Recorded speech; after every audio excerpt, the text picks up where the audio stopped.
Good morning, team. Welcome to Blue Sky's live day trading session. Today is September 4th, 2024. Welcome to our day trading session. I'm sorry for running a little bit late. We've got the rest of our team in Blue Sky already in Discord, so let's pop in with them. Don't forget about our great specials. If you've got questions, pop those in the chat. We're ready to answer those, and good luck in your trading day. Again, welcome to Blue Sky's live stream.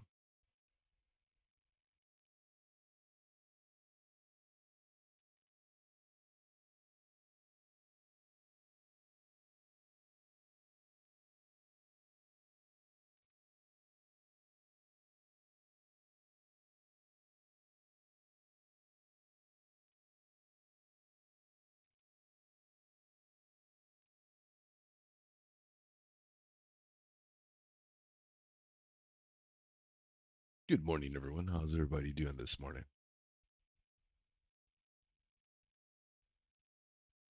Morning, Riz. You made it. Yeah, sorry about running a little bit late this morning. No worries.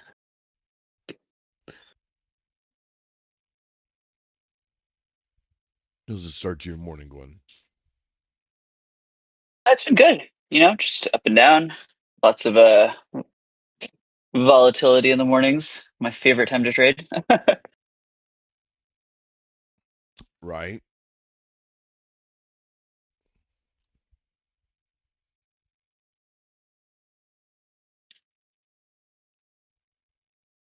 Any idea how PMI came out? I didn't get a chance to look at the news. Let's see here.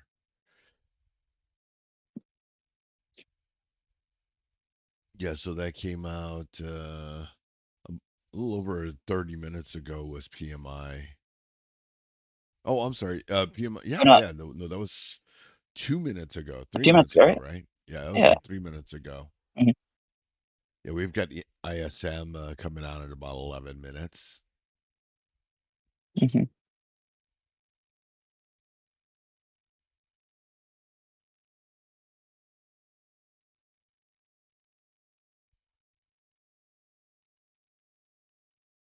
Let's take a look at gold this morning. Hmm.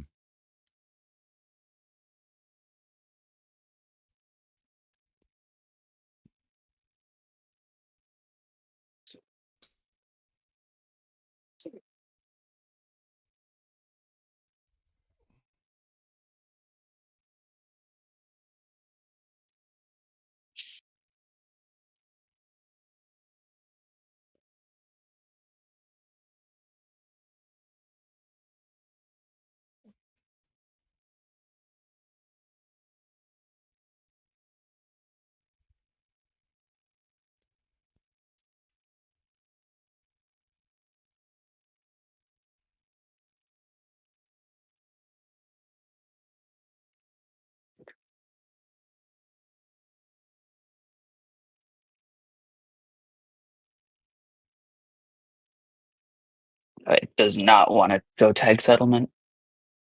That Ridiculous. looks like we're getting that sell. Yeah.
Looks like gold is selling a little bit too, rejecting here. The upward trend line looks like. I bought it up. Let me take a look at gold. What's going on here?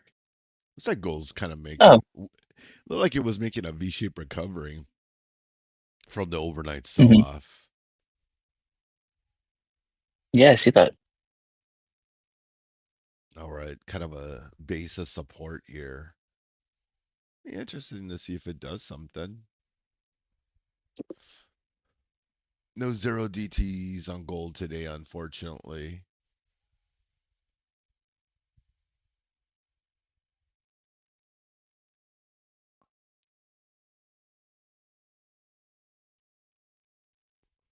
Justice Department issues subpoena as a part of a probe into Fed Governor Lisa Cook.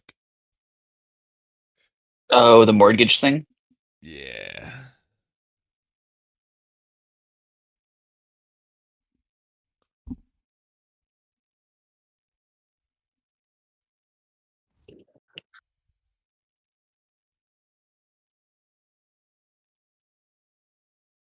They're really keeping it tight today. Wonder if we'll Apple end up going breaking the high of sideways. the day. Meta breaking the high of the day. Kind of rejecting it right now.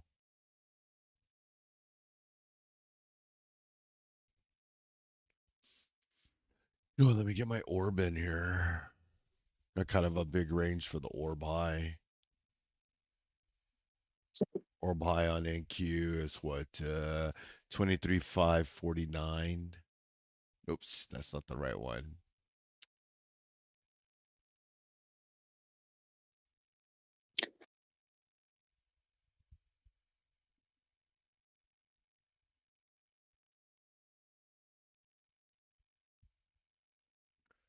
Low side of that would be 23,457.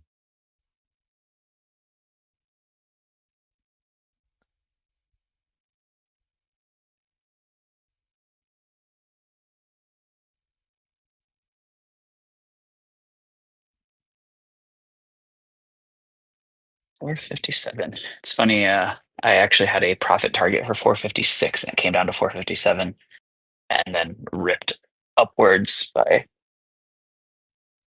what was that? 100 points.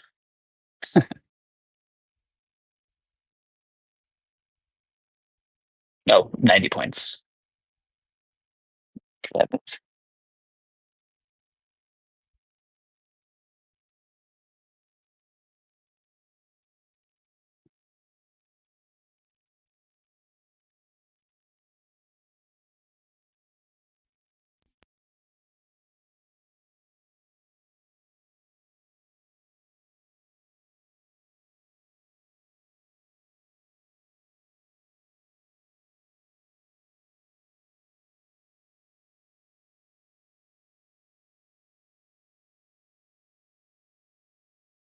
Looks like we're just holding here until the news.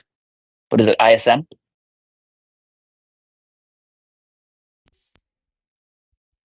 Correct, ISM. Risk? We got 4 minutes for ISM.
Seeing slightly lower lows and lower highs here. Wonder if we'll get a pop up maybe into these 5 teens, 520s I before. bel Yeah, I believe so. We're holding the orb low. Orb low is 23,457. Like if you want something for raw confidence, you can either wait for it to break below 457 to the downside and then try to catch it and trade it down to 437, or you can wait for it to break 549 and write that to 560. You know, write it into one of those two ranges because you got two little levels pockets there you could trade into. And it should work out fairly well. Just a matter of which way it's gonna break.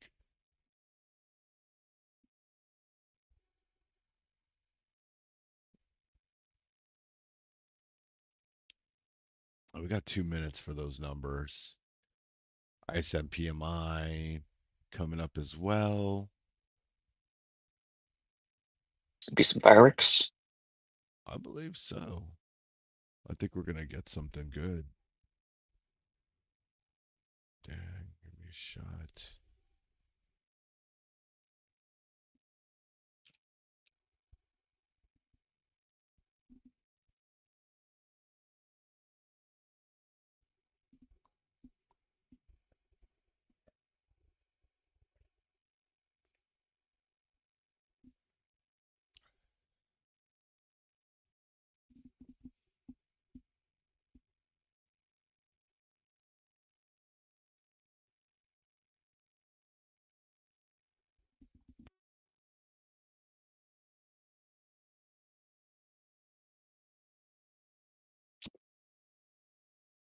Orb is opening range bottom.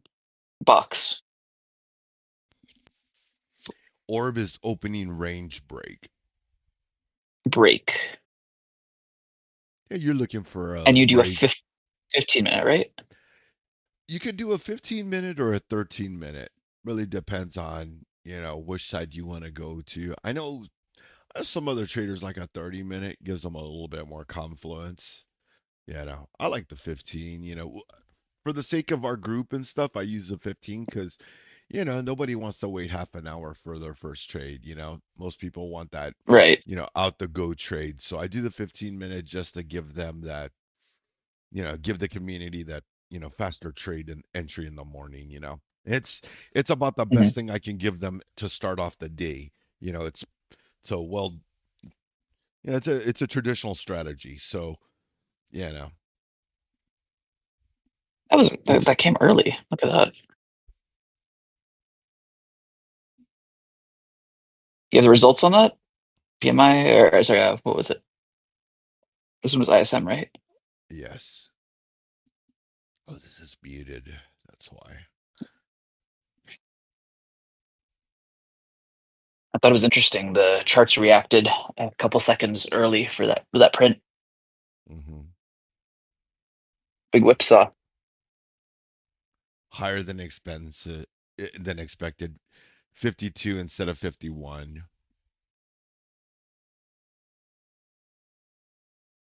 What does that mean?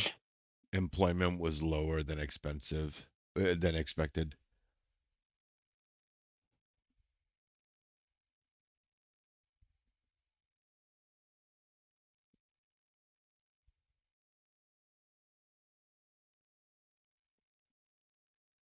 So S&P and composite were lower than expected, and PMI was higher than expected.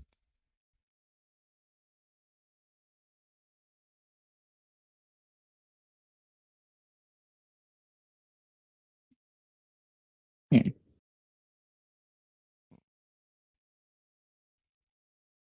Morning, Tiffany.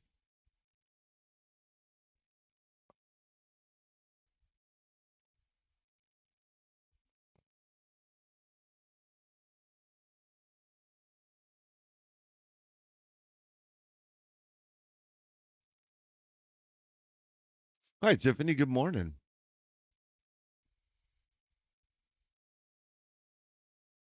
Oh, we got two of you guys. We got Tiffany and then we got Tiff IV. Implied volatility. I like it. I like it. Tiff implied volatility. I thought I that was like TIFF it. Live. It might, you know what? You're probably right. It is. I'm wrong. Tiffany Livingston. Oh, okay. How's it going? Good to see you. Hey, there's your break of the downside. Mm-hmm. Blaski's in the house. How's it going?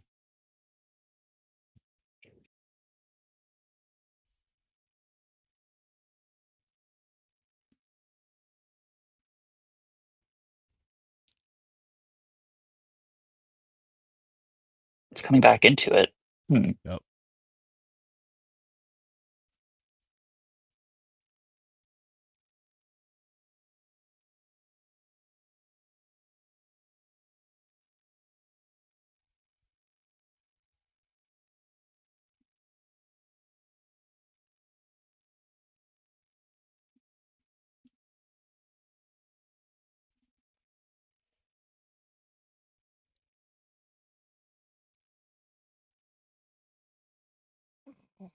What's your sentiment for today,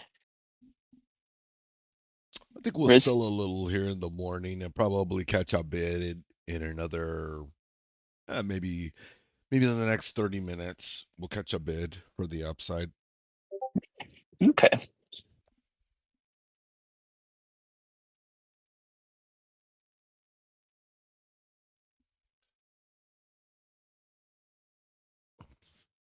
Wow. What's this level here?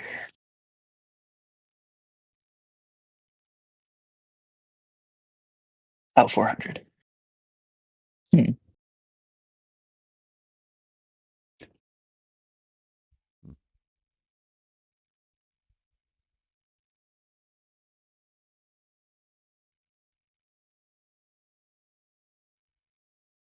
Finally getting a little push lower.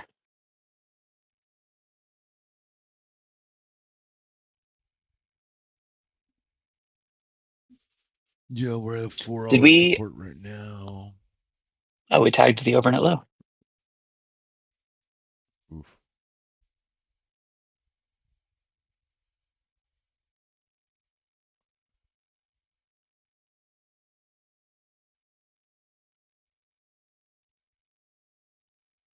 Hmm.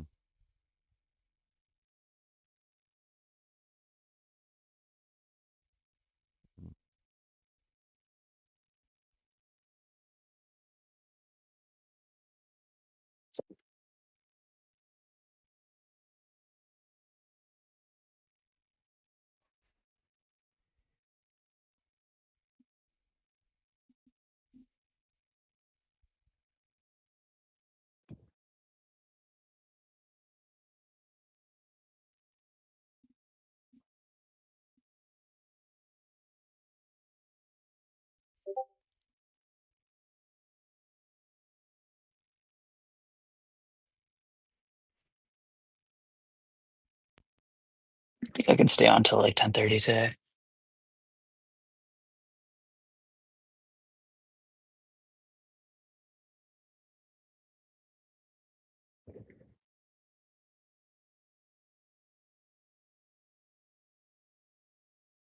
What's happening? Hmm. Yeah, I'm looking to see if I can catch a long. How long? Mm-hmm. Trying to see if I can catch a bid on these XSP 646s. They're 62 cents right now. See if I can catch one of those maybe for like 38 cents. Oh, you're not doing futures? Not just yet. I try to catch that morning trade on an XSP or a SPX con because I can make a lot of money here at the morning bell. I can pick up like 10 of those and I can make anywhere from about 1,500 to about $2,500 on that trade. So I look for that trade because it only costs me about, I think it cost me about maybe $300 for that trade. So That's how I like to start my morning off to catch that baby. Mhm.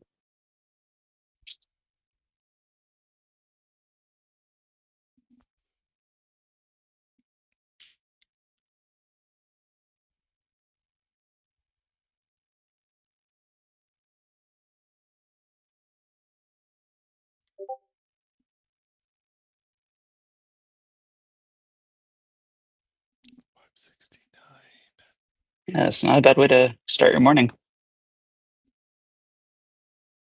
Yeah, I just caught I'm actually fairly green from the overnight session. Okay, I added. Oh, I'm up over $1,000 from the overnight session. Let's see. Nice. Long Q from 444 to NQ. I'm risking about That was a $600 on this trade.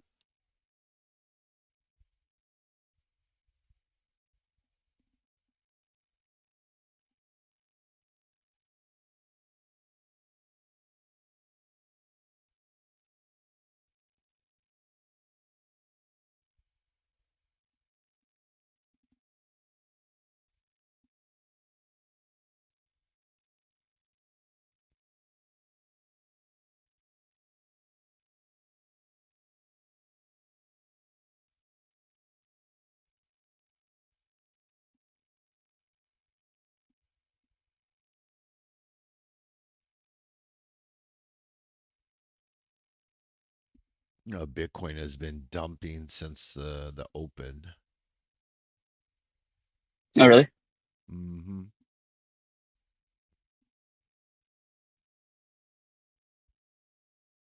You got it, Blasky. You have a great day as well, my friend.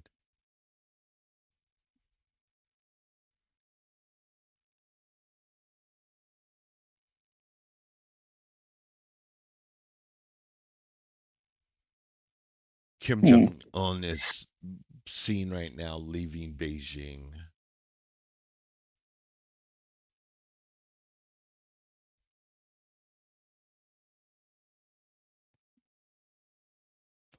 $69.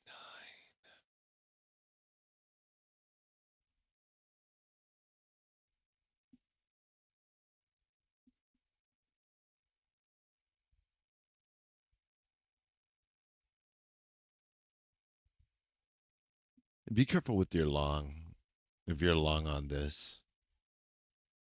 Yeah, Like I might close it I would keep a tight early. stop on that. Hmm. Just to be careful that you just don't get rug pulled on the bounce.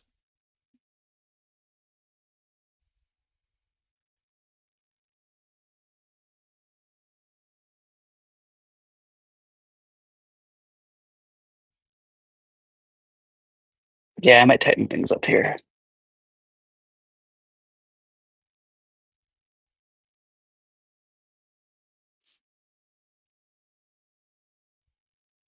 I'm out. No, good for you. Congrats on that trade. Sounds like you No, made a no. solid one. Oh no, I didn't make money. I lost 400.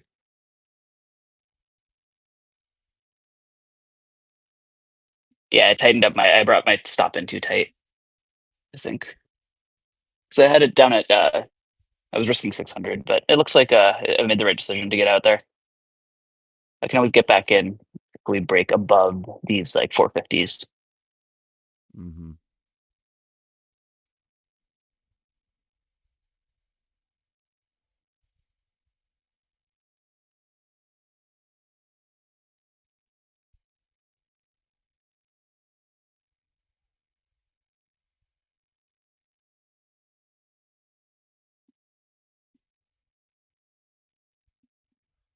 Holding that 4 hour support at 23,437 on NQ.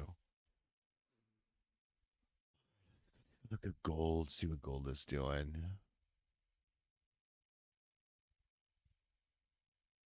Oh, gold looks like it's catching a bid.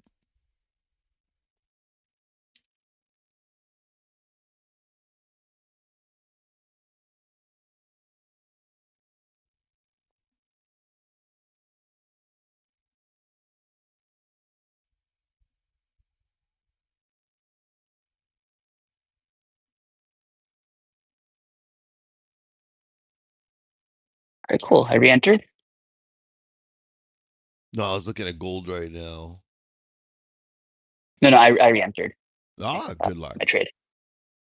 Yeah,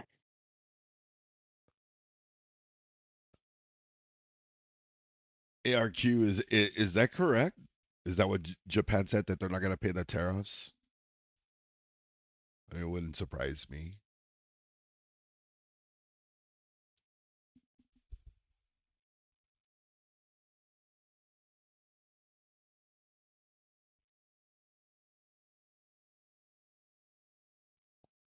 Yeah, I was trying to find answers on how exactly that works. Yeah, I don't know how that.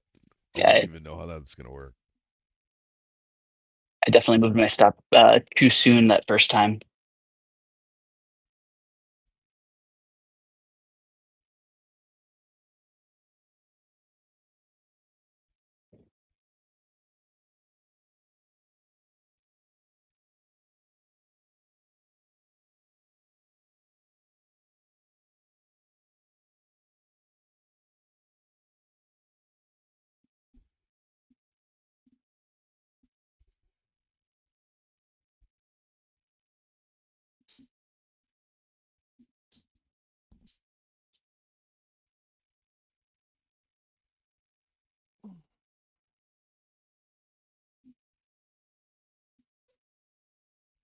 Looks like we're rejecting the orb low right now at 457, but we should get a candle open. We should get the next 5 minute above that.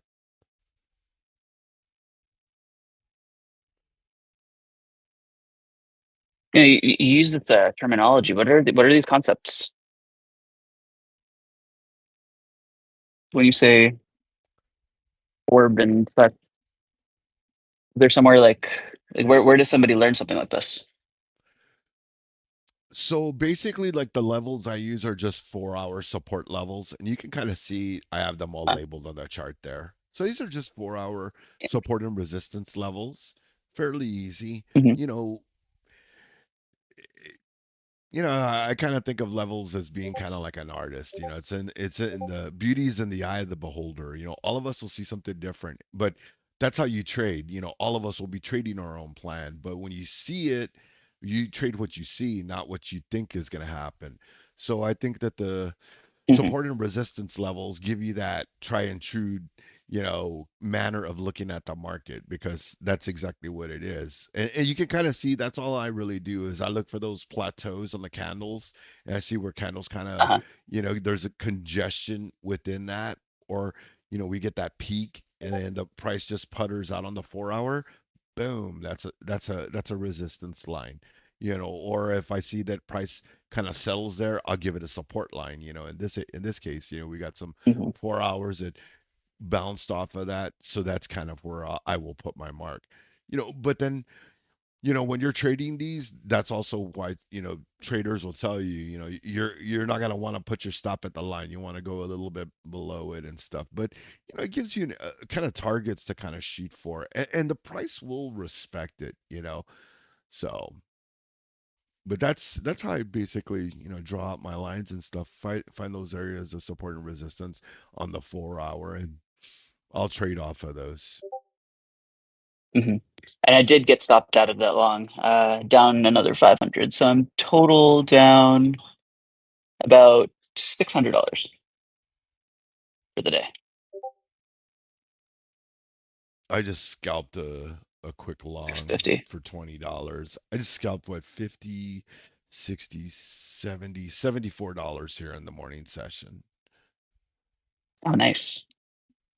Yeah, I thought it was up like $900. I'm only up like $600 from the Sydney Open.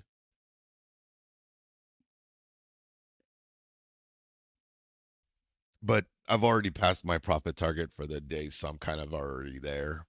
I actually had a really good week Nice. in trading. This is the best week I've had in a minute. Oh, nice. How are you doing this week?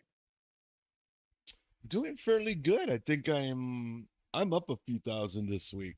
It's been, yeah, Oh, that's great to hear. definitely. It's It's been tough. I'm not gonna lie. Juggling the live stream with my own trading, it added a level of complexity that I hadn't quite, thought that I would have. I think that was the Hmm. biggest, kind of hurdle for me, and then finding how to kind of mix it all and balance it all together and stuff. But I think I finally got it. Made 30% on Nvidia calls. Congratulations.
They lied to me today. The news was flipping manipulated. Took my money.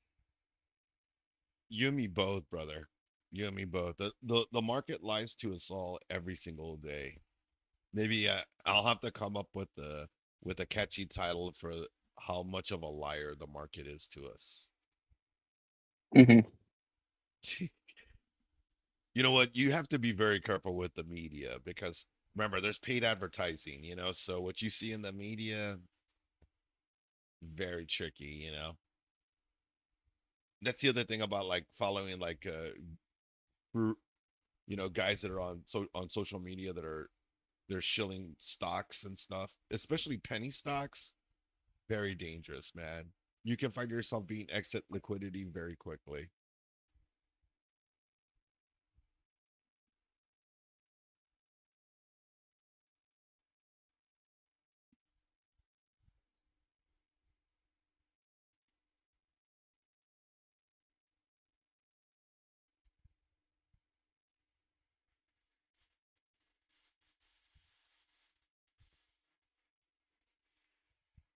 Slightly green this morning. 641 up in the futures portfolio.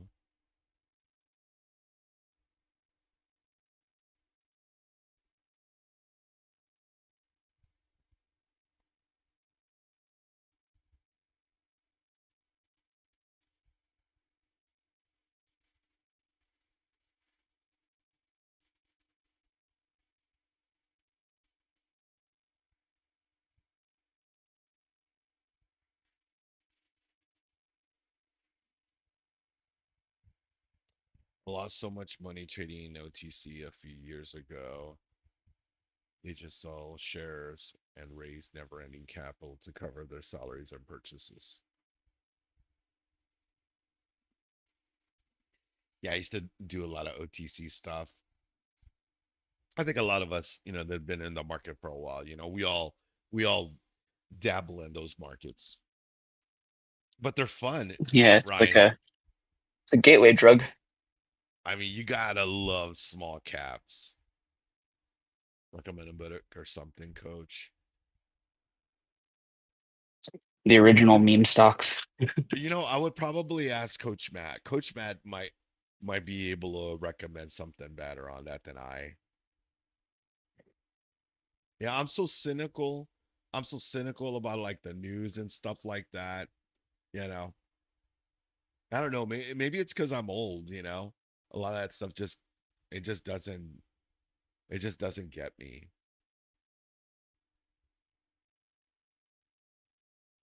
I haven't read anything like to help me as far as that. Most of my stuff is more like psychology stuff.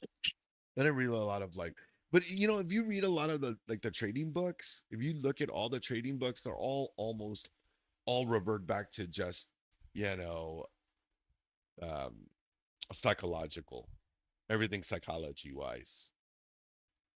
I got ripped into the pink sheets on OTC. Shh. Yeah, tell me about it. It's worse when you get stuck with something and it gets this delisted. That's the worst. I've had that happen to me plenty of times. Yeah,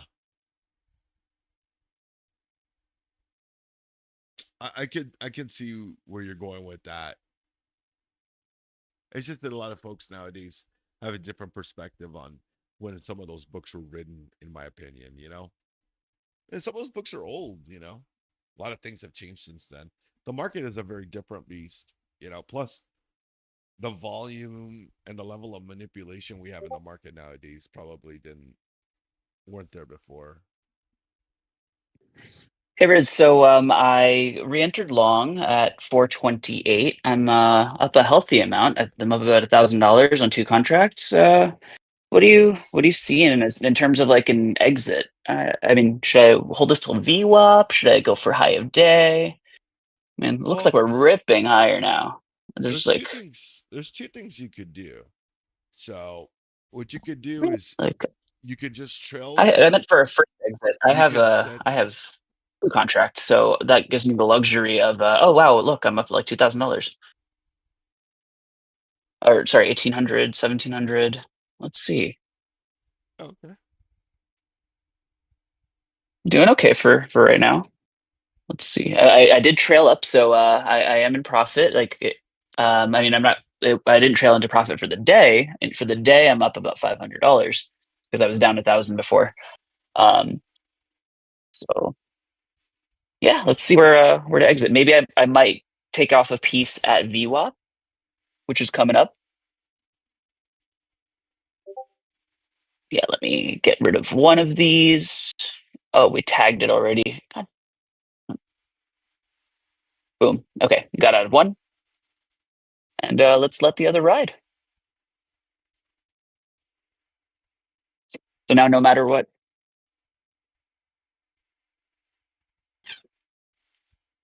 I am getting off in about 5 minutes. So let's see where this second contract takes us.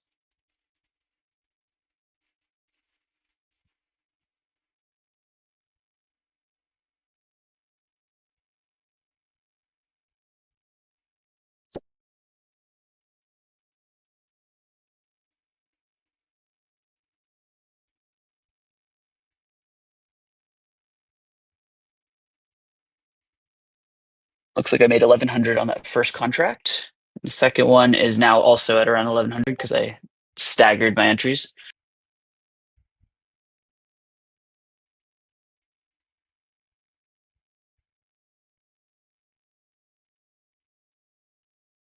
Is that rip to the upside?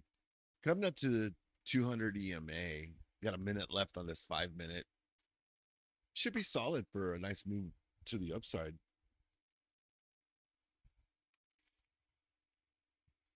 Yeah, we're towards the midpoint of that range. I'd love to see the top side of that range. Let's see.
I'm giving this runner plenty of breathing room.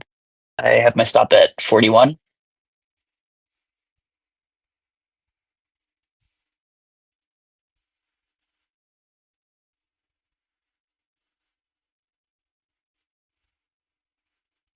I will trail up tighter if we cross 494.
Got 1 minute to go till our next news drop.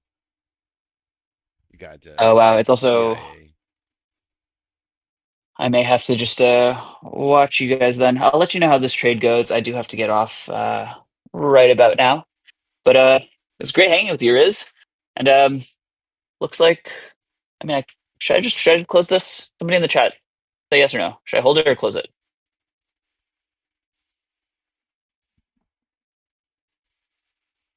I'm long. I'm up about $1,000 on the second contract. So hold it or close it. Let me know. I'm gonna hop off of the stream. See you guys. See ya. Have a good day. All right, we got 10 seconds till that next news drop. Hey, Tiff. Well, welcome back. I feel you on that. Summer's over. Time to get back to work. Yeah, sometimes that's nice, you know. I've done that myself. I've taken like a week, 2 weeks off from trading. Come back. Thank you, General. Yes, and welcome to London Power Hour. That's right. It is the last hour of the London trading session. I got one more day left in the trading week. Thus, we'll see. We'll see some manipulation here within the next hour.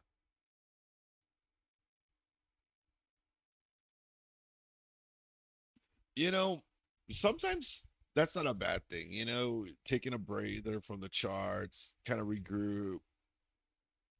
You know, sometimes you just gotta make sure that you got everything else handled before you can trade.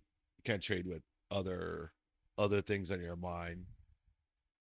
But glad to see you back nonetheless. Hopefully you're having a good day.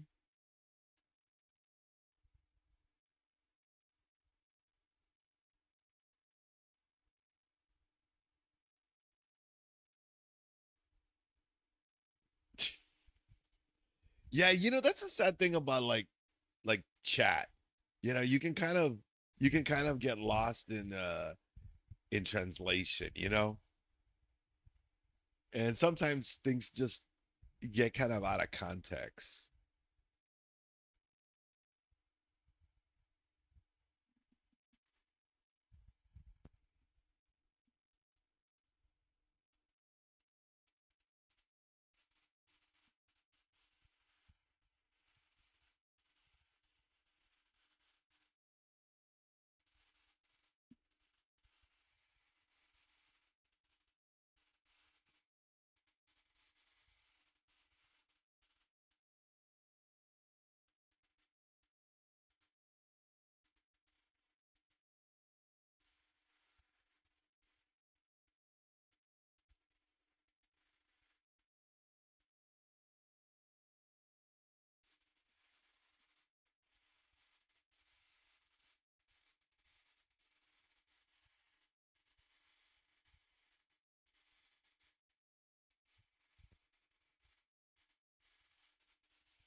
Who was the guy doing a live trade? Is that another coach? That is our marketing. That's our marketing manager. Yeah, he's actually been trading for a minute, so now he's been coming in with a in the morning session trying to crack.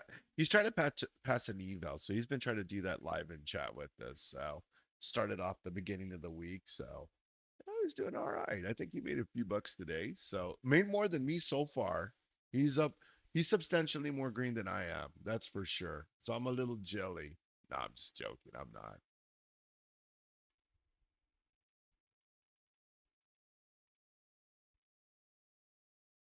Yeah, yeah, he's more of our marketing guy, but just trying to come in and keep the chat a little lively. But then again, I know that sometimes my trading can be kind of boring. My trading can be really boring. I'm really sorry for that. I really try to bring a little bit more excitement into the morning, but I'm such a patient trader. Sometimes it is very boring, and it's just like, when is this guy gonna take a trade? And sometimes it's late in the day, So I'm really sorry. But if you've got any questions, you're more than welcome to ask. I will be calling out levels through.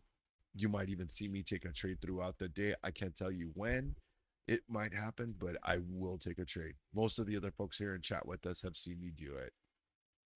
Hey, how's it going, Dawson? Where's the other guy? Which other guy? You looking for Mike? He might not be in today. Oh, yeah, I can't really say when Mike comes in. I've got a YouTube question coming in. Google is ripping through the sky today. Well, we should see more upside.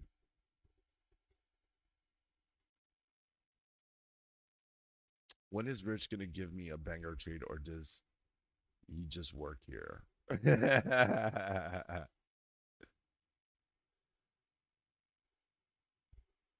I'm jealous. I was in a short, and then the 2-year-old jumped on my lap, had to close out. You know, I feel you on that. A few years ago, before my wife was working from home, I used to have to get up in the morning, do my pre-market stuff, take my kids to school, be hauling butt home so I could make it in time so I could catch the opening bell. That was the worst. That was the worst because you get stuck in traffic, you don't make it to the bell, and you know it's not like a regular job that if you're late, yeah, you've got a team of people that can cover for you. So I can totally understand you on that. It gets better though. It gets better.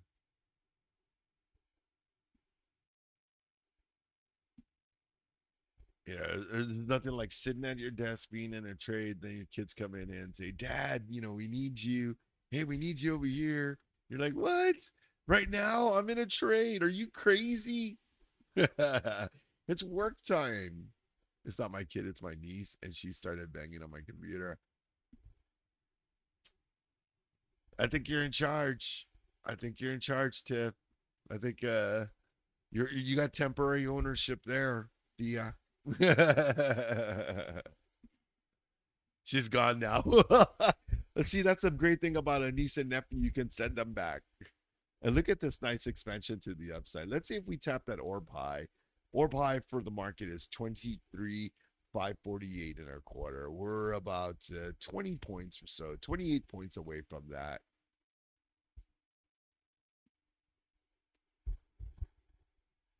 I held it as a runner, got out 516. Hey, there you go. Wow.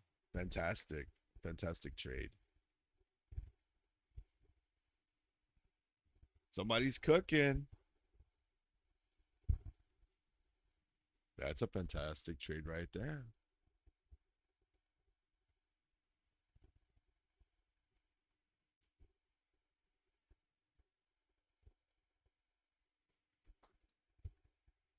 Yeah, that was the move. That's the pivot right there. Now we're gonna run all day, or we're gonna get maybe give us a little pullback before it keeps going. That long was the move, but I'm gonna try not to have FOMO. We don't have no FOMO here, Tiff. We don't have no FOMO here. We The only thing we want here, the only thing we want here on a buffet is IV. That's all we want. That's the only thing we're going to eat here is implied volatility. And the only thing we're taking to go is profit. That's right. No FOMO.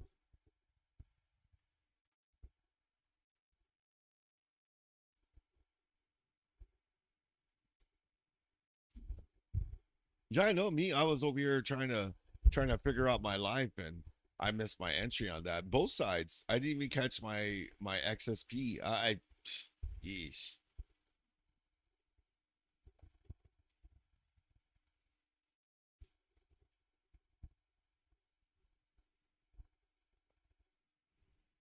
We'll see though. I had a slow day yesterday and I tore it up in the afternoon session. So, nailed 1,200% at the end of the day. You guys saw that. So, do you guys ever trade on the New York Stock Exchange Open? I think we did. We are, aren't we? What do you mean by that? Maybe I'm mis.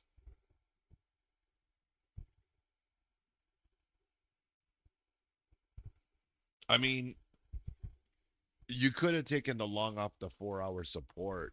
You got two areas of support there that we dipped into.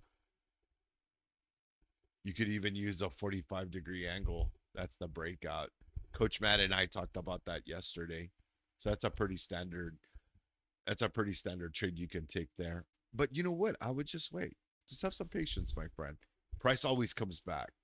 This is a marathon, not a race. So if you're looking for that, I always make money on the 9:30. Like 9:30 exactly. I got you. I find harder. That's because that's your trade safety. Just like me, I'm looking for that trade right now. Like I'm looking for that pivot right now for the next like 30.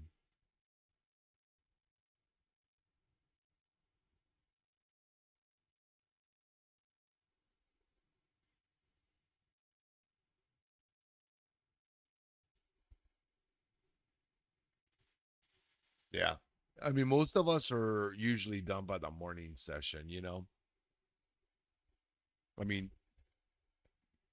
look at me. By the morning session, I'm usually done with my futures trades. So I'm usually already done with that, and I'm just looking for my options trade here in the morning session. That's really what I want. I want to take advantage of the options trade in the morning. Because if I don't catch my futures trade last night, I'll do it today. But once I've already established, that I've passed my profit target, then it just becomes, easier for me to kind of cruise through the day.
Man, he he needs better AI.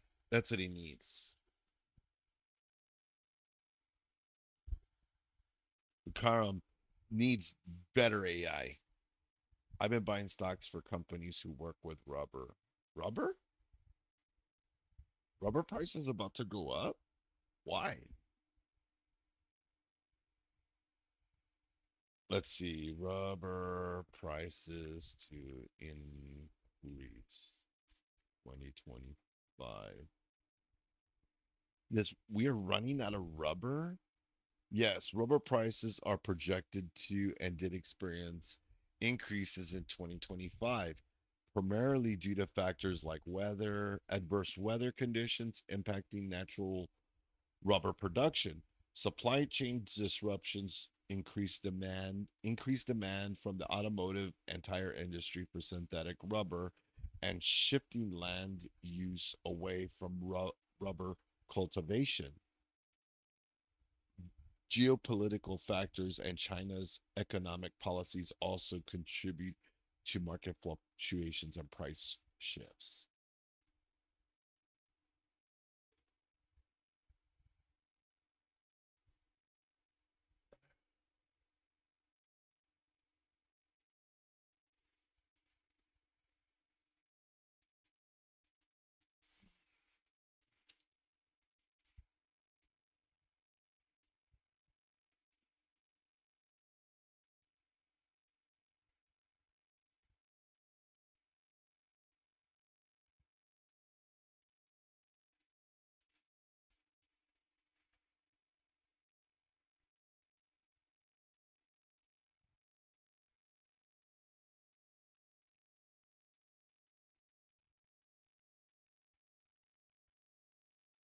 So they're saying that no, the world is not running out of rubber, but what it is that natural rubber, there is potential shortages, which, yeah, it's disease, climate, and volatile pricing.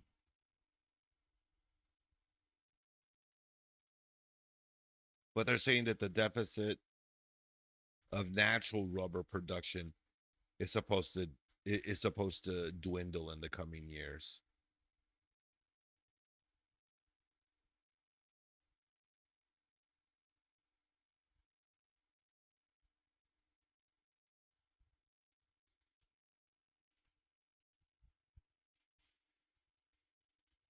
Road tire prices are already expensive.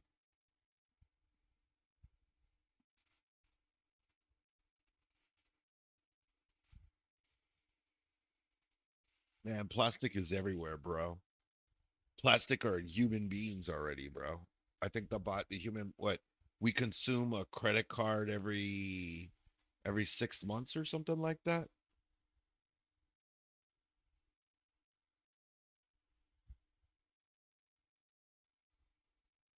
Did you hear about that? How like plastics are now becoming part of our DNA.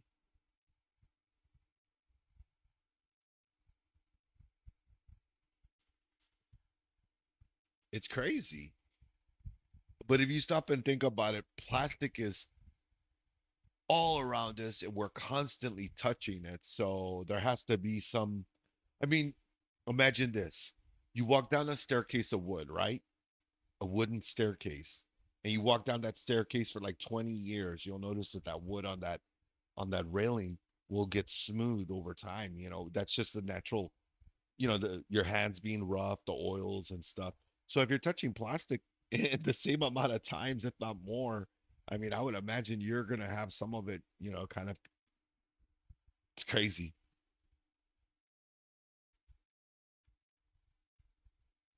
Yes. Yeah, I heard about that. That's just crazy. It's just interesting how, the products around us are, kind of affecting us.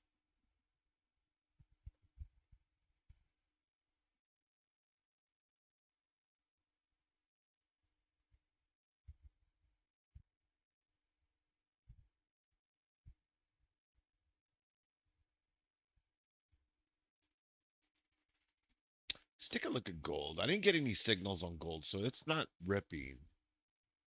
It's kind of consolidating. Hmm. Man, it would have been nice to have seen a good move on gold today.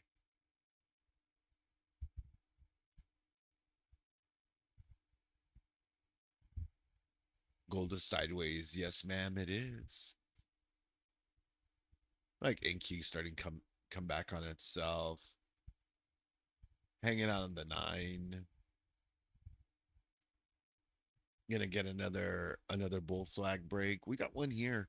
You know, a lot of times you'll see these little 45s form, and we'll just keep breaking them to the upside. Let's see if something like that plays out today.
Uh, let's see. Gold will be bullish tomorrow. I have a feeling. It's in my bones. You got zero DTEs. You got zero DTEs on gold tomorrow, so you're probably right.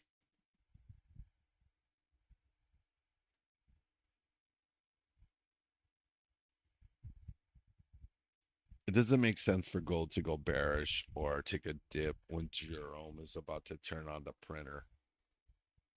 It's all about the inventory objectives of the specialist. They use the interest rates and media and other tools to move the market however they want. Yeah.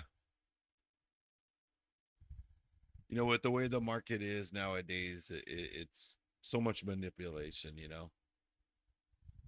makes it difficult.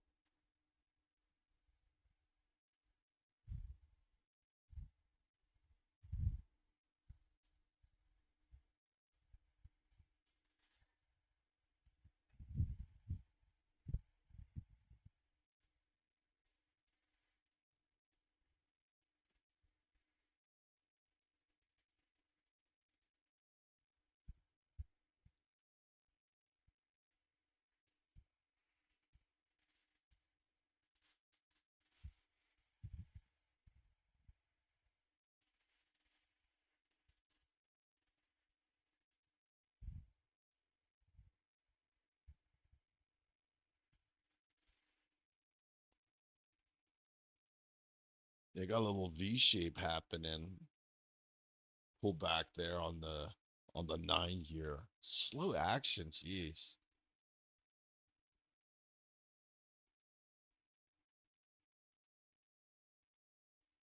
And Apple is just ripping to the upside.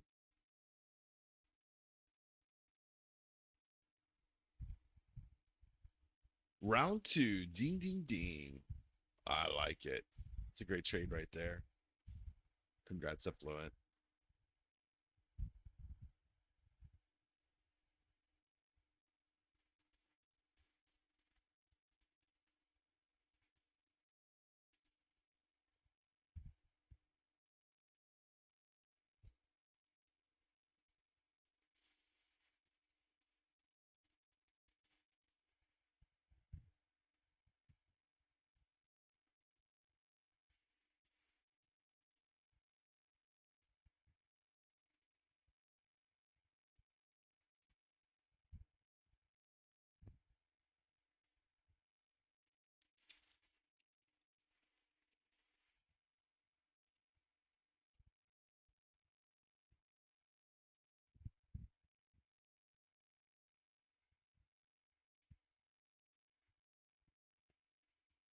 The markets can stay irrational longer than we can stay solvent. Yeah, no kidding.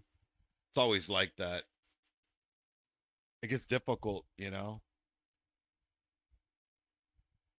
You guys have mentioned that.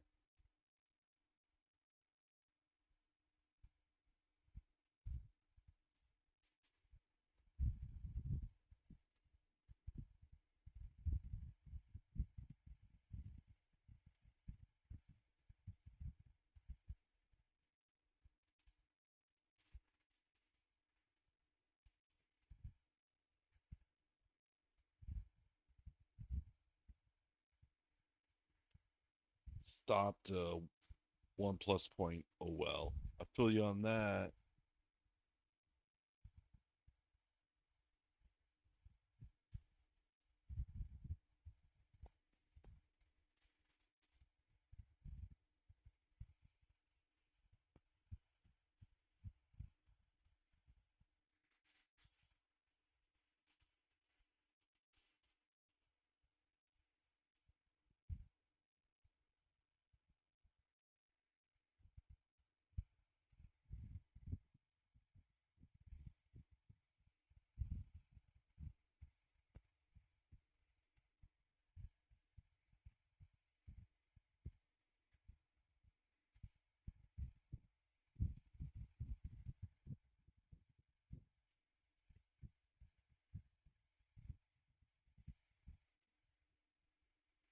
It sounds like some of the market is starting to kind of give up the upside moves, puttering out.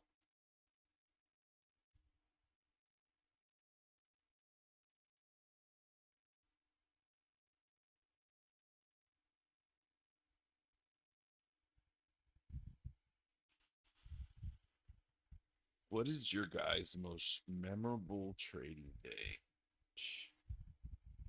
I don't know, man. I used to do a bunch of bankruptcy plays on companies with my old trading buddies. Those are good times. Revlon, Bed Bath and Beyond.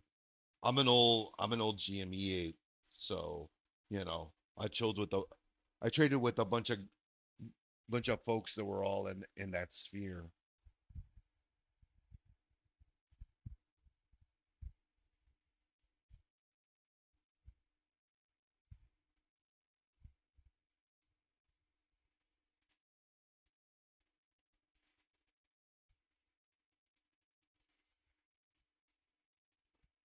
Yeah, what happened on January 15th?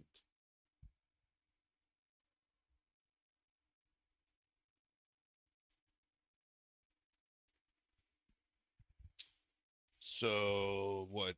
Robert Kennedy Jr.'s having hearings about the CDC turmoil and vaccines. He's testi he's testifying before the Senate Finance Committee.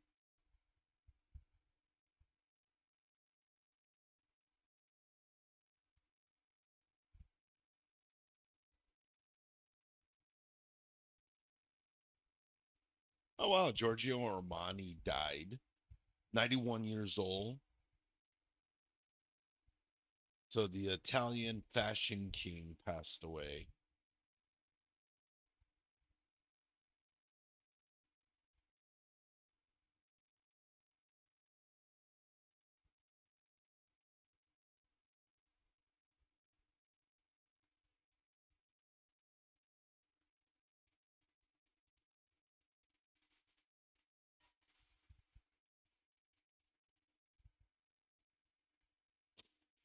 I went short on 6S last night on CPI. It was beautiful. Ah, congrats. My account went from 750,000 to $47 in 15 minutes. Oh my God.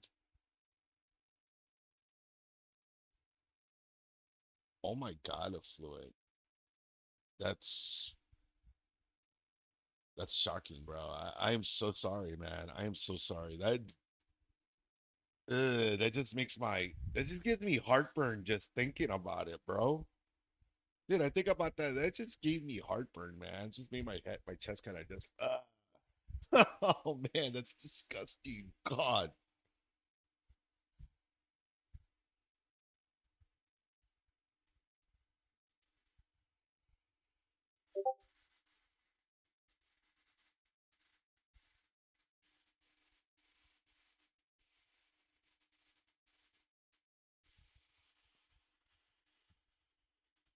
Not good. You went all in. Had to walk away from trading for 6 months. I've never been the same since. It kind of what happened to me on April 20th, 2020. Nope, my risk was 5K, jumped all over stops. Damn. Oh my God. All your stops got skipped. Ugh, that's oh my God. That's gross. That's the scary thing about that. You got stops in place and they're not respected and stuff. Like you're not getting filled on those orders and stuff. That's just oh. That's the only thing that, worries me about having big orders and stuff. But yeah, that I mean, truth be told, if you're trading that kind of size, I mean, you probably want to be with a very good broker.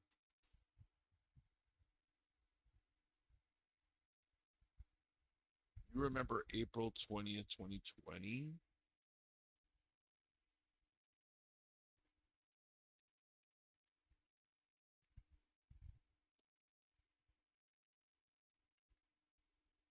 No, I don't off the top of my head.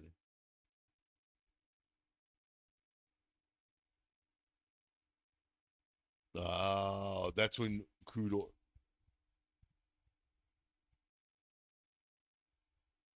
yeah, that's when crude went to zero.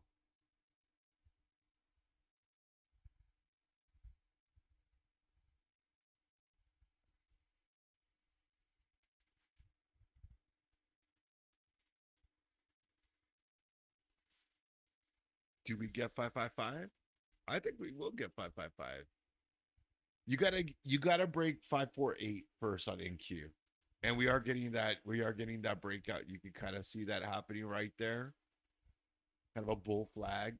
We're at the top of the bull flag, by the way. So 5 minute, 3 minute looks good. Should get your next upside push here. So let's see if we get that push to the upside.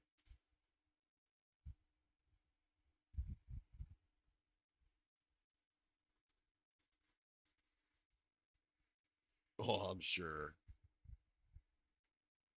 That's where you wanna that's where you start to regret being with like Robinhood or some of those, other brokers. That was one reason why I originally opened my TD Ameritrade account. I went to TD Ameritrade because of all that. Because, when Robinhood did their whole, take away the buy button, I got out of it. And then me, just out of some other use and functionality, I went back to them. Worst mistake ever. Should not have done that, but I did it. I definitely do regret going back.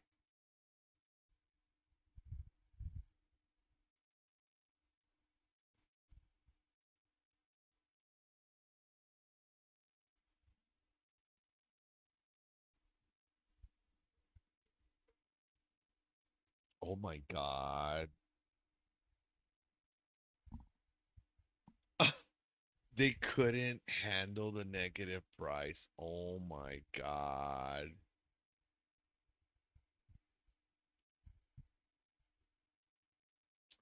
Yeah, they were losing money. Heaven forbid that these institutions lose money, you know.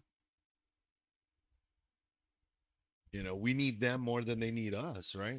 We're not the foundation of how they're able to operate. That would be crazy.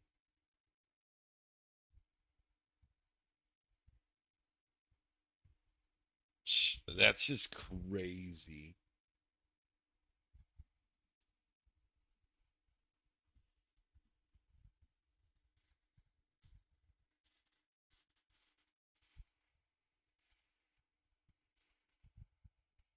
Yeah, I was in full-time trading back then. I was still I was still kind of dabbling and you know,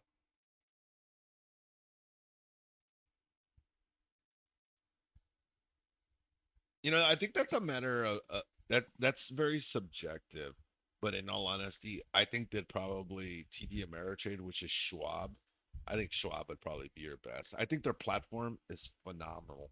It has a high learning curve, but I think your fills, customer service, what I like about them is that the Thinkorswim platform, if you call, someone answers the phone. Like there's very little, if not almost never a hold time. Like you call them and boom, someone will answer the phone, and it's a trade desk. And to me, that's crazy. I like that. Especially if I got my money out there on the line. I want if I want to answer, I want to have I want to have to wait for a response to my response or my question 2 hours later or something. Sorry. So I was just kind of reading this. Hey, congrats on that. That's great.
It looks like he's got his day trade on there.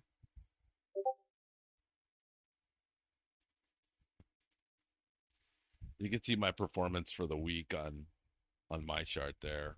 Gold is crossing 3,608. Looks like gold is starting to make that upside move.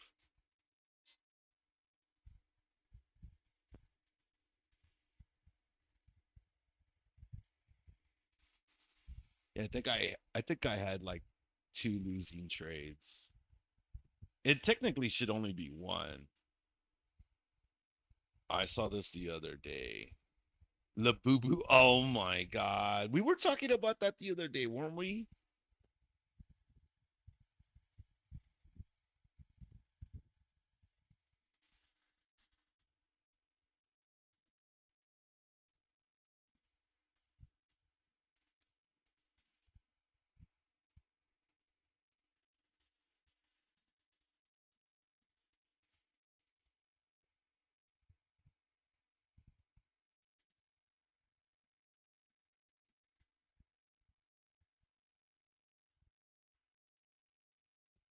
That is hella funny, right?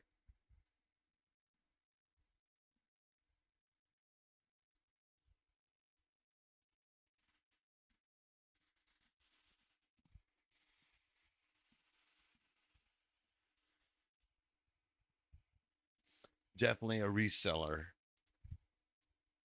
La boo boo. Oh, look at that. We got blue sky la boo boos now. Gold is starting to move.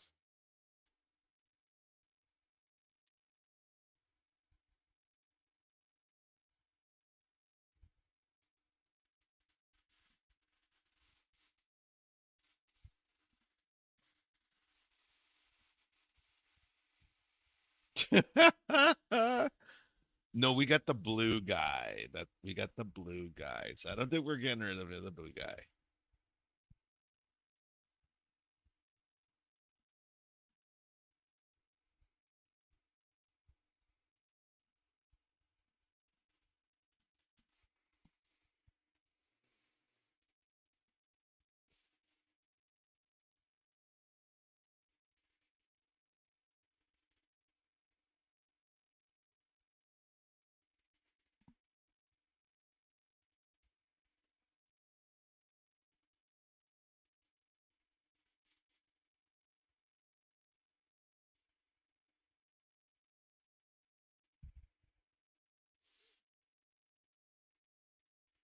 I'm not liking this. This is looking kind of this is looking not too good in my perspective.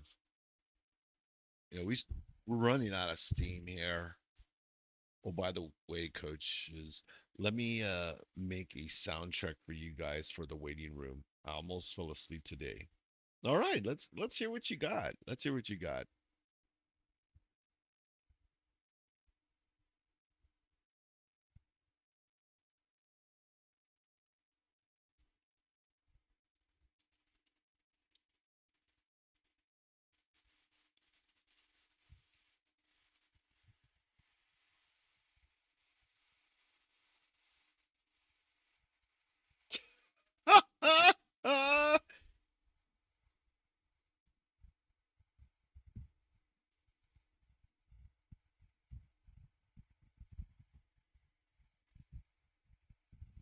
Do we like lo-fi?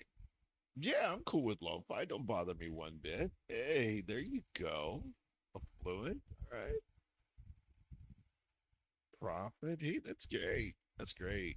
Congrats. A solid win rate on that. Your percentage of profitability. Solid, brother.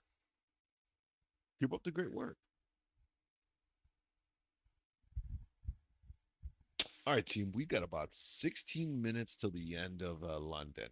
So we got the London Power Hour wrapping up here just in the next few minutes.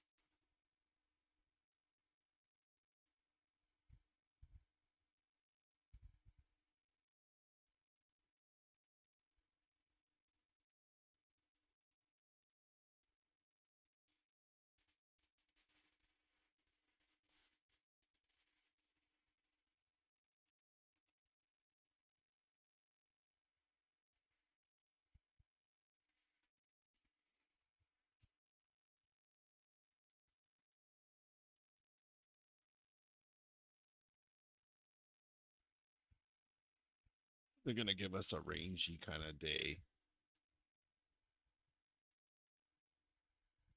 500 been holding. That's a 200 right there. But it just looks like you're gonna give us a rangy day maybe, rather than an expansion.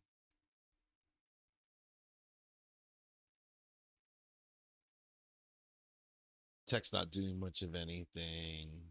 Amazon's just kind of chilling. Do you ever do 0 day options on Friday? Affluent? I do 0 day options every day, bro. You haven't noticed that I trade 0 DTEs like every single day? I traded a 0 DTE yesterday, bro. You didn't see my ridiculous runner. Okay, so you guys know how I had my 0 DTEs. Well, you know what? Somebody said that they hadn't seen me hold a runner, right? I can't remember who it was. You know that runner that we talked about yesterday that I picked up for $5? Check out how much that $5 contract. cash settled for. That was the runner. So that $5 contract cash settled for $83. Obviously, I was peeling at contracts along the way into the close.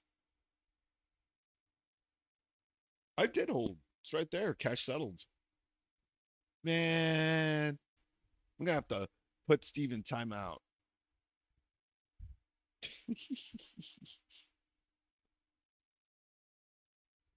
Yeah, I had a few other folks asking me about that. Why I didn't close?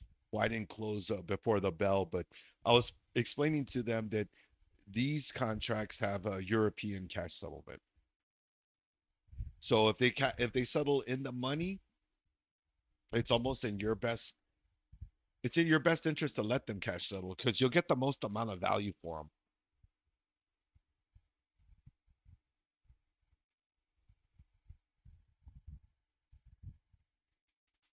Yes. Yeah, because the cash settlement value goes up. But like if you trade like QQQ or SPY, those don't close at the bell. So they can still the the price can still fluctuate for the after session for the next, 15 minutes. So you won't get that full value. Whereas like SPX and XSP, they cash settle at the bell, and then they'll get the full cash settlement. So if you don't want to do the market order because the market order could be, you know, not as good. Okay, so like if I would have closed those out at the bell, I would have gotten like 65 cents off of those contracts, and instead I ended up getting 83 cents. But you could tell, like, imagine if I was holding 10 at the bell, that would have been a big, that would have been a few $100 I would have lost. I would have left all that on the table.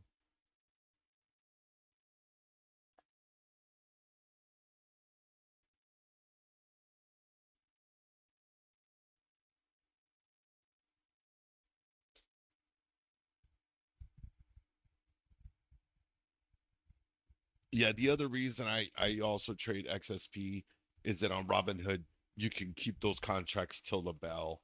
Out of all their other contracts, they're one of the few that you can hold all the way till the bell. So that's why I got into those. Also, they were much less expensive than SPX. Because one out the money on a SPX contract can cost you, $1,000. 40% and 2 to 1 is where I sort of stabilized, but I'm trying to bump that to 40 to 50% this year. Well, my friend, all we got is time, and I think you're on the right path. I mean, if you can manage the risk and just, pick and choose your trades, it'll come to you.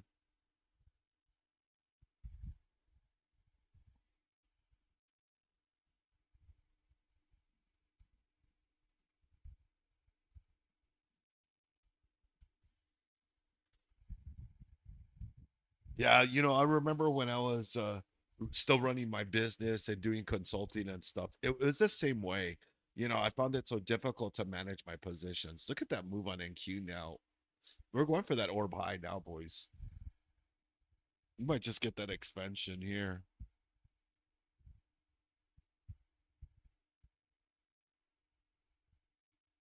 So don't go short, only look for longs. I was looking at 647s earlier. I was trying to catch a bid on those at like 38 cents or like at 78 cents. They're like right in the money now.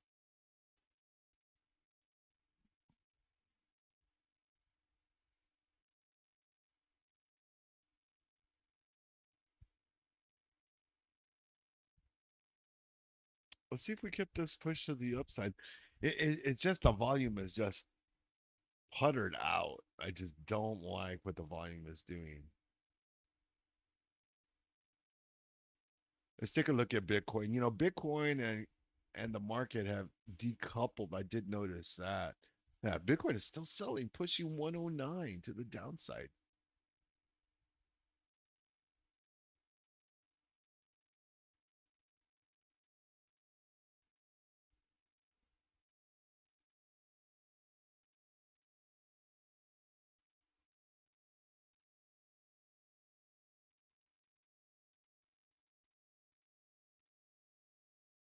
So Moran was pressed on the idea of presidents replacing all Fed governors. My idea was part of a broader check and balance plan.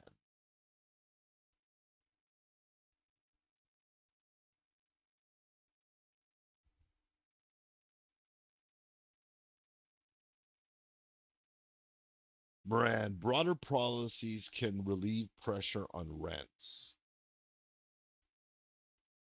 Trump's variety of policies is quite disinflationary.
And the volume is something else. Look at that.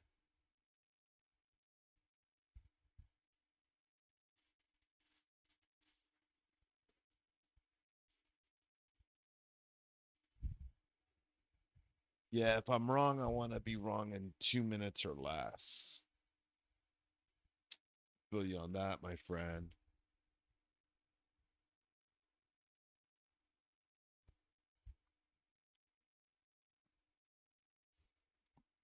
I'm gonna get another cup of rocket fuel. I'll be right back, gang.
NQ is the laggard today. ES and YM are rocketing. Yeah, no kidding.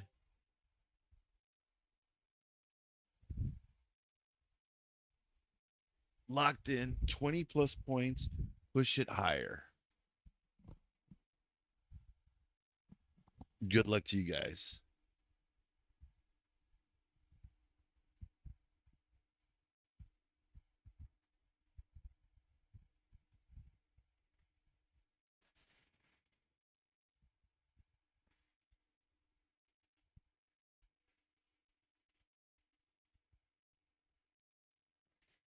Got 4-year bond auction data dropping here shortly.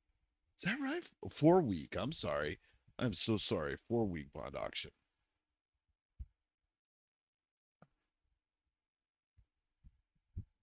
That's 555.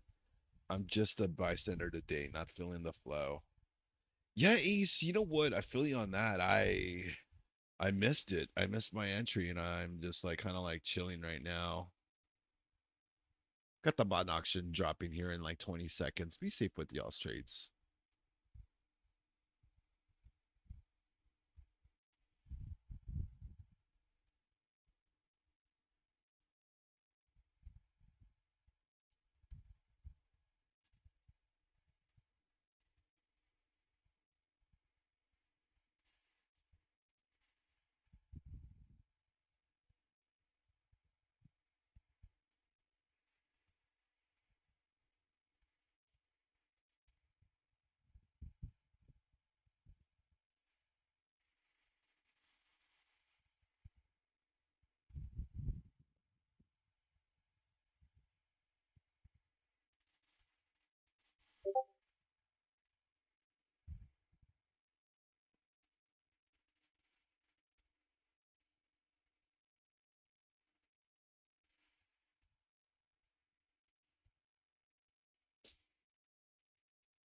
Six, 7, 10.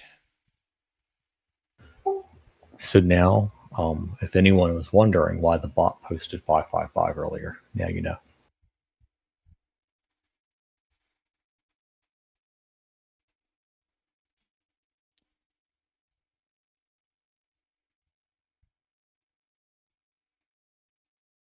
We call those sure trades.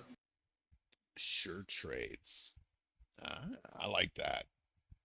It's a guaranteed, it's got a 100% chance. It never misses when it does sure trade. It has never missed once. It's Yeah, I also known just as a controlled move. mm, That's how they can guarantee it. It's because it's considered a controlled move. got it. I just scalped a short on that.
You missed the sure trade talk? You missed it, bro. Steve was dropping the nuggets, bro. Now you're gonna have to wait until next week. No, he was just explaining some of it. I'm sure he'll pop in. He's here. He's not muted.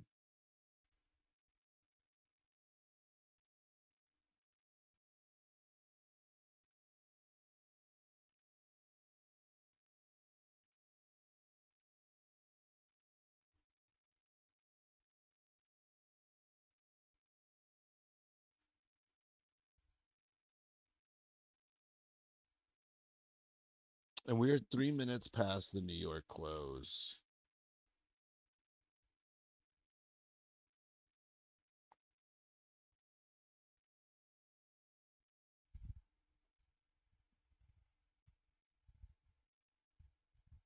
That is correct. That is the London close.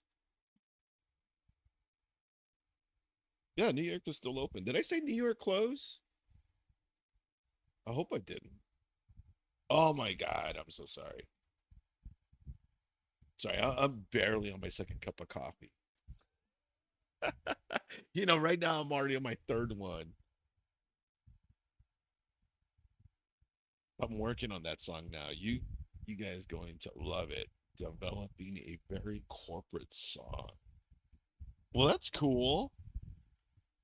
I actually have like this hip hop song that I put together with AI. It's kind of catchy. It sounds like kind of like Eminem-ish. So my kids say. Maybe you shouldn't have any more coffee.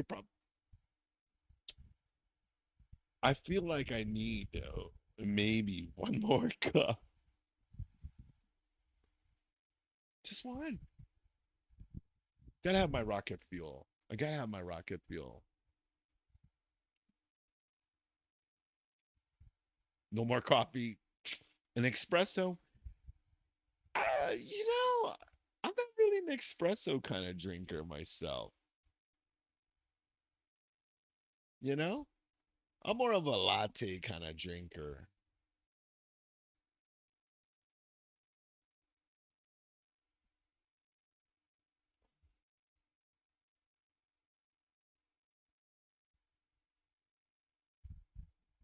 Like like Starbucks, my go-to cinnamon dolce latte. Only in Italy it tastes different. Oh, well, in Italy you could do like a whiskey and coffee. So they don't even have regular coffee. You don't even drink regular coffee over there. It's got a bunch of booze in it.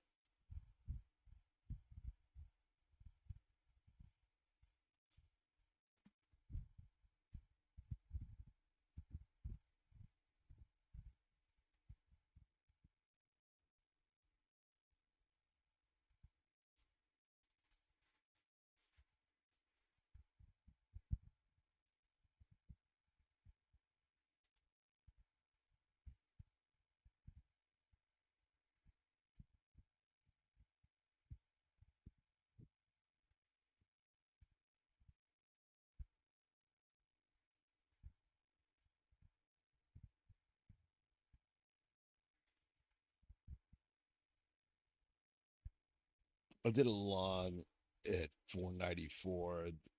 That was amazing at 10 11:10 a.m. ish. Oh, you caught that whoop down, huh?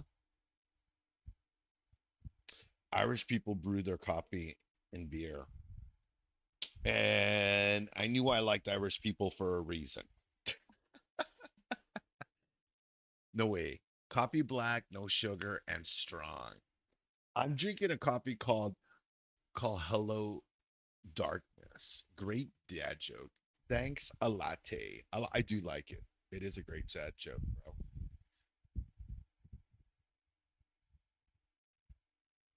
bro. I like my coffee a little sweet. I'm not gonna lie.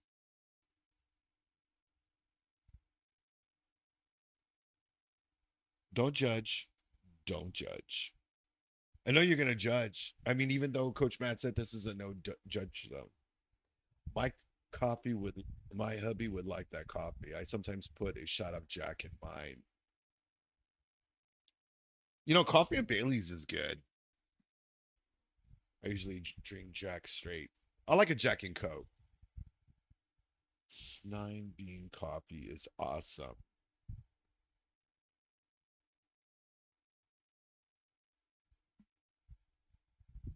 I tried Bailey's. It's a really bad idea. It is a different taste. It is a different taste. Oh, it's good, but not the amount I drank to start the morning. Oh, what? That just sounds dangerous. Dangerous. Crown Royal and with the chocolate flavor. Woo-wee. It just, yeah.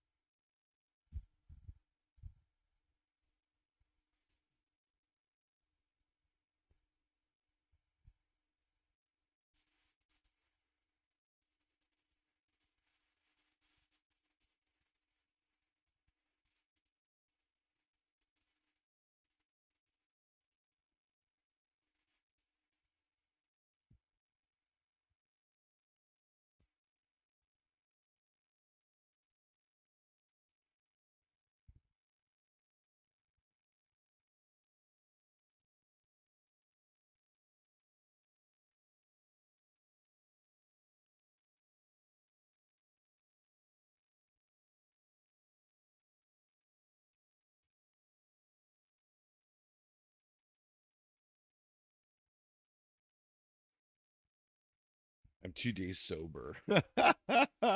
I'm I'm a little over a week. Yeah, I'm not actually a big drinker though. I'm not a big drinker. It's not my thing. I mean, I don't mind it, but I mean, if I got a choice, I'd be like, yeah, whatever. A couple of weeks ago, I was out with some friends of mine, and we were at a bar, and I started with Jack and Cokes, and then I ended up with a Coke. They used to call me the Blackout King. Woo. You know what? Sometimes we need to pound those shot before the order filled. You know, you need something to numb the pain sometimes. I wish I wasn't sometimes. Well,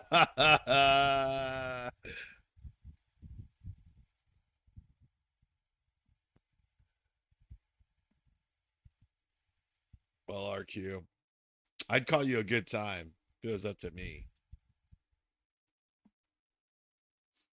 That's when you're glad you have camera phones. Man, did you see what you did last night? Like, holy moly. No, and no, I don't want to know.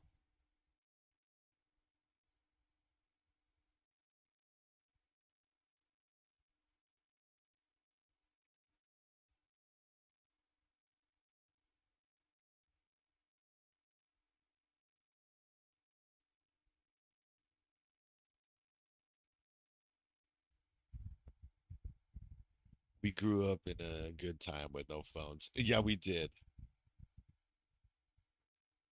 Last time I was drunk, we were drinking Everclear, and I don't remember the night.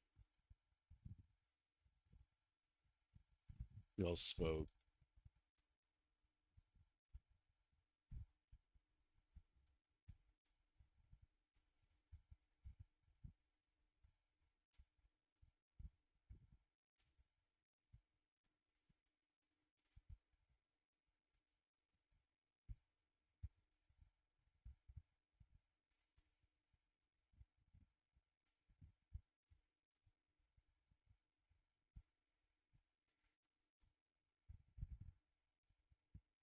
That's the only thing it's good for. Yeah.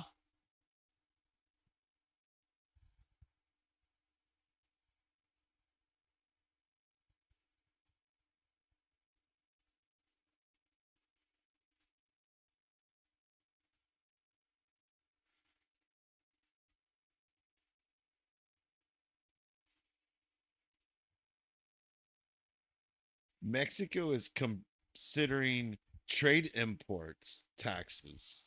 So they're thinking about adding taxes on imports into their country, specifically China.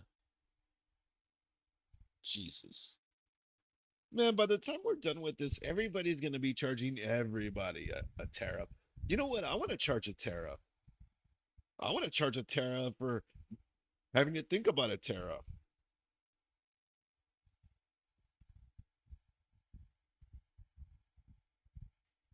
No, I'll tell you what.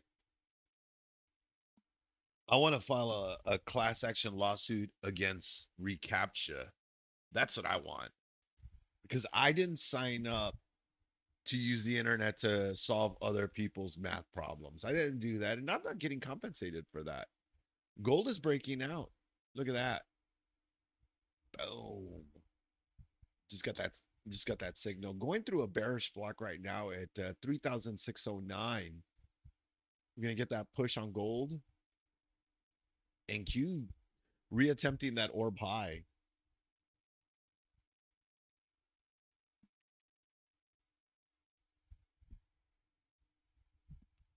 Took a little short on the 50K eval.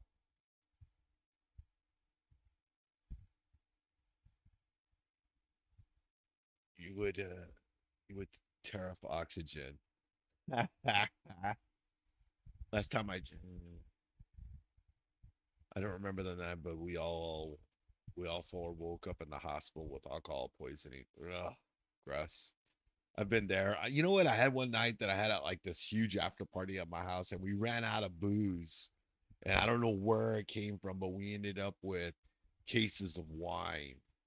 So I ended up drinking like red. I moved from like beer to liquor to red wine.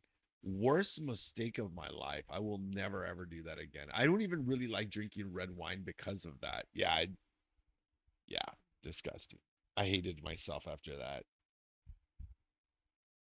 Yeah.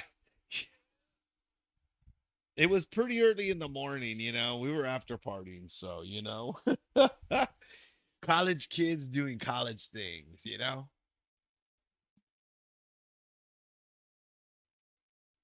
I don't mind like a white wine. I'm such a lightweight now though.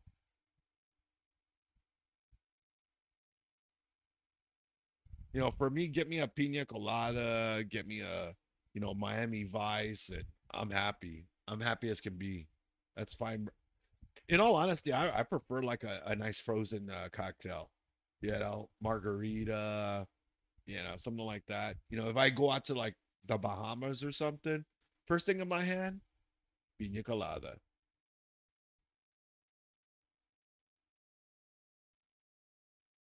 Like if you get like a frozen Jack and Coke, there's a couple of places down here that they do like a frozen margarita, but they do a frozen Jack and Coke. Ooh, delish. That's I like that. Like a Slurpee, like a Coke Slurpee right there with a little Jack in it.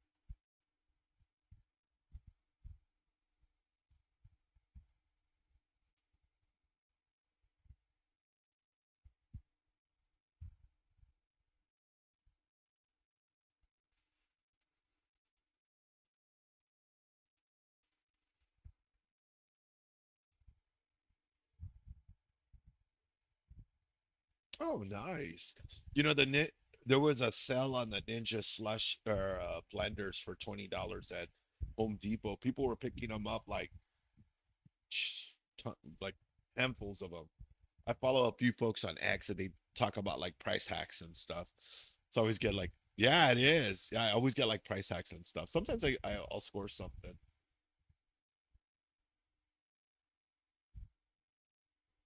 Apple is sounding like it's starting to kind of expand to the upside. And gold and Nasdaq are just kind of slow. It's just slow grind up. Where's Mr. Mike? Out making commercials? No, I'm not sure. He's probably doing some office work, keeping the wheels turning. But I'm sure if you keep tuning in, you'll catch him here.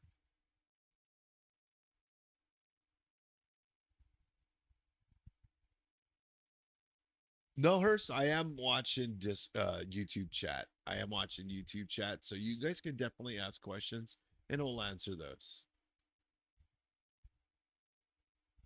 If you guys want, y'all are more than welcome to jump in the Discord out there. Tiffany, is it? Hey, we're not calling out people here.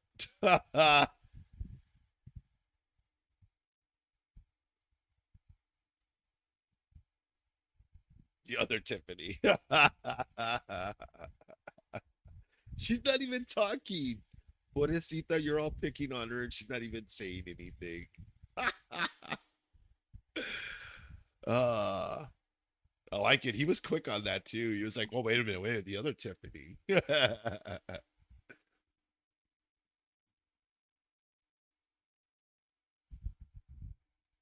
All right, we're about 12 minutes from New York lunch now.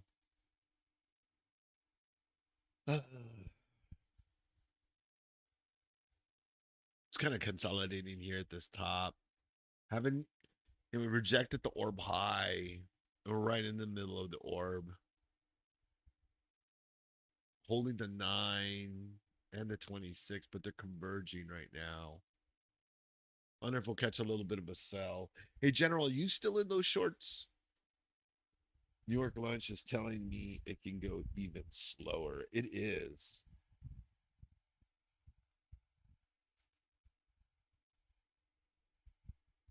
I know that was great, right, Tiffany? He pivoted off that real quick.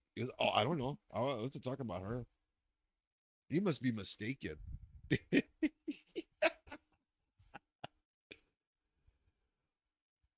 Moran, my inflation view isn't just informed by monetary policy.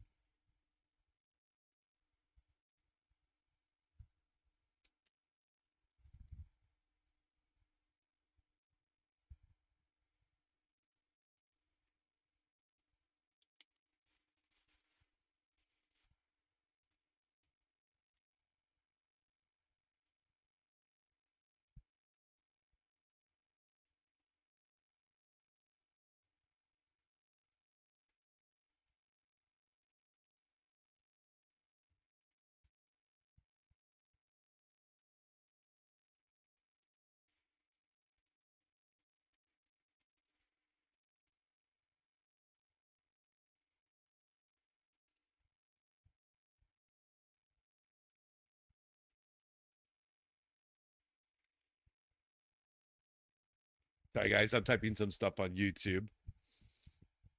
Tiffany, super fast. I was talking about Tiffany's guy, not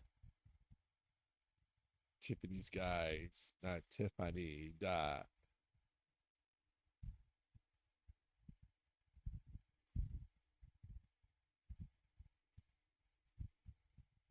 I've been done trading for a bit. I took y'all to lunch with us, and now back in the truck, hanging out, hoping I can stay up long enough for Coach Matt. Yeah, tell me about it. Been an interesting morning. I actually stayed up like super late. I was looking at the market all night, so I was up way, way too late.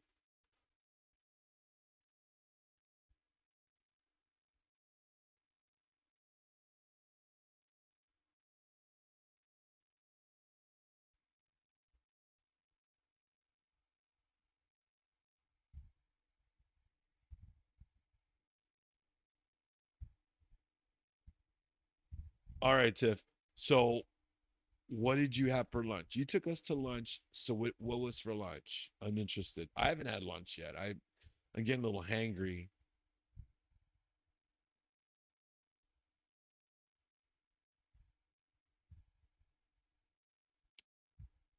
Popeyes blackened chicken tenders. Man, I love Popeyes chicken sandwich. That thing is delish. But you know what's sad about it is that not all the Popeyes make it the same. Like some of the Popeyes, it's not that great. Like some of them, they'll load it up with the lettuce, they'll put the mayo, and it's all like, mm. And some of them, it's just not like that. They're just like, what? Yeah, it's not the same. The one by my house, they do it right. I got lucky.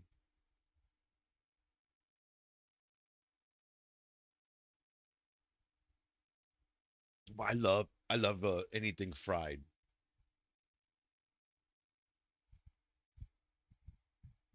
I like their simple batter better.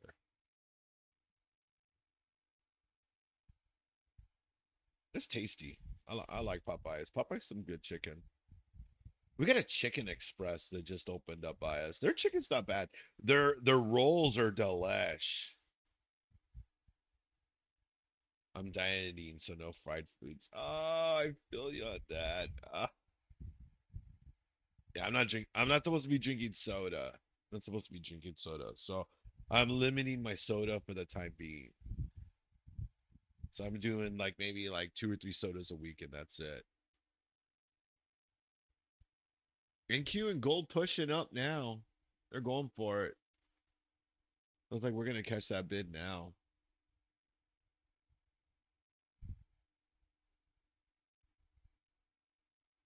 That's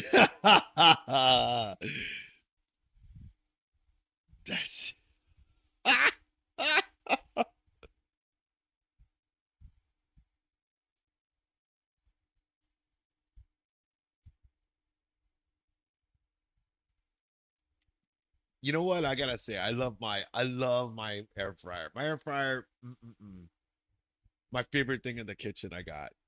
I have not had a Coke for like 6 months. Good for you. Good for you. You know, I quit drinking sodas, iced tea for like a few months, and I just shed pounds. I mean, I just lost a metric ton of weight. It's just crazy.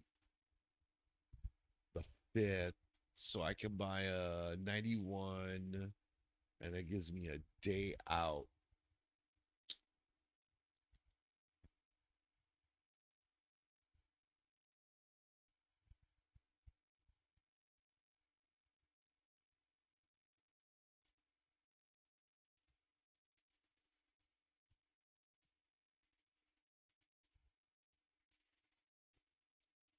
Pushing the orb high now on NQ.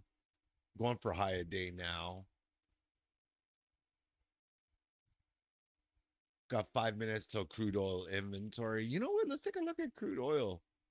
Gold looks like it's gonna push. Look at that.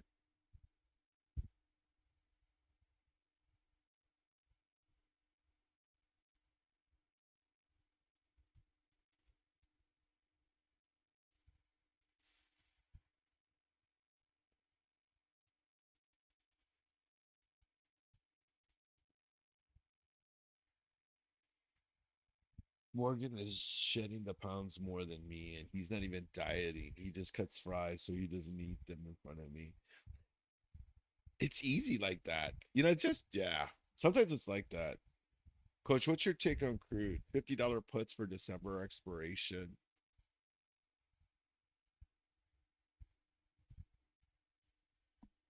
I think you could, but you know what? You'll have seasonality kicking in around Christmas though. You got the holiday travel season, so gas prices can go up around there. So just keep that in mind, you know. I'm not sure like how you would be kind of going into them for that season, but that would be the only thing that would get me about the holiday. But could work though. Definitely could work. Plenty of time.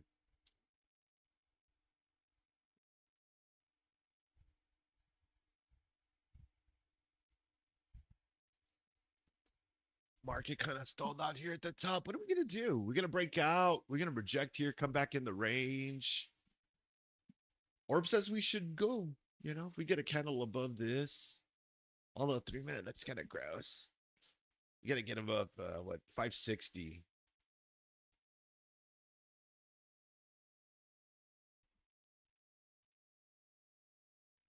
But I mean, you could do it because you know why? You got plenty of time. You got plenty of months before it.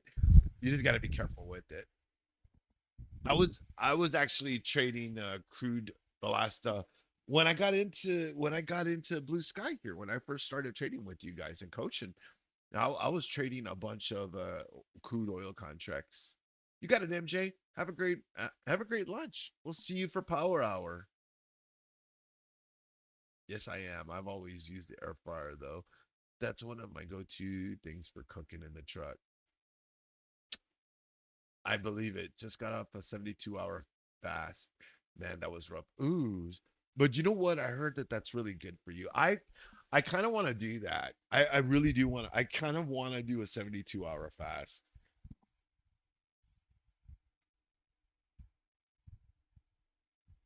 Exactly. I heard that like your immune system and it gives you like kind of clarity of the mind and stuff. I heard it's really good, like, mentally. It said, at the beginning it's kind of rough, but then after that, you kind of get to this plateau and you just kind of level off. I guess the hunger subsides just 3 times your water. It works the same way. Really?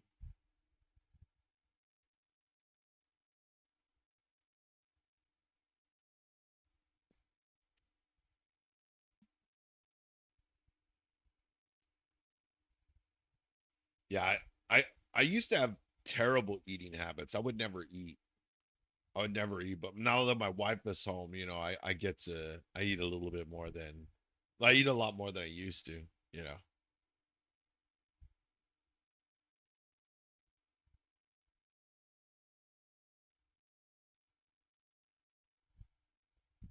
Oh, I can imagine.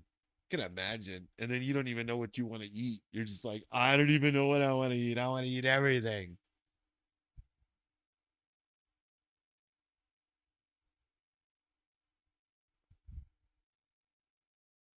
I'm doing 1,300 to 1,400 calories a day.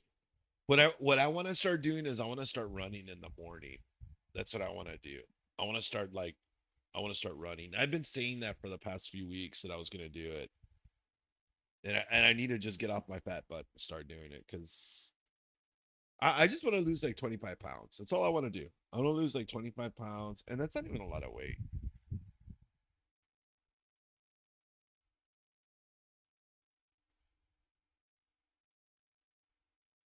Moran says, I did not recommend giving the president control of the Fed.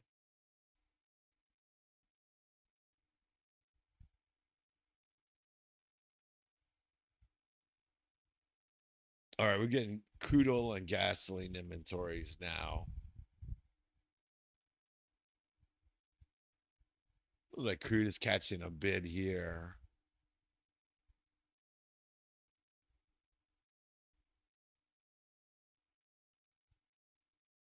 Yeah, so inventories are actually higher than previous.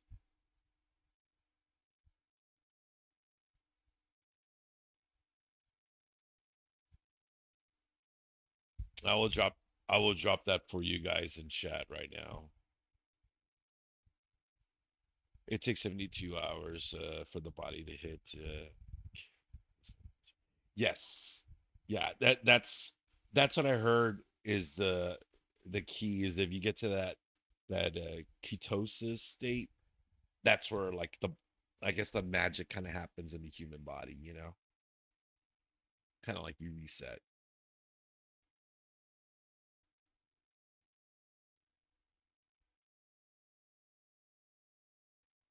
Hey, crude just came out from under it. Whoa, nasty.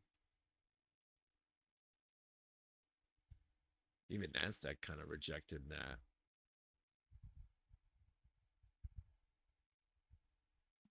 That magic happens every day.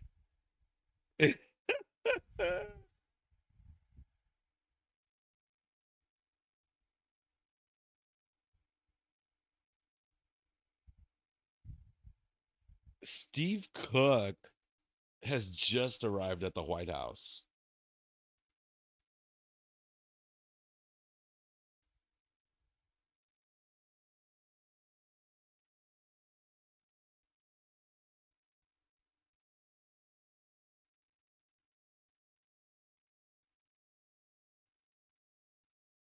Moran, the president has made a series of excellent calls on monetary policy, though the Fed should be independent.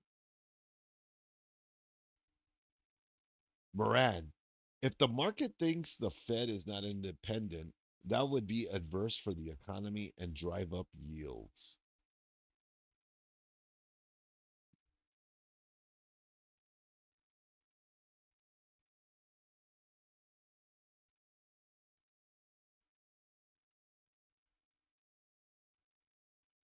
Moran declines to answer on the president's view on the pres I'm sorry. Moran declines to answer on the president's power to fire based on rate views.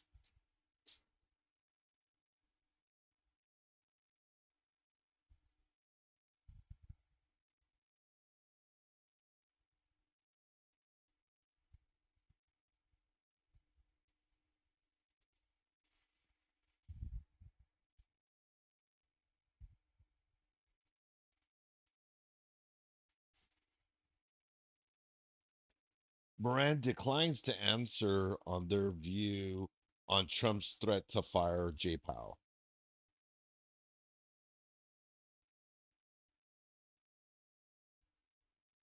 Okay. I guess nobody has an opinion on this one.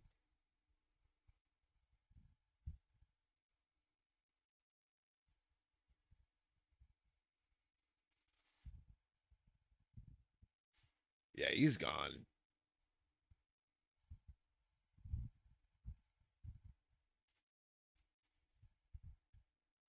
Oh yeah, I'm not worried about Jay Powell getting fired. I know he's not gonna get fired.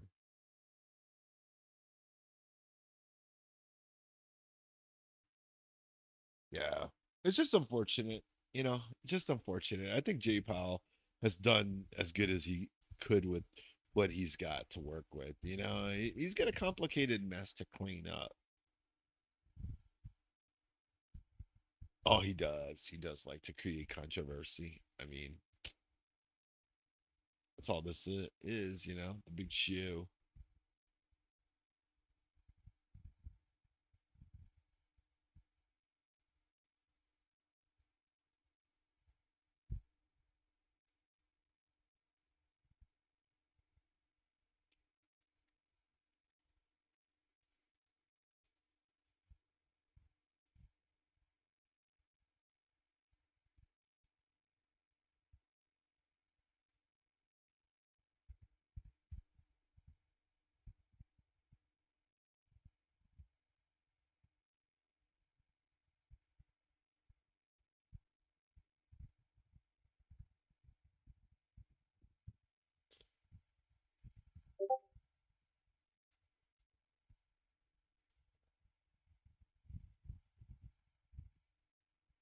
Are you serious? Are you serious that that coin rug pulled already? No way.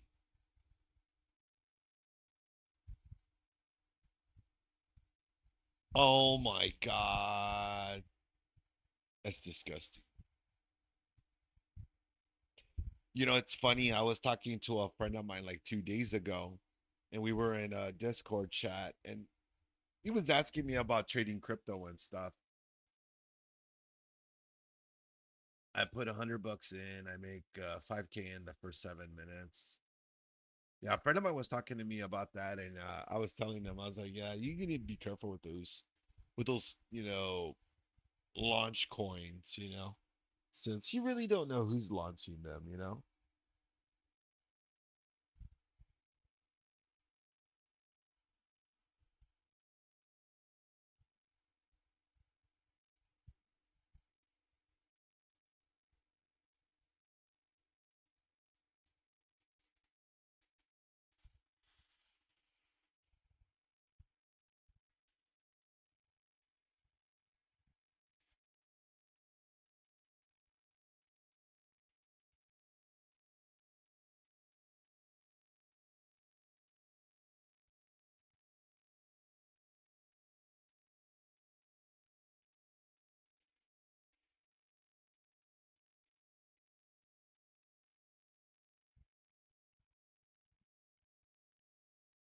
Yeah, I don't know a lot of people in that space, so it's hard for me to know when coins are launching and stuff. And just because of that, I just kind of stay away. I wouldn't mind it. I wouldn't mind, being, participating in some of those and running the gauntlet. I just don't know.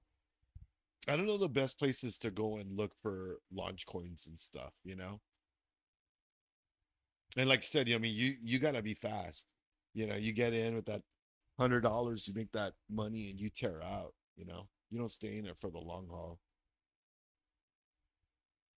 I look at pump fund every once in a while, but I mean, there's just so much randomness there. Yeah,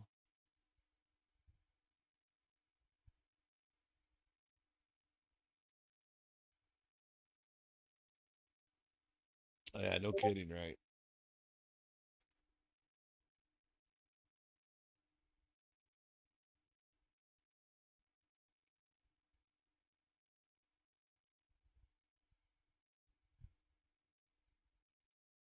So where do you usually go?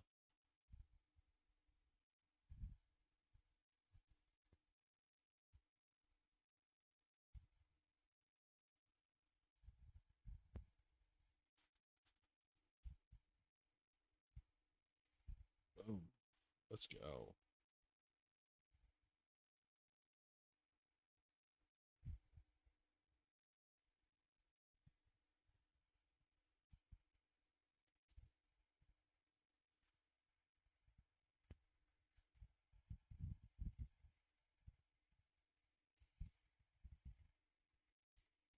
Look at Nvidia. Oh my God. Crude oil seems like it might even be going as well. NVDA, let's go. Mm. Looks like it's ready to go, right, bro? It looks like it's just ready to just rip faces off. There's this trader who made 27 million in August, averaging close to 1 million a day. Not a single losing day over the past 300 days. Oh my goodness, that's crazy.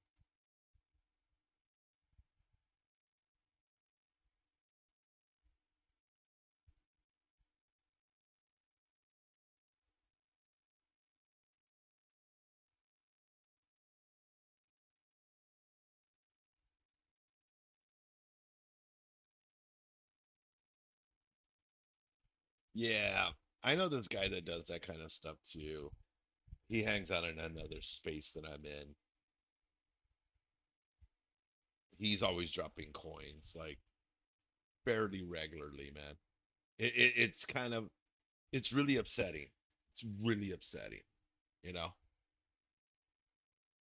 He doesn't think there's anything wrong with it.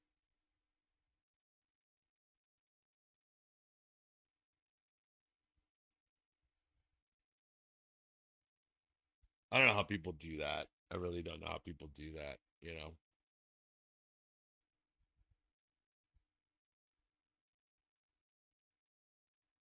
because none of it is regulated. So there's no rule to say either that it's legal or illegal. So it's lawless. That is the problem with that space. Is that there is no regulation or anything. So all you can hope is that those platforms like Pump Fund actually do some work and vet the coins that are being put out. But the reality is that all they want is the founders of the coins to pay them a fee to list their coins, and they're fine with it. They'll list anything. I'm sure some of you guys have been on Pump Fund and seen some of the coins that are on there, and they're very questionable. There's all kinds of stuff going on there.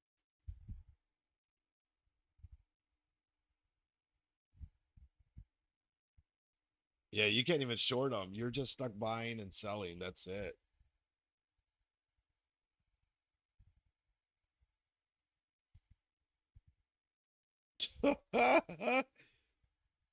And I'm all excited that I've only had two losing days out of the nine on this.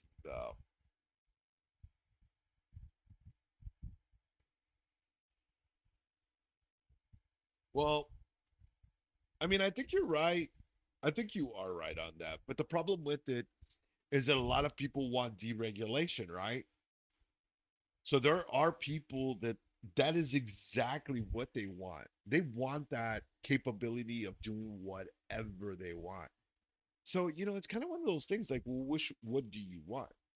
Do you want the more controlled, confined, manipulated side or a more free and obviously, you know, I guess even more, I don't even know, it manipulated on both sides, really. Really.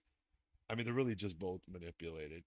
If you're trading those kind of coins, you're going for the long shot, so it's got to be money you're willing to lose, right? First, cardinal rule of trading, right? You got to trade with money you're willing to lose, right?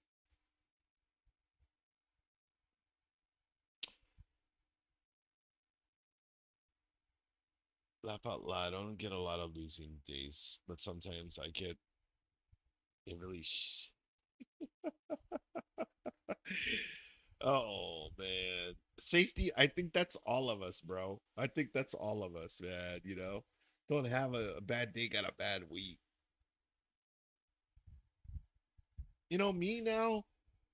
If I usually will have a bad day partially, but the way I manage my portfolio as a whole now, I'm able to offset my losses because I'm trading futures, I'm trading options, and sometimes I trade crypto. So sometimes I'll look for strength in another market that I'm not even trading with you guys. I might take a trade on Bitcoin or I might take an IBIT or I might take a a gold trade on an options contract, because I'm looking for where there's volume to where I can offset to make money.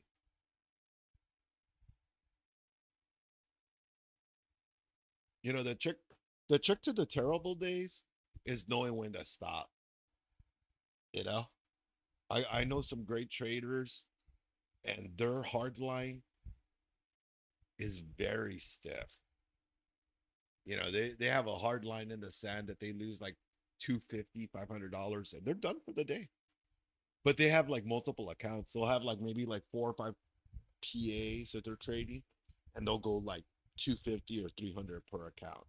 And once they hit that, they stop and they go to the next account. And if they hit it again, they stop, go to the next one. To limit the risk and spread it across multiple and not just have one account just go down the toilet.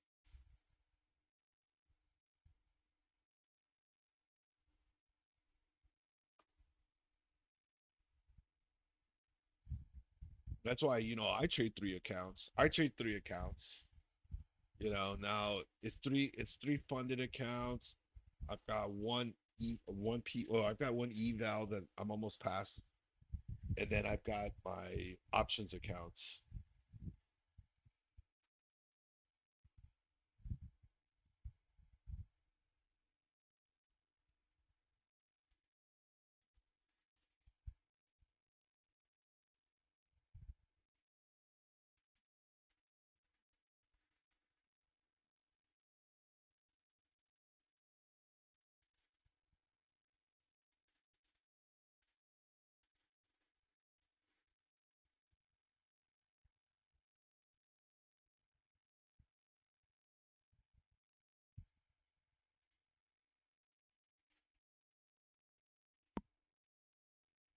Oh, we're at that orb high on NQ. We're 16 minutes into New York lunch as well. So are we going to continue upward or will we pivot from this spot and sell into opening range low? So far, it looks like the sell is kind of taking hold here. My biggest issue has been doing okay-ish and wrecking it all in 1 to 2 days. So, like right there, Tiff, to me, what I see on your trade history is I like it. I like it a lot because you know what? I can see that your losses are very controlled. They're almost a third of what your average gains are. So your loss to win ratio seems to be in the proper balance that it it takes it doesn't even take a single trade to make up a day's loss. So absolutely, Chad, that is, I mean, I think you're very much on the right track.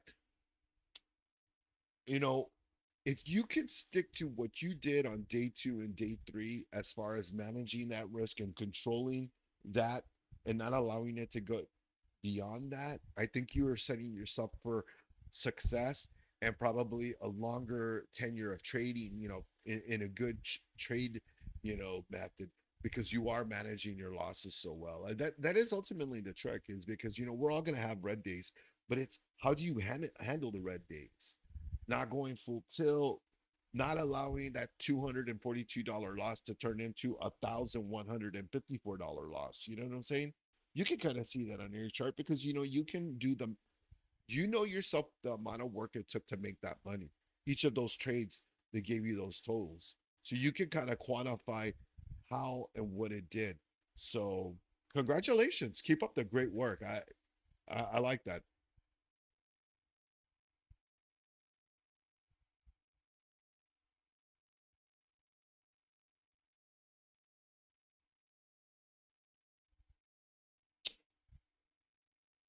And the cool thing about what you're seeing right there, with what you've got is I'm sure the sizing is small. So if you continue that and you kind of just if you document it, yeah, being in an active community with traders that can kind of, you know, talk you through it, or you can ask questions, or you can kind of collaborate with your other trading buddies, it is immensely helpful because if you're going at it by yourself, sometimes you can get kind of lost in the weeds. You can get analysis paralysis. And then if you take a loss, you can start getting like gun shy and you won't take trades. And then by the time you take a trade, you'll start taking more risky trades because you're feeling that you're missing out. So, that's where the hard part comes in, is how do you kind of balance the two to where like you're making money, but you're not too crazy risky, but it's enough to where it it provides. Because at the end of the day, that's what we're looking for. We're looking for a means to provide for ourselves and our family. Because as you're like, if you're not sized in enough, and I'm not saying you are, I think your sizing is fine because I mean, you got days that you're just killing it, you're nailing it.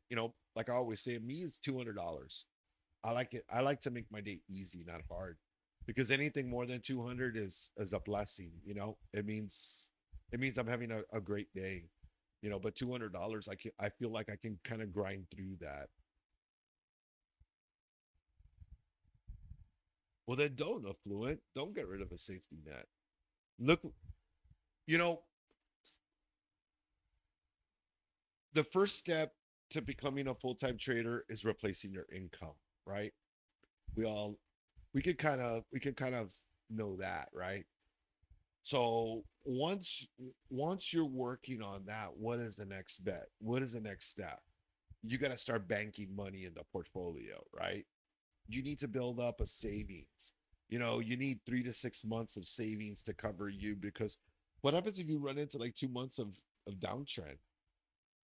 Or affluent. I mean, you and I both know very well we can lose a lot of money in a single day. We can lose a metric ton of money in a single day. Exactly.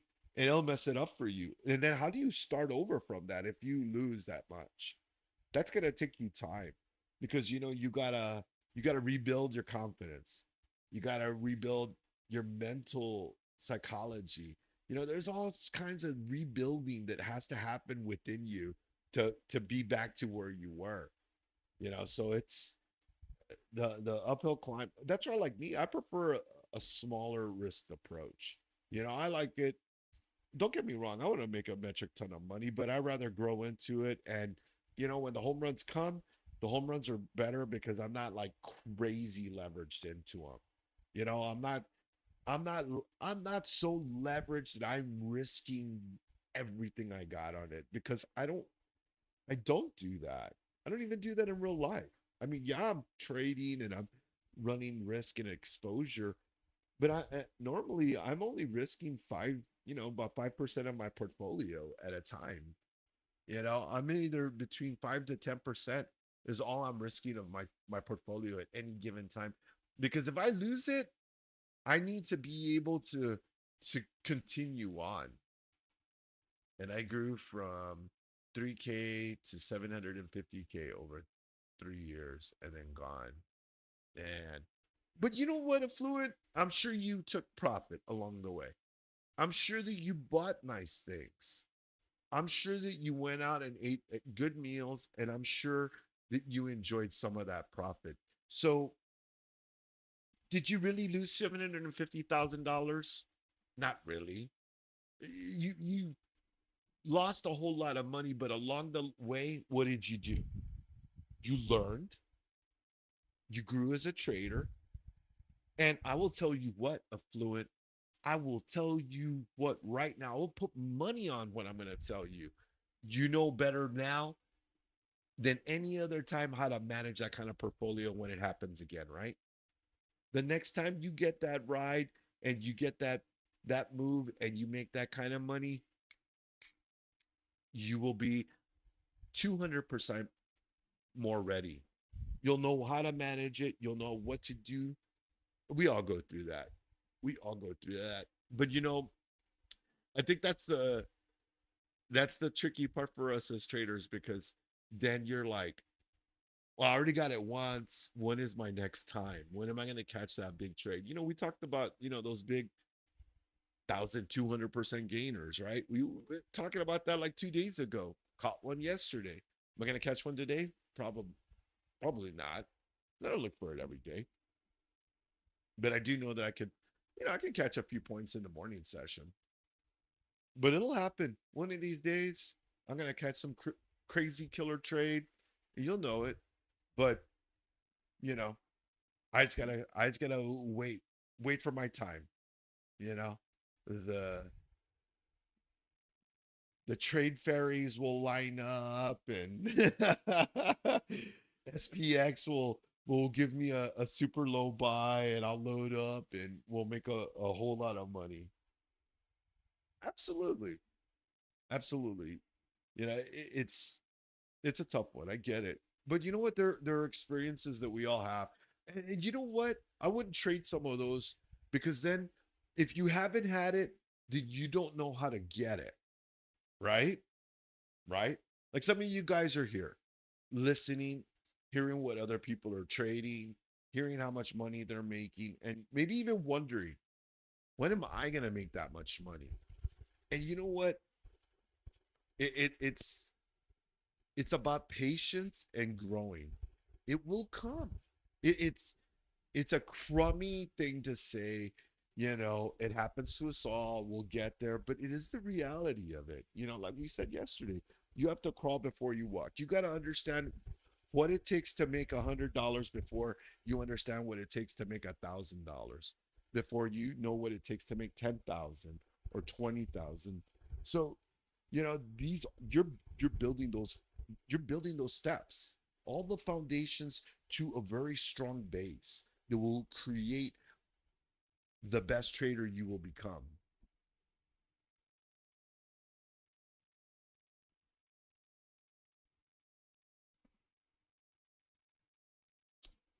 It's different eyes. It's different eyes. We all trade differently, you know. And that's one thing I try to emphasize, to folks. The chart is very subjective. We're all like artists here. We're painting a painting for ourselves, but it is very subjective. And when you hear people say trade what the chart shows you, that is intrinsically what they mean. That's why, when we talk about, like, drawing the 4 hour support resistance levels, that's what we say. It's not rocket science, and it's very subjective because it's what you see. Because at the end of the day, you need to find your entry based off that support. How can you make an entry off of a support that I tell you? How can you have faith in what I'm telling you?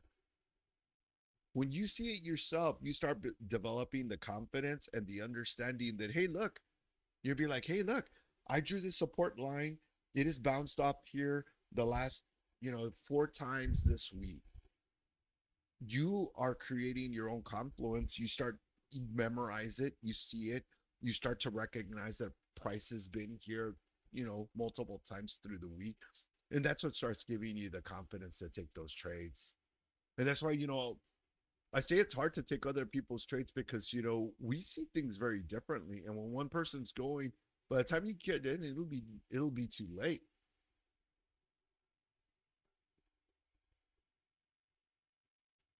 Same. I'm a year and a half into this and have yet to get a payout, but I'm okay with that. I'm learning.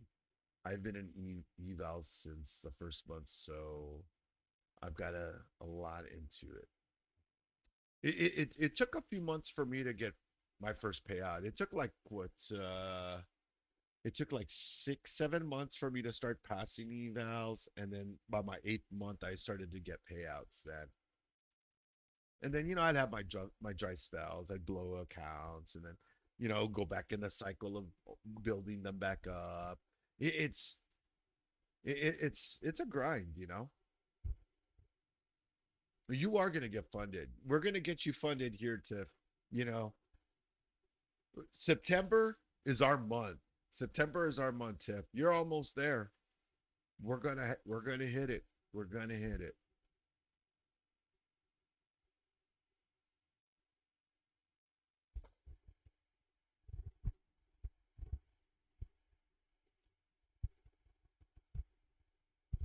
Exactly, Tiffany. Nobody goes to med school and becomes a doctor the first year.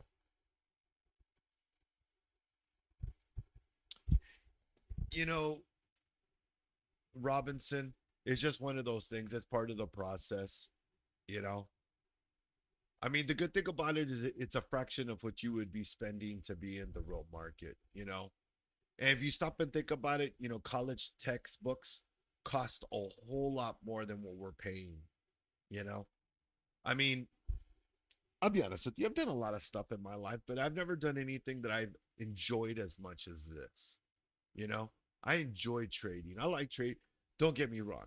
I don't want to trade, but I enjoy trading. I don't know if that makes sense. I don't know if that makes sense. I love sitting here looking at the chart, doing technical analysis. I love taking one or two trades and then just being done. I don't like to trade more than that. I really don't like to trade more than that because I feel that I've worked too much for that money then, you know? It's just like, like yesterday, taking that $5 and turning it into 83 or 85 bucks. I love that. That makes me feel good because I've now done it more than once. I've now done it more than once. I know what that trade looks like, and I know the times I do catch it, it pays dividends. I've blown probably just as much as many accounts as you, safety. I've blown a lot. I'm probably over the 100 club myself.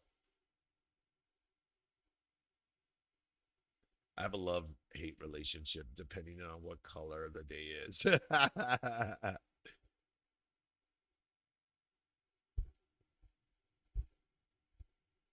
You know what? That's a great point, Butter Toast. You know, the mindset of entering trading as a 1 to 2 year unpaid intern fellowship, definitely. I just kind of look at it as, like I said, this is me just having paying for a career change. I could go to a technical trade school, pick up some kind of trade, and it's gonna cost me like 25, $30,000 for that.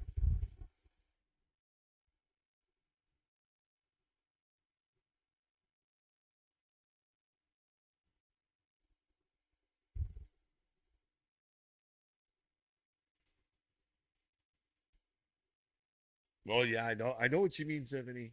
Same, right? It's ah, yeah, I've sat here, pulling my hairs out, when is it gonna be my turn? When is it my time? Even my trading friends, my trading buddies, I've actually been trading futures longer than them. And for a minute, some of them were doing better than I was. Some of them were doing much better than I was. And I was struggling. But then again, my struggle was very different than theirs because I was trading full time. I didn't have another full time gig to kind of offset my income. So I was trading for my life. And there's nothing more stressful or I mean that oh it's challenging. Trading for your life, it's challenging. It can add a very different dynamic that you may not be quite ready for. I don't want that safety. I really don't want that kind of. I don't want to own a hedge fund. I just want to grow my portfolio big enough to where I can live off of the dividends of my investments. That's all I want. I just want to grow my portfolio to where it's big enough to where my monthly dividends will pay me out and I don't have to do anything anymore. That's all I want. I came to the realization that instead of trying to get rich overnight, just taking base hits of 200 every day gets me there quickly and eliminates the account blowing and having to restart evals over and over. You got it right there on the head, Fluent. You got it right there on the head, my friend.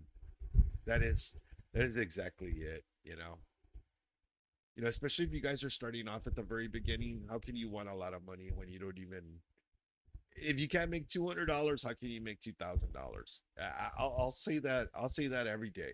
I'll say that every day. How can you make that? You know, you have to have, you have to have the understanding of what it takes to get there.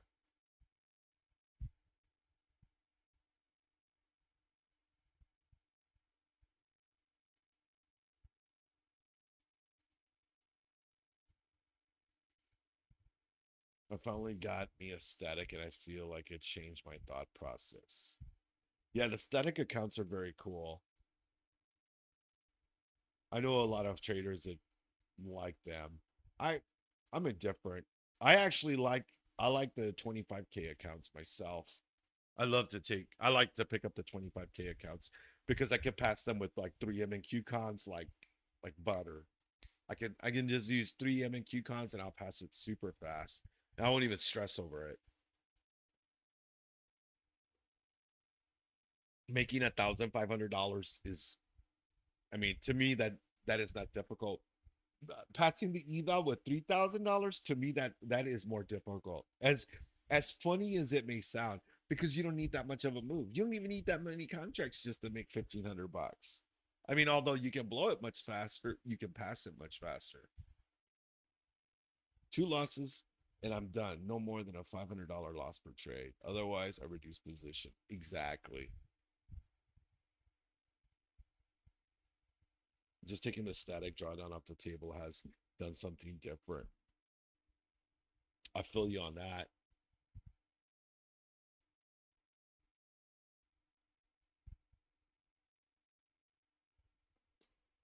Yeah, when I started going for the bigger accounts, the 200Ks and stuff and above, that's that's when I started really kind of like seeing it come together.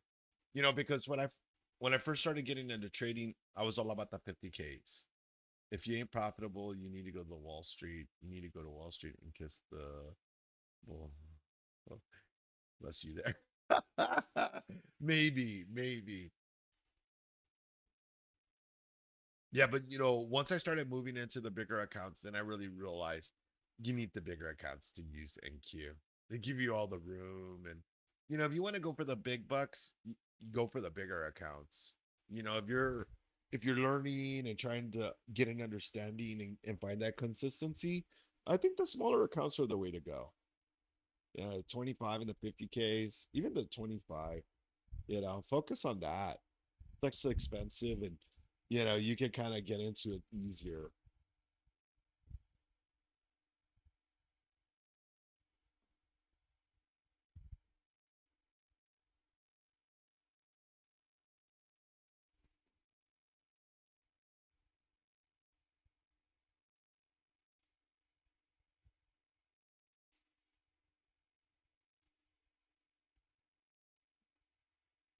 Supposedly the arcade junior, the arcade junior hearing, supposedly they are yelling. They are yelling at each other inside the hearing. So I'm assuming it's probably the anti-vaxxers versus the vaxxers. I don't feel so pressured. You shouldn't. You shouldn't.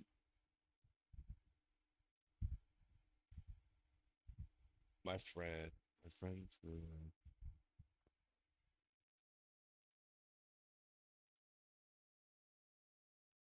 man, that's wild. 40 contracts. They must know General. That sounds like my homie over there, General. I don't see him in here today. I think he's stuck in some puts this morning. Out 20 points. Beautiful move to the upside.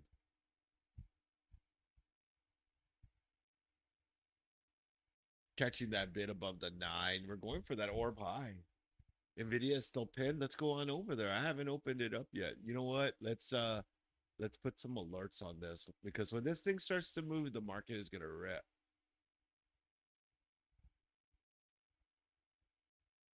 There you go. We're ready for it. Look at NQ going for the orb high.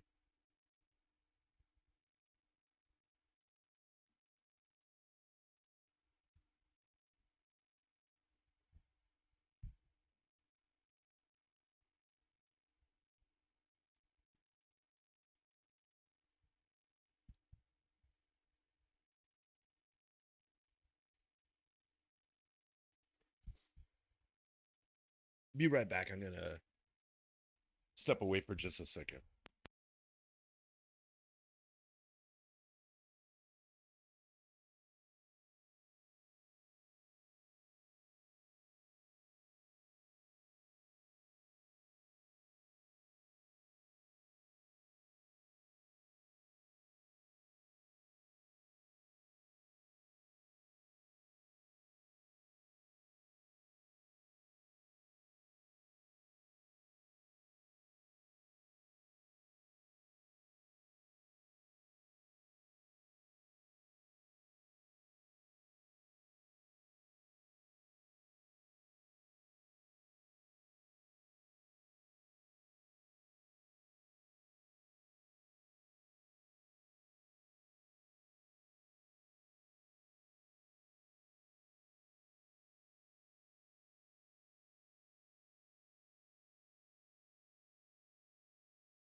All right, I'm back. Sorry about that.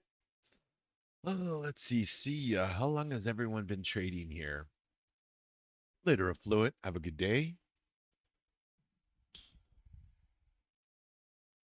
2020 for me, futures last year, futures 2021, options 2016. Nice. How did you do in 2020? I heard it was a good time to get in. Everyone was a genius, but it was a wild time. 3 years on future and 2014 for options. Yeah, we got some seasoned traders in here. There you go, guys.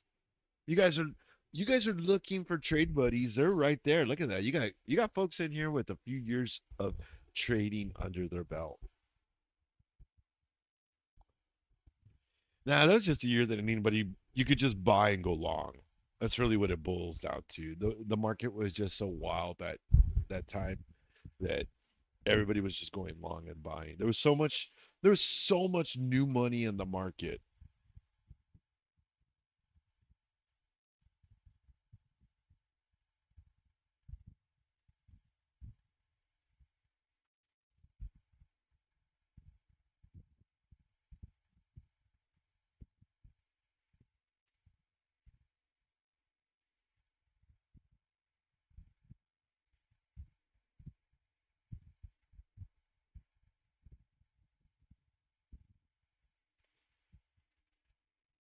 As a matter of fact, yes, I actually do have the GAN strategy.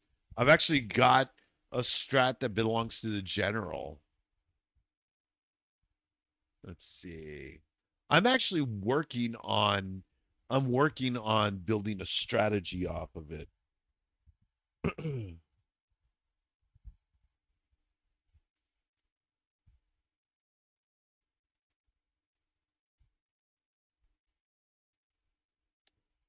Let's see. Is this it? Oh, this is it. Yep. There it is. And there's the gang box right there.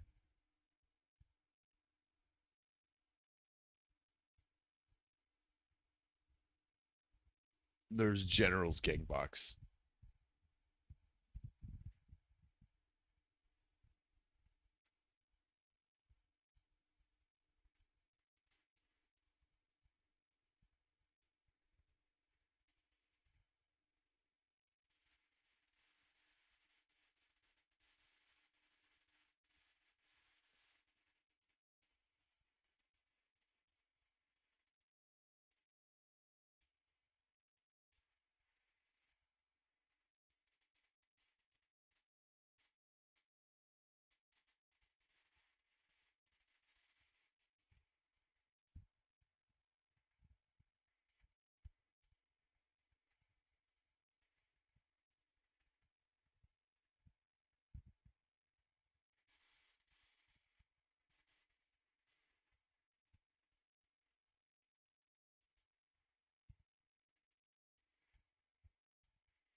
Yep.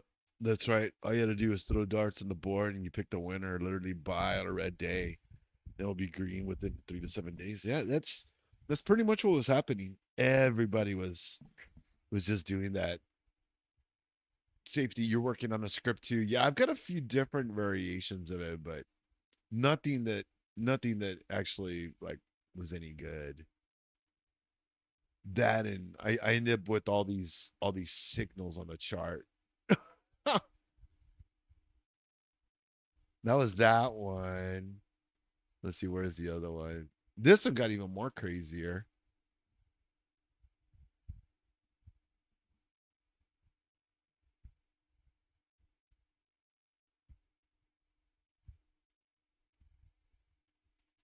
See, I have all these flags on here, and yeah, I don't even know.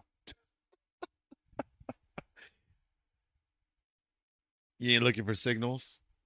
Nvidia is pushing to the upside. Let's go back to NQ.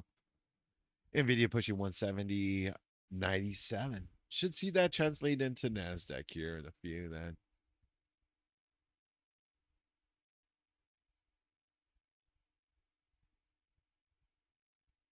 Your strategy is based on best price. That's cool.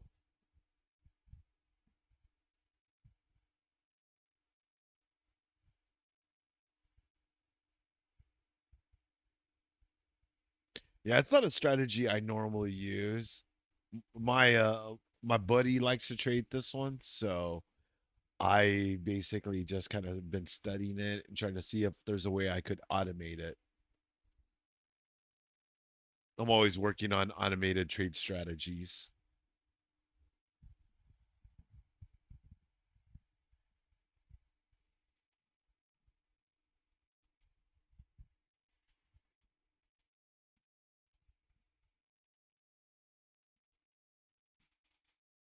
Rejecting that orb high though.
Nvidia getting that next leg up, and look, there goes NQ making the next push up.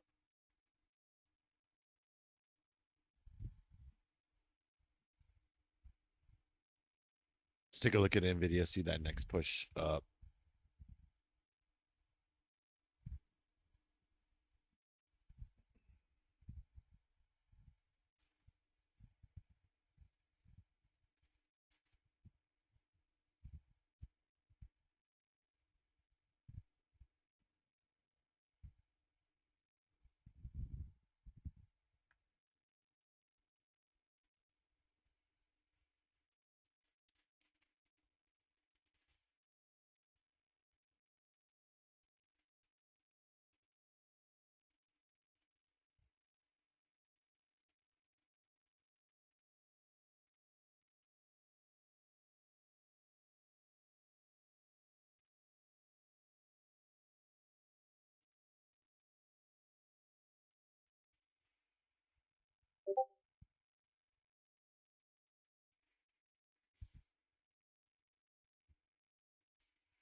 What, 8 minutes away from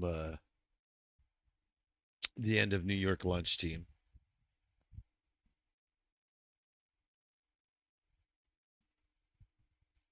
Take a look at NQ. Wow, nice push on NQ there to the upside.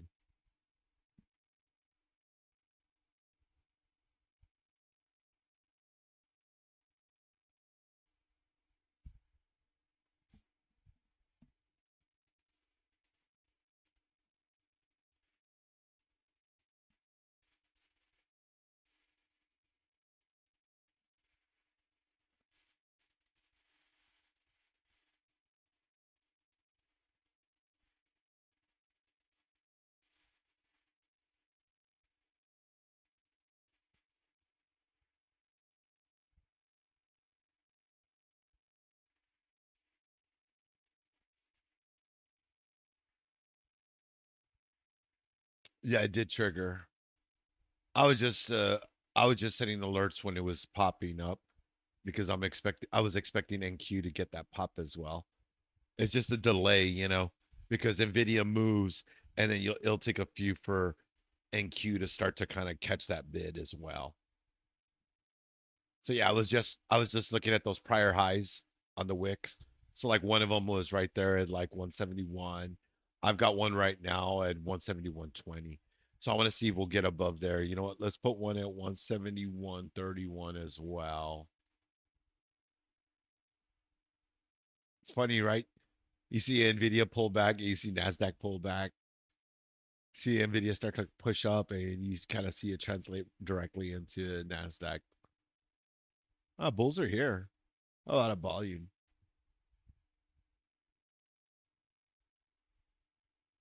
You can. That is one reason why you guys always hear me talk about the Mag 7. I always look at the Mag 7. I mean, if you're trying to figure out why the market is doing what it is and you don't know why, it's because you're not looking at the Mag 7. I'll tell you that right now. I will tell you that right now. If you're sitting there scratching your head, wondering why the market is doing what it's doing, you need to ask yourself, have you looked at the Mag 7? Because they will give you the telltale of what the market is doing. Matter of fact, let's pull up the heat map there. We're going into the latter half of the day.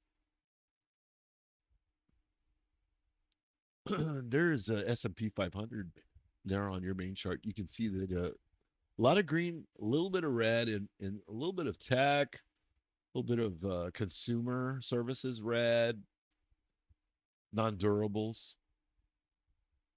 Mac 7? Oh, Magnificent 7.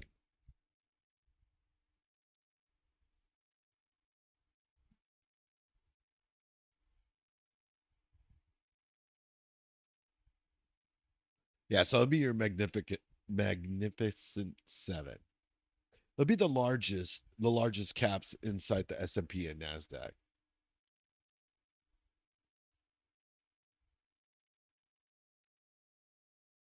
Let's see what Google has to say about it. So Google's AI says the Mag 7 most commonly referred to the Magnificent Seven stocks, a group of the seven high performing and highly influential US technology and growth companies. The term is a nod to the 1960s Western film of the same name. Companies included in the Mag 7 are Google, Amazon, Apple, Meta, Microsoft, Nvidia, and Tesla.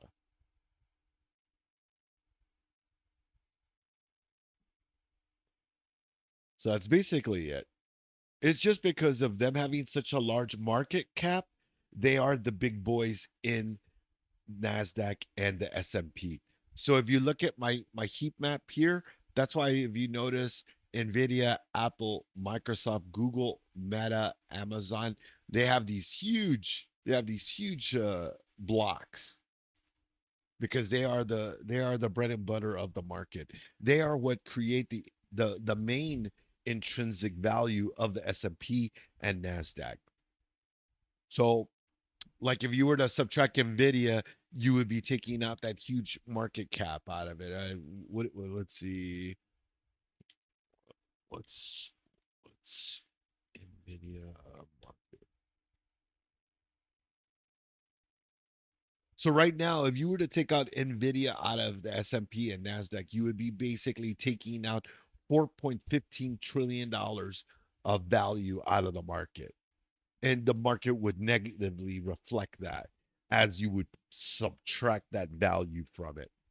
So when those guys are moving and have these big moves, it will translate very quickly into the market. So that's why, like, a lot of times you hear me talking about Apple, Nvidia, Microsoft, and Apple, because when something positive or negative affects them, they are such a big influence on the market will sway because of them. The heat map I use is the trading view heat map. I'm sure that you can go elsewhere and look at Nasdaq. Let's see if we can get you a Nasdaq heat map. Let me see if I can get you a free one.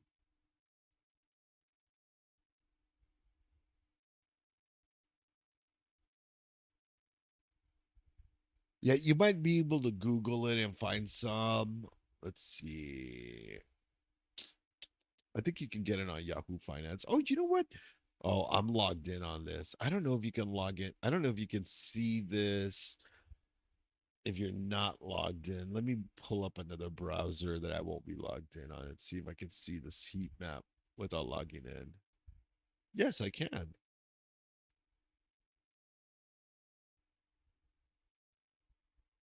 There you go.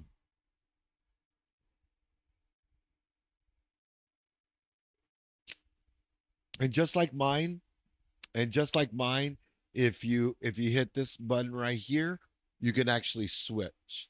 So you can go from using the S&P and then you can go to Nasdaq and you can look at specifically the heat map on Nasdaq. So you can kind of see what we're doing right now. So like so me, when you guys hear me talking about my trading and wondering whether or not my bias for the day is bullish or bearish, this is exactly where I get that rationale and I come to where my I make my decision because I'll look at this and I'll say, okay, what are we like Nasdaq? We're trading Nasdaq. I'll be like, okay, where's Nasdaq today? What is the overall market sentiment? Because I'll use that for the sentiment to give me the read. The market is overall green. There's not a lot of red in the market, so I would imagine as long as no negative news comes out, I start thinking about time of day and where we're at, and I'll start looking for an opportunity to possibly take a long. I am bullish for the day. I am not bearish for the day. So that's what I would be looking for is where can I capitalize to find an entry that if we are going to continue bullish for the day, where would that optimal entry come from? And that's just how I use, the heat map to kind of give me confluence, especially if I'm, throughout the day, I'll be flipping through it and I'll just be looking at it. Or, like today, we've had some interesting moves on Nvidia. I'll start setting like just, alerts on it so I can kind of know what it's doing without having to look at it and see what it's doing. Because I don't really I care what Nvidia is doing, but I don't need to see what it's doing. I just need to know what is price action doing. Are we breaking? Are we breaking down or breaking up? Then I know that I need to be, going long or short on Nasdaq because obviously Nvidia is doing something. Something is happening.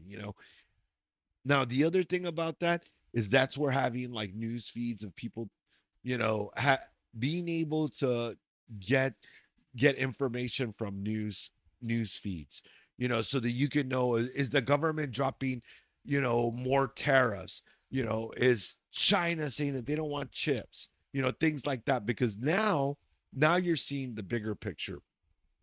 Is their policy affecting Nvidia chips that's going to stop the upward move? Is there a negotiation that H1 chip, oh, there's no hack on it, China wants it, they just ordered like a trillion of them, Nvidia is going to rip paces off and go to and break all-time highs. Now you can kind of see how I start forming the picture that I see in my mind of what I'm looking at on the market. That's that's kind of how this all kind of comes together in my mind.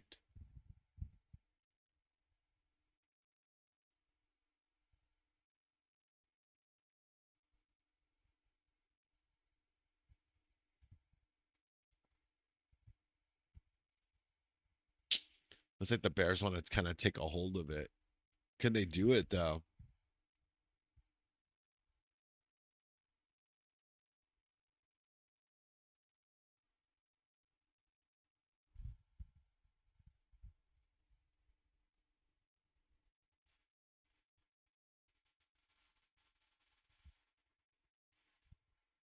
Definitely, Tiffany. If you're looking for something to give you an added edge to have a bias for the day, the Mag 7 will give you the bias. Because if there's no red on there, there's no reason why you should be shorting the market, in all honesty. It's a very simple heat map to tell you, kind of your general trend direction. So, like me, I'm very directional. I like to trade in one overall direction for the day. So like if we're bullish on the day, I want to always trade bullish because the last thing I want to do is get caught in a short as the market starts to rip. Or if we're in a sell off, the last thing I want to do is be buying the dip. I want to be selling into the sell. I want to continue selling and I want to get stopped out when the selling stops because that's my pivot at that point. When I get stopped out, that's when I know the market has pivoted. So if you're looking to try to find the trend trade, that's what I have found that works for me. It gives me my edge. Don't you dare catch a knife. If it sounds dangerous, then you shouldn't do it. I don't recommend catching a knife because you know what? Remember, 95% of breakouts fail. So that means that 95% of the time that you try to catch that knife, you're going to fail. Can you afford to lose 95% of the time just to win 5% of the time? That doesn't sound like a good ratio to me when you really zoom out and listen to the way that number breaks down. That's these are the ratios you got to look at. We're in a numbers game here, gang. We are in a numbers game. Oh, look at that. Bluebot changed the name. Thank you, Bluebot, for that. I know I didn't have any cool title today, right? There was no cool time. I was about I was about 10 minutes late this morning. Thanks to our team. Thanks to our awesome team for helping me out this morning. Shame on me.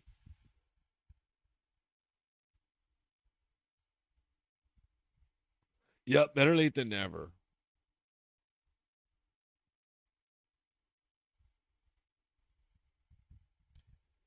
What about the sword? I can catch that. I don't know. Maybe if you're trying to be in Monty Python, maybe.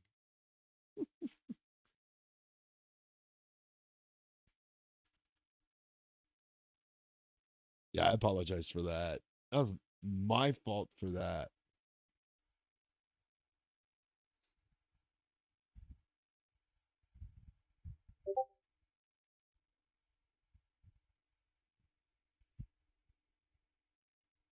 Market making that nice expansion to the upside, testing that 4 hour support, coming out of New York lunch team. 4 minutes past. Look at that rip to the upside. Let's go.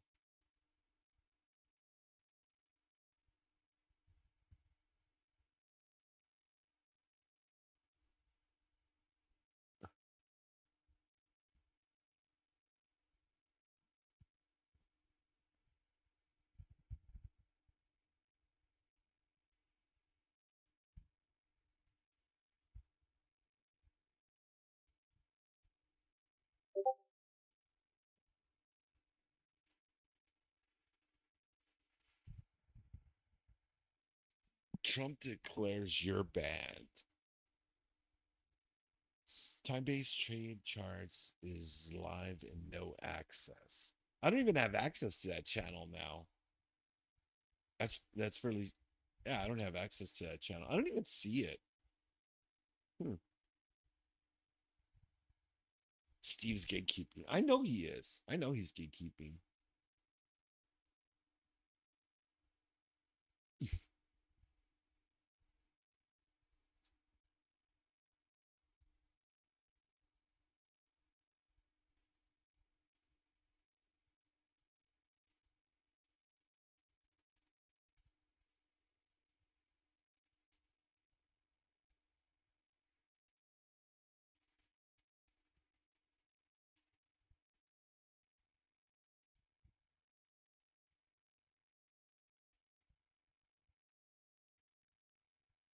Steve is the gate. He is the gate. Because you're funny. He just gets his nuggets now. Yeah. Yeah. He ain't sharing no nuggies with the rest of us, that's for sure.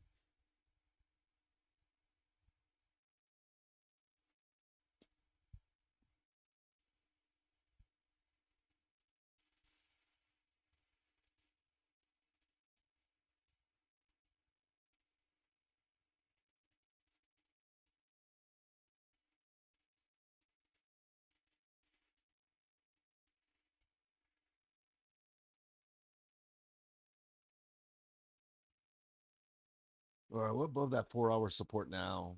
It's trying to push.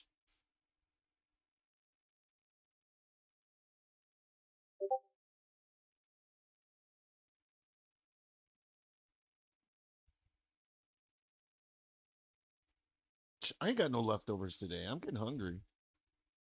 Time for some lunch. The wife is making burgers for lunch. I'm kind of I'm excited for that. I just don't know what I feel like eating for lunch. I should throw some wings in the air fryer, is what I should do.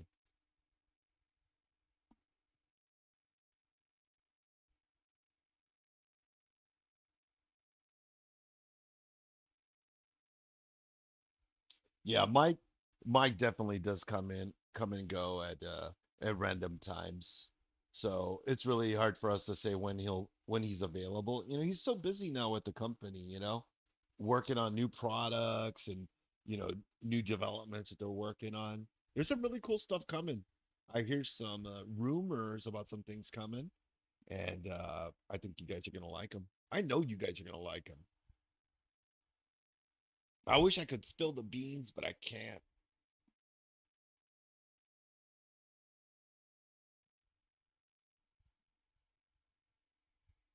I love that show.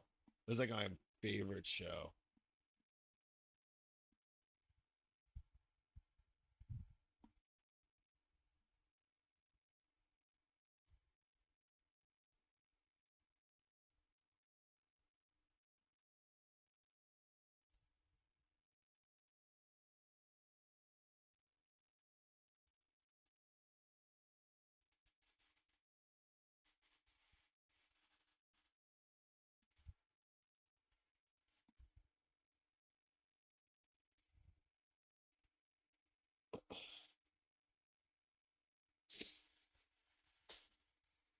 I've only been on with him twice, and both times he said something new is coming. I wish we could get a sneak peek already.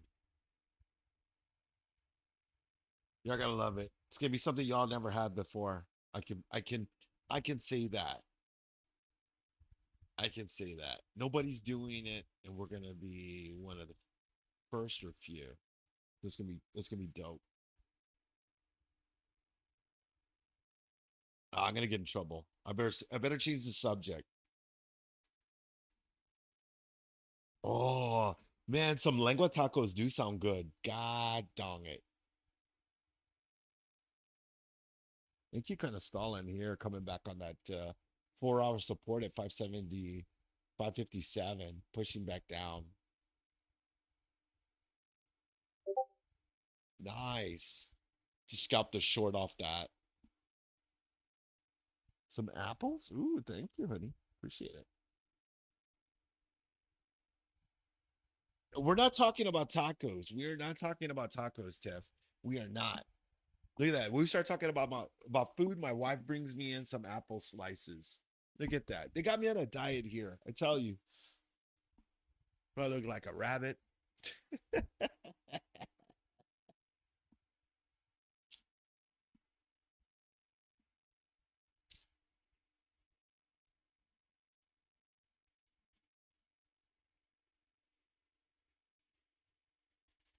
Tacos are better. I could eat tacos all the time. I got a friend of mine, he makes fun of me eating tacos all the time. There's nothing wrong with it.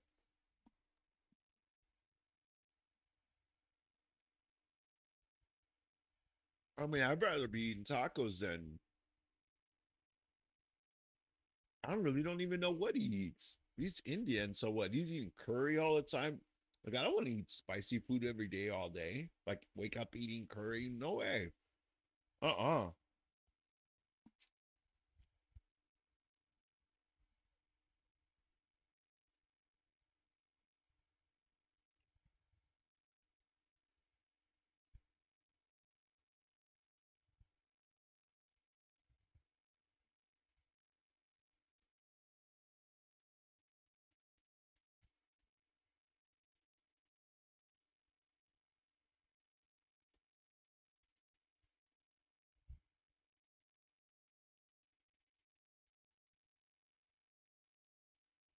Mm,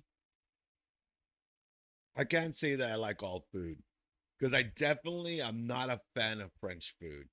My wife loves French food. What she knows about French food, I have no idea because she's just as Mexican as I. So I don't know what she knows about French food, but she likes it.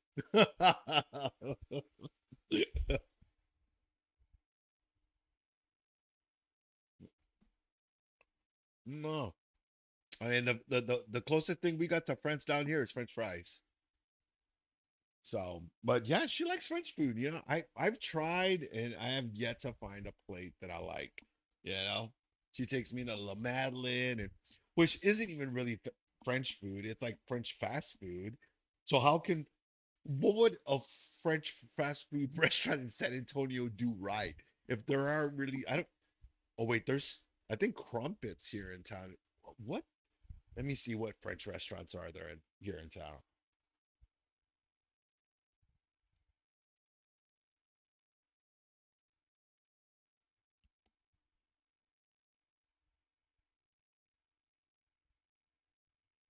Okay. There's a lot of French restaurants in town. I'm not gonna lie.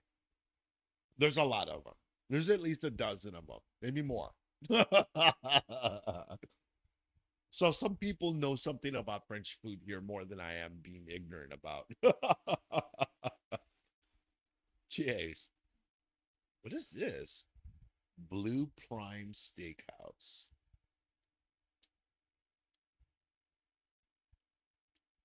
And of course, there's La Madeleine.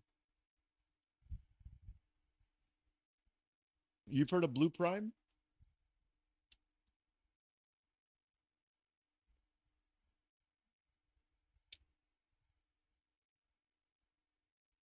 Me neither. I've heard of J Prime. There's a bunch of La Madeleines here. European Dumpling Cafe. Why am I why am I Googling restaurants that I'm not gonna go to? I want to see this Blue Prime though. Luxurious steakhouse in San Antonio. San Antonio's top steakhouse. I can't say. Wait a minute.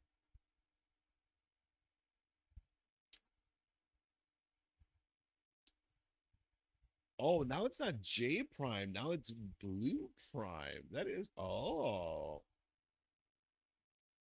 that is J Prime. Oh, I've been there.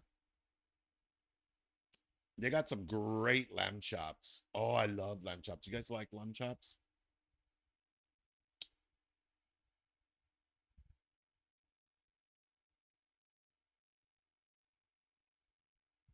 Lamb chops are delish. They have like this. Oh, here it is. Here it is. They have this appetizer. It's like 20 bucks for the lamb chop plate. Psh, give me that for dinner.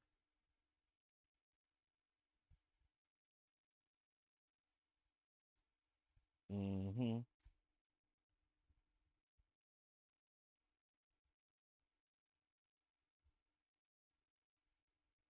It's a nice restaurant though.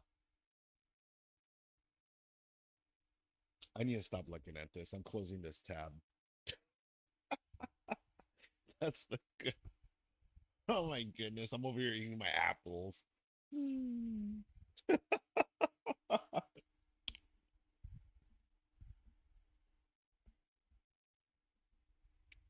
I know I don't want to say it here in chat. They'll bust out with the copyright infringement.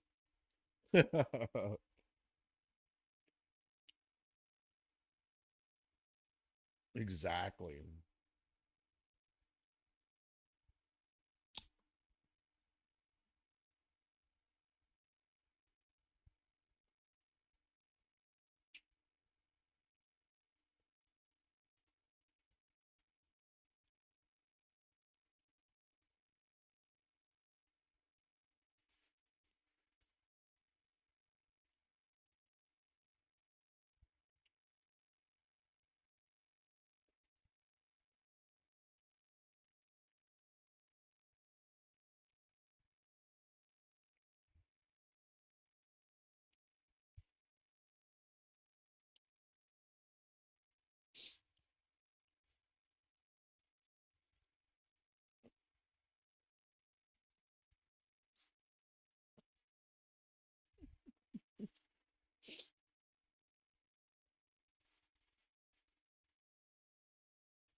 a slow grind, right?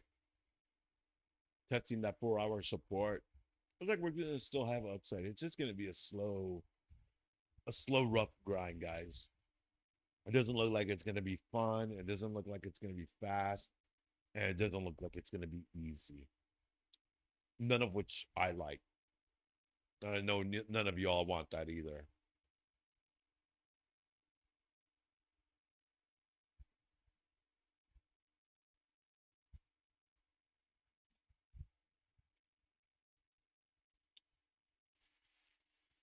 Why is that taking so long to load?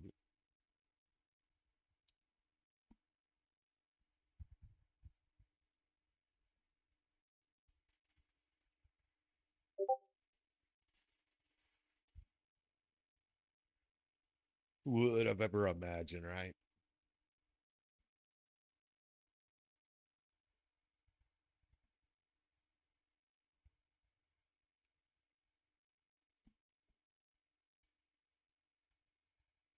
Crazy to think all that.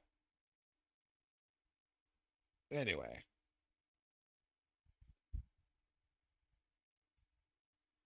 well, we're a little less than 2 hours away from Power Hour, team.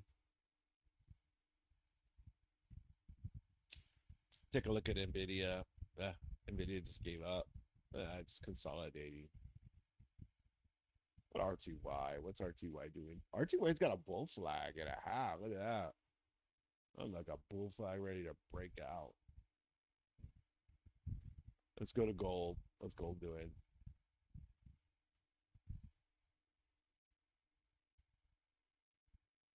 Well, hopefully gold holds this level. Maybe it'll come down and then it'll catch a base before it makes its leg up.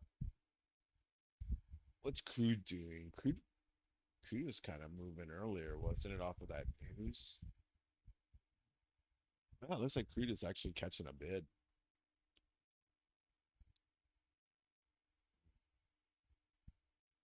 The gold is selling. I wonder if we'll see that translate into NASDAQ selling and dipping.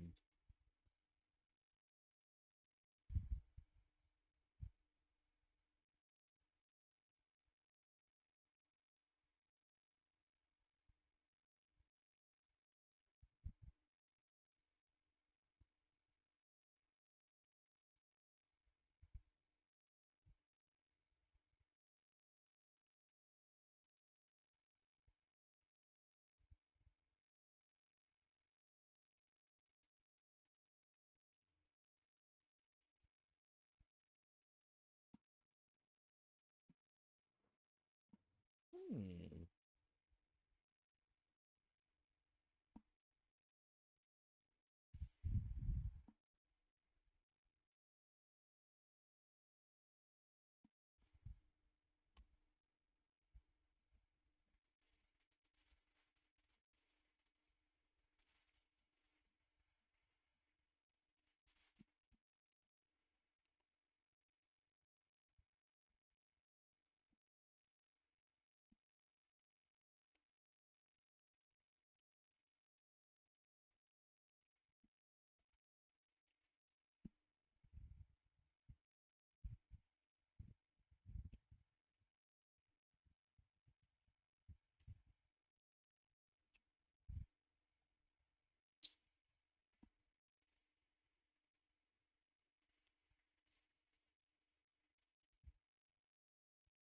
Wow.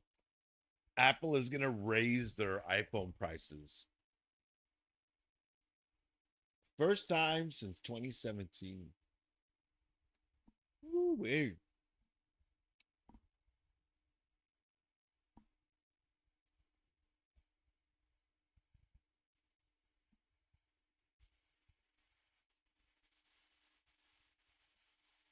Yep. They're not going to offer the lower end phones. So like the lowest line is going to be removed from there. Crazy, right?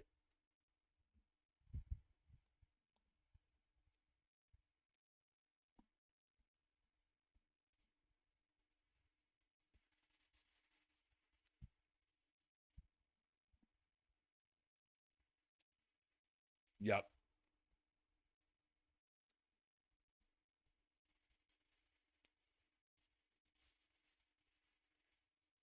The prices are crazy already for those things. I mean, I can't.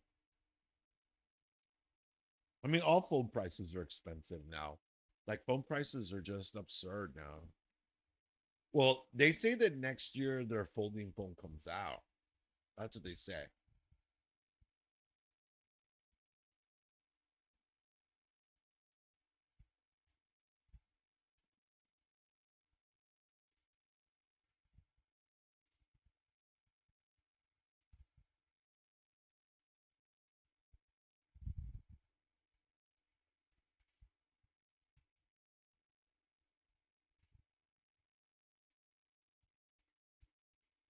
Oh yeah, they're it's actually kind of shocking, because for Apple, their coup de grace is the iPhone.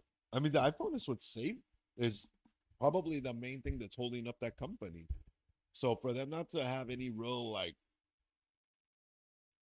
significant breakthroughs or innovations is really kind of shocking. I think that's why a lot of people have gotten turned off from Apple because people know that they're getting nickel and dime just for refinements on the same device, which I don't think that equates to, R&D.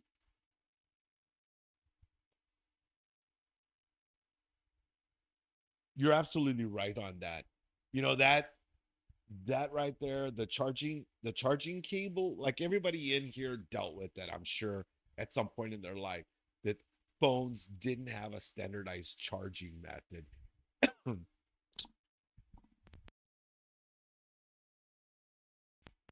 And that is the most absurd thing I ever thought of. Like, why was it always like that? It's such a joke.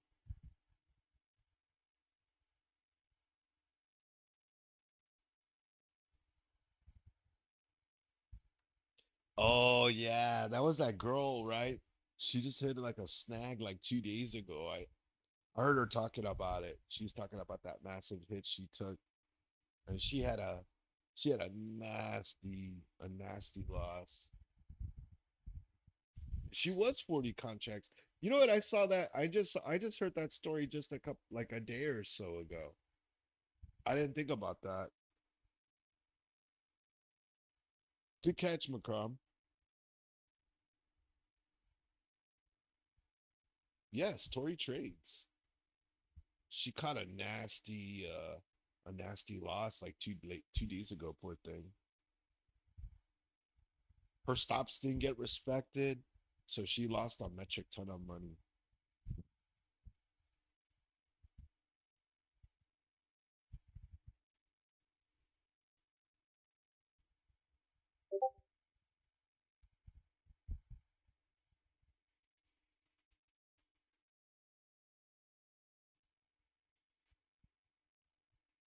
Yeah, yeah. She caught something that she thought that she had a high confluence trade on, and then she got in heavy, and then I guess there was a news drop, and her stop didn't get respected, so she took a nasty loss.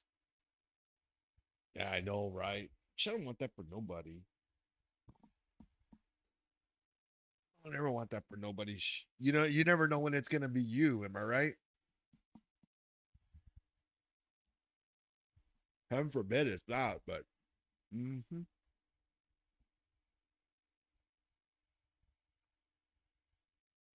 all right.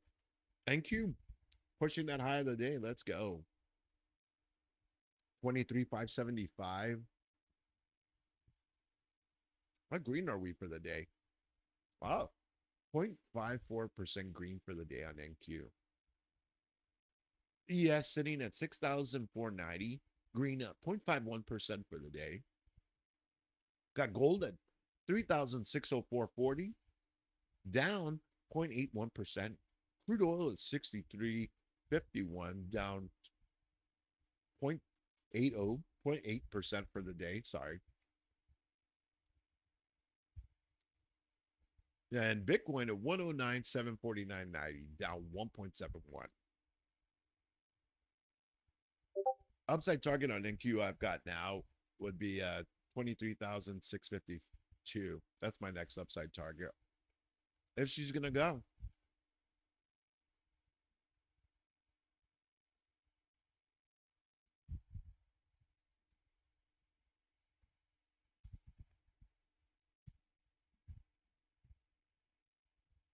Yeah. If she got real tilted on a trade, that's what she had mentioned. I was actually surprised. I was really surprised that she got tilted on it. Algo printing. Nice.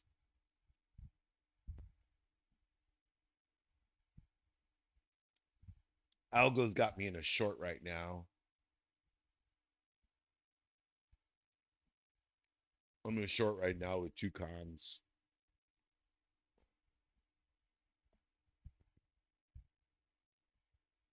Tell me about it. Yeah, she seems very relaxed, and women traders seem to manage themselves a lot better than most men do. Women seem to be able to master self-control faster than men do, it seems.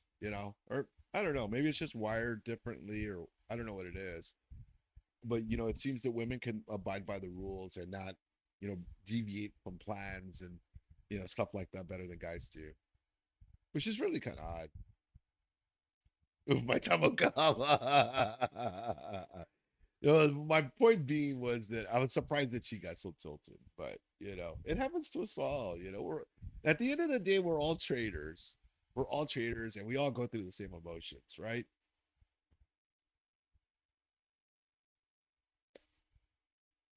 I think that's why, like, when we talk about our stories, we all can relate so close because we've already been there. We've been there. We've done it. In some cases, more than once.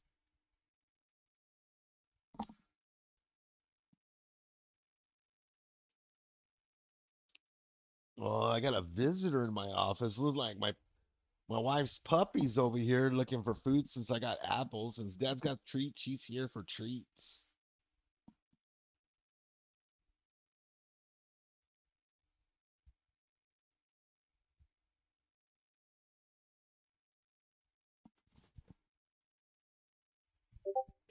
And she's a Shih Tzu. She's a Shih Tzu. She's been with us for about what, like 6 months now. She's been with us. We just picked her up a couple of months ago before we went on our family vacation, and she went with us. So yeah, she's a neat little pup. She is. She's a sweetheart. She is such a sweetheart. She's a cuddler. She loves to cuddle. You walk up to her and she won't even lay down. She'll just fall over. You can kind of hear her thunk, and she's like on her back, ready for a belly rub. She's the cutest thing.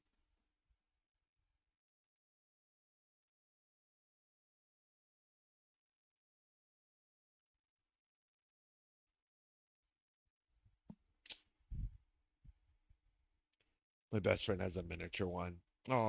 We had a Yoshan before. She was my wife and I's first baby. So she was with us for about 14 years. It's sad. She passed away about 2 years ago, 2.5 years ago before I retired. So it's super sad. I was away traveling. She was my baby. Took me a while to get over her and want to get another puppy, get another friend. But my wife and my daughter were hounding me and hounding me, and my daughter wanted a puppy so bad. So I was like, all right. We took off in a misadventure down to the valley to go get her.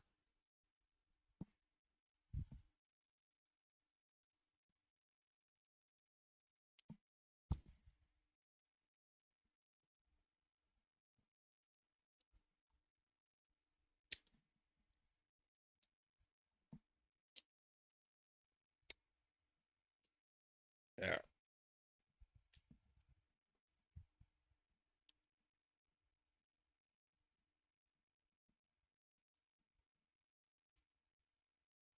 Or you can have a piece of apple with dad. Who's gone? Blue Detective is burning out on us. Why is he? Where is he going? He's a bot. He needs to get over here and get to work.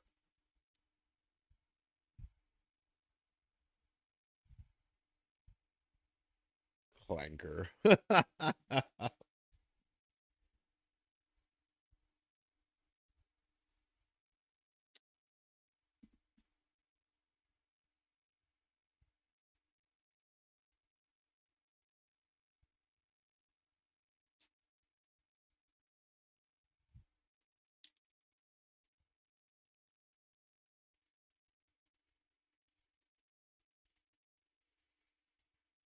Dang. Well, no wonder. You guys see how much Amazon moved from the overnight? Wow. I got $10 move on Amazon from the open. You're back over here. I already gave you a piece of apple. You can't have no more apple. Mom's gonna get mad.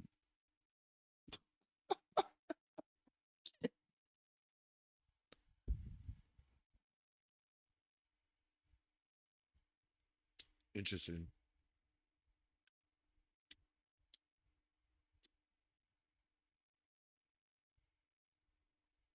Still not at all-time highs.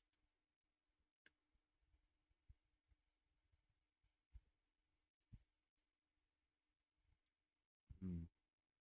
Hearing a lot of AI news with Amazon. I guess they're bringing in AI reps and stuff like that. Ace, I got kicked from the Discord. That's not cool. Why did you get kicked from the Discord?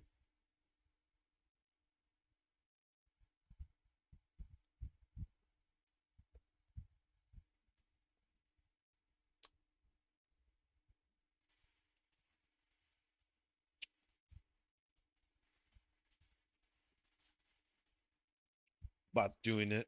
Have to ask Steve. Okay. Hey Ace, let me ask Steve. I'm unaware of why it happened or why you got kicked.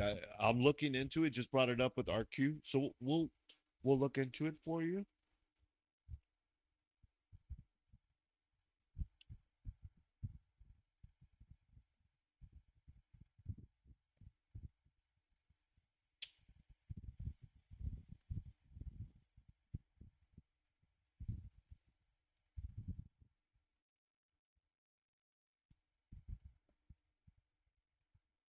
Yeah, I saw the chart. I think all he posted was a chart, right? I don't know. Yeah, we'll shoot you a DM, Ace. I'll talk with the guys and I'll get to the bottom of it. If not, it may be a timeout. RQ, do you know if that's a timeout for him or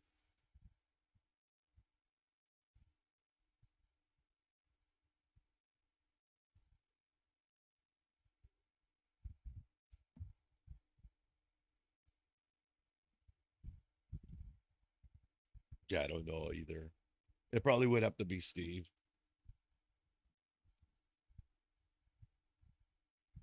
Let's see.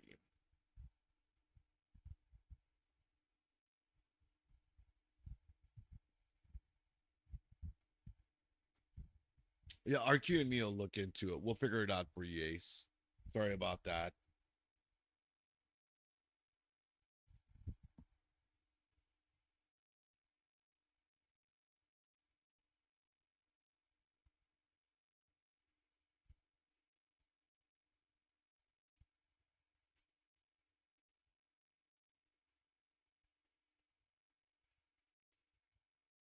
This is some crazy stuff right here. Check the bands.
So Trump makes a plea for a ruling allowing him to oust Fed's Cook. The Justice Department made new arguments for why Donald Trump should be allowed to remove Federal Reserve Governor Lisa Cook over alleged mortgage fraud while she challenges her removal, calling her calling her claim that her termination is a pretext to lower interest rates baseless.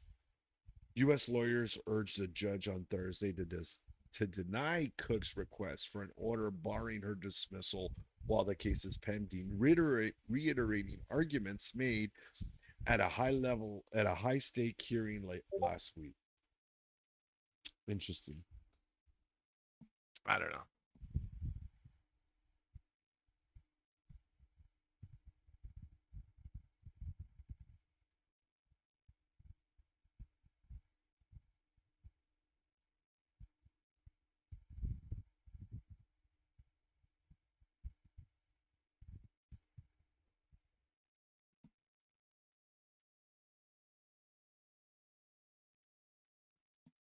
Well, we're running out of steam here.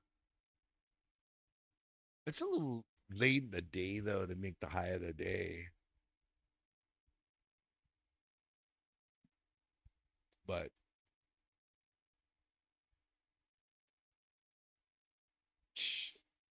we're running out of steam, Tiffany. We're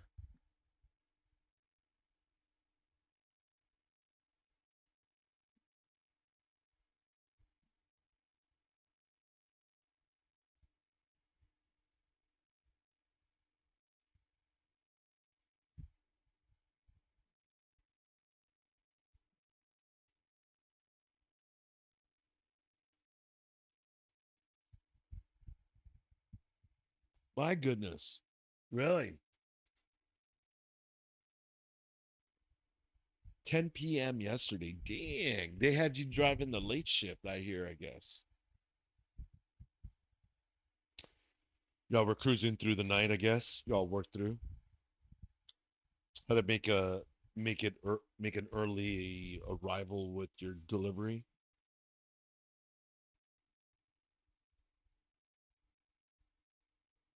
It's rough. I used to hate driving at night. You know, I used to love driving at night, but I disliked it because I liked it because there's nobody on the road, but it's so dangerous at night, especially when like you're in like rural towns and stuff. Yeah, I don't mind it, less traffic for sure, but all kinds of crazy stuff you can come across on the road at night.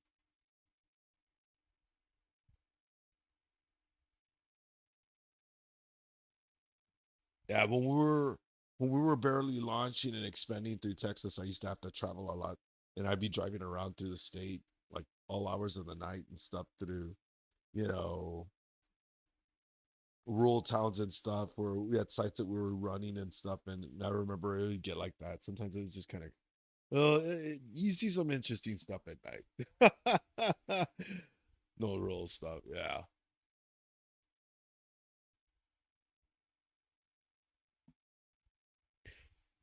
We used to do a lot of technology build outs for like T-Mobiles. And T-Mobiles are almost always on the low income side of towns more often than not. So, running sites like that, middle of the night and stuff, mm, there's always like vagrants and stuff lingering around some of those shopping centers and stuff because they're always like little rinky-dink shopping centers. Like you gotta lock up your tools and stuff like that. You got guys walking in, they'll grab your stuff and then they'll burn out. You think you got some day laborer and it's some dude stealing from you? Yes, terrible.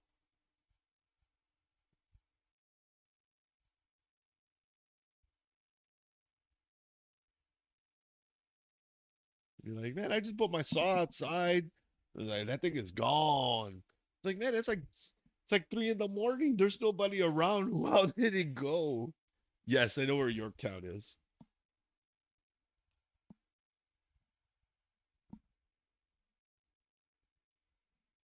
Oh, okay.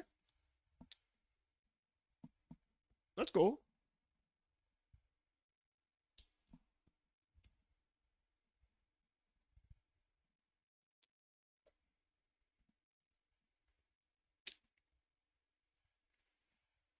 Victoria. Mm-hmm. Cuero. Now, Cuero is a little like nowhere town. Okay, so you mentioned Cuero, so I gotta ask you, have you been to Turkey Fest? I know you have. I knew you had. But here a funny story, Tiff. So my mom and dad, I don't know a lot, but yeah, they're not well traveled. But my dad used to try. So I guess on TV, on the news, like around Thanksgiving time, because that's when this happens, he sees this advertisement about Cuero, Texas. Cuero, Texas is having this huge, huge festival, Turkey Fest. It's gonna be great. They got the guy from My Essay Eats. He's talking about it. He's the turkey. My dad's there like salivating. Oh, I gotta get turkey. Cons my mom into it. Cons my mom into going to Cuero.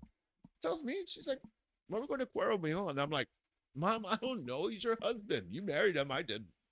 You chose him. I didn't." I'm like, "Why don't you go to the coast? Go down to the coast, get a nice hotel, put your feet in the water. Go somewhere tropical. Yeah, it's October. It's getting cold down here." Nope, nope. They go to Cuero. Not even a hotel booked. Don't even have a hotel booked. So I guess he assumes that it's some big thriving, city, which it's not. It's not that at all. It's a little just, yeah, it's a little small town. It's a little small town, literally. Big old reality check. And dad shows up in his Audi TT, all dressed up, shows up in this small country homely town, looking for looking for where the Holiday Inn or the Hilton and or any of those places are because they don't see them because they don't exist in this town. They got their finest motel up the way. So they end up staying in some motel. Yeah, it's a motel. Start trying to find out what the fancy restaurant in town is, and I guess it's not that fancy. It's just a funny story. What does he told He tried. He tried. That's my dad, though. Full of misadventures. Taking a trip with my dad is like asking for like a misadventure because there is no plan. You just go. There is nothing fancy about good old Cuero. I mean, it's a quaint rural town, right? You know, it's not some big city and stuff, and it's just their festival. I'm not really sure how he got so like he was gung ho about it. He was trying to get me and my wife to go over there. I'm like, no, I ain't going out there. Yeah, I mean, I had an idea that it was a small rural town, but yeah, yeah, no, I'm not going to that. Yeah, I stayed out there overnight and they came back fairly quick. They were supposed to be gone the weekend. They lasted a day. He was all upset because they went to some restaurant to go and eat, and the meal was less than $100. And I guess he gave $100, and the waitress never came back and gave him the change. So he was all upset about that. I remember that about the whole story because out of the whole thing, that was the one thing that upset him the most. He was like, "Could you believe that, son? She never came back with my change." I was like, "What are you gonna do?"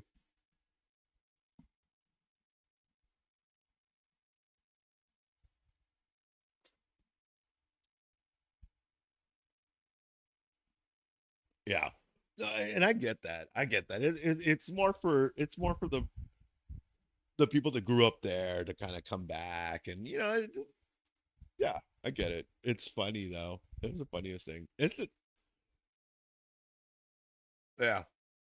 It probably was. I think it was like that. It was like 30 or $35 at the restaurant. My dad was upset. He was mad. He was like, "I didn't say anything. I just left because, Yeah, I don't want to get in trouble over there. I was like, okay, all right. I don't know what you're gonna say, but oh, funny.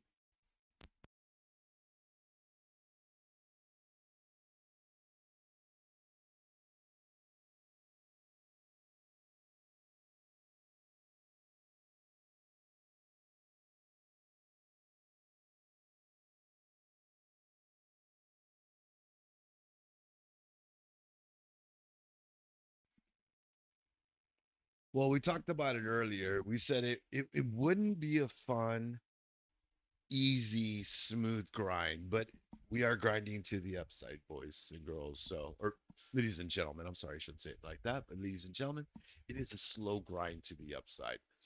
So, let's just see where we go from here. See if we tap that 4 hour support above us. Yeah, he did. He went back. He came back to town real fast. I was surprised. It was a funny story, but stuff like that, my dad was infamous for.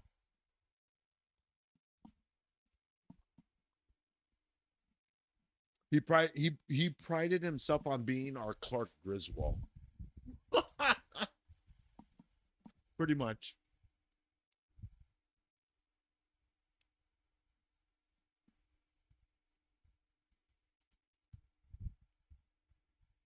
You're going to have to speak in full sentences. Rapid fire messages annoying. I know that bot is something else. I think that bot is actually like gigged me on stuff before too. Well, what I do? I'm just hanging out. It is. It's the bots, Tiffany. It's the bots. Like I have a vendetta on bots right now. So to know me is to know that, you know, I do have my own alliances and yeah, we are we are scheming for the downfall of the bots. Long live the resistance.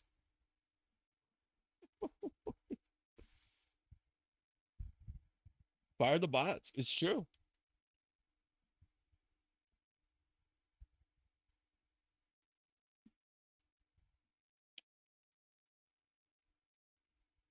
It's because some other streams that I do, you hear that clanker? It's true. In some other streams that I do, I do these challenges and we do them against bots. And the bots almost always win. So there's like this constant like ongoing joke with me about like how I'm gonna take out the bots, I'm after them and stuff like that. So I told you I got a vendetta against the bots. I'm gonna get them. Starting to get that rip to the upside. Let's go. I'm gonna do here.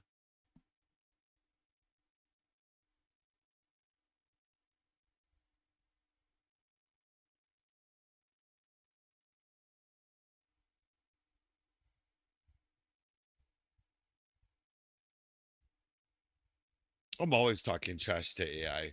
I'm on borrowed time. Dang. The bot's gonna fire me.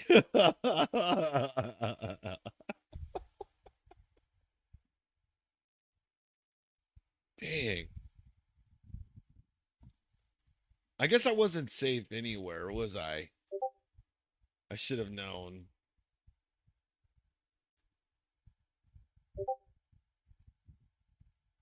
Right?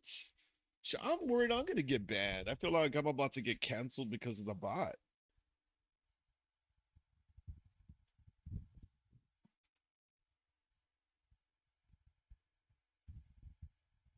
We gotta give offerings to the bot.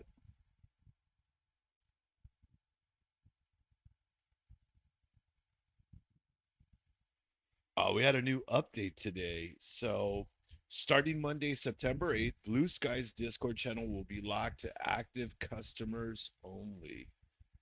If you haven't already, if you haven't already, please request verification by opening a support ticket in your Blue Sky Pro dashboard. So make sure you guys log in make sure you guys have the role added to you as verified. So you guys make sure you have those roles so that you can stay in the VC. Otherwise, you will not be.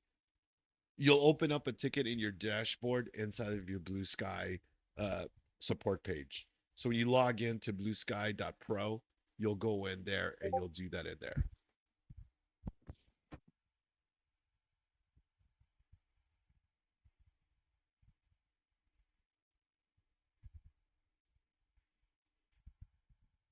Yep, right there.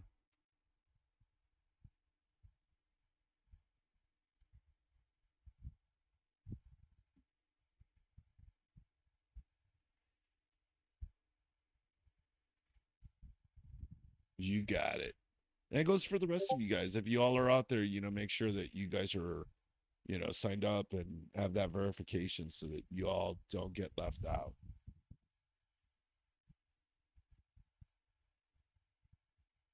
If not, don't forget, even if you don't have the verified role, you can still watch us on YouTube. So I am streaming each and every single day live on YouTube. So if you find the Discord app a little clunky and doesn't work as great, you could definitely check us out on YouTube. And you don't have to be verified. You don't need any of that. You don't even need an account with us. If you just want to hear the live trading stream and do your own trades, you're more than welcome to there.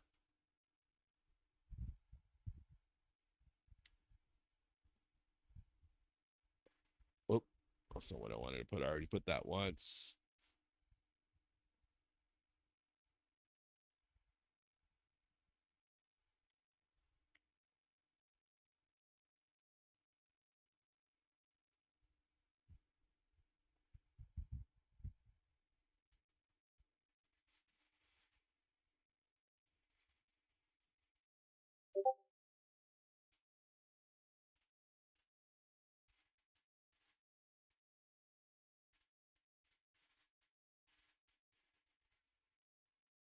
Oh yeah. Yeah, definitely. You could do that with YouTube as well. You can run it in the background. Yeah, I just got out of my short right now and in queue. So we are going here. Scalp a quick short off the top there. Yours always shuts off. I think there's a setting inside of it you can adjust that.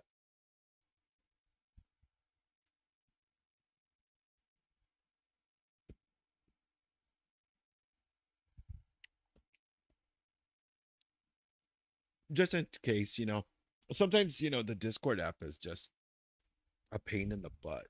You can't hear people, stuff like that.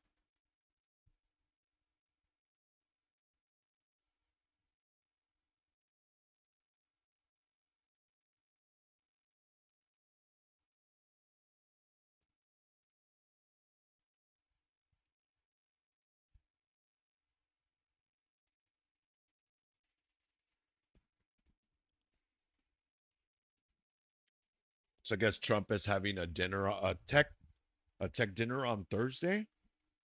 Huh, interesting.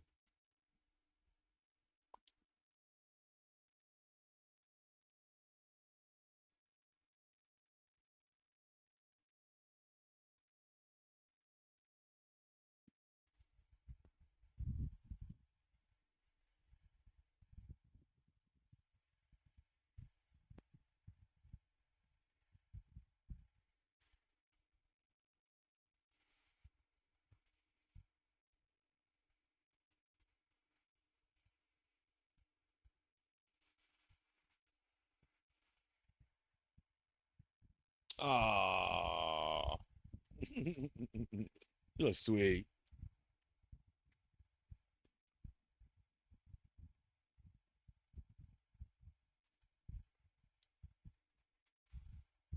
I see your chart there. Change a character.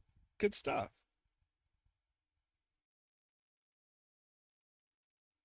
Why did this not come up? This didn't even populate that report. Come on. There we go.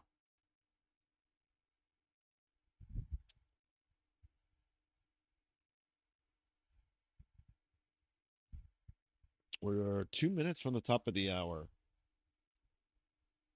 Got an hour till power hour. Yeah, I kind of want to short this. See what TQQ puts our day out. Kind of down.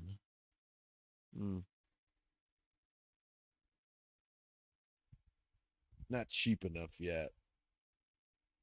I'll buy something cheap. Oh, I don't want to pay a lot of money. Everything's still kind of just overpriced for me.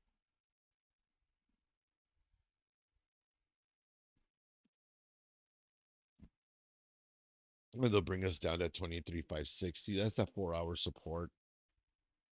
Maybe dip us down in there. Get us to that 26. You can kind of see that we bounced out that about a little over an hour ago. That'll give us a good bounce spot. A little bit of a pullback for an entry for a long.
15 minutes. Looks like a head and left shoulder or ow.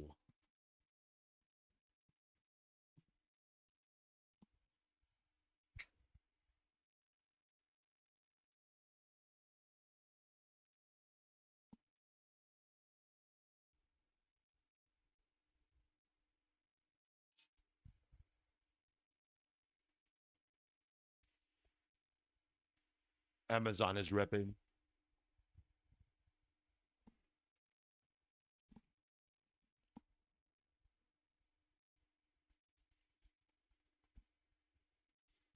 Amazon lagging.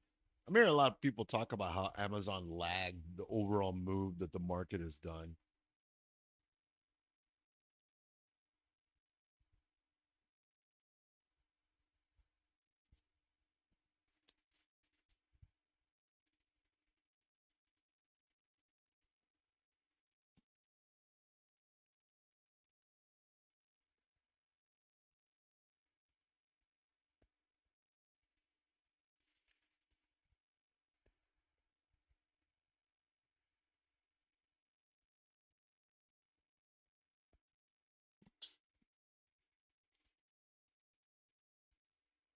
Well, you know what? Let's take a look at that 15-minute time frame and see if we can identify that head and shoulder. You probably mean for me to zoom out, right? But that one right there.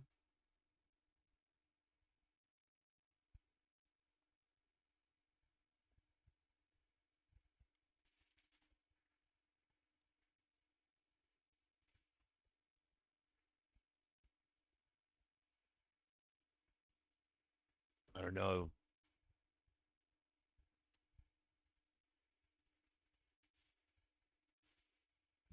I wouldn't necessarily short this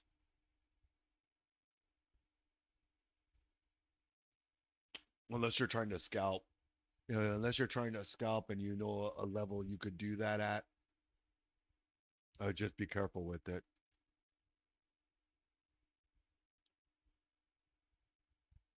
But yeah, definitely could fall apart. Or apart prior resistance.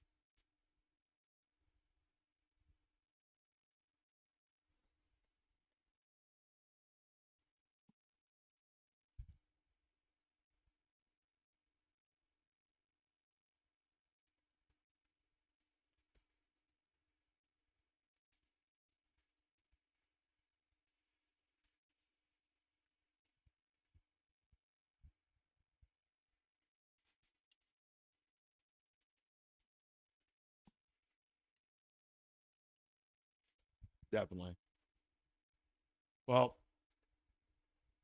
that's the hard part. How do you know really where to call the top, right?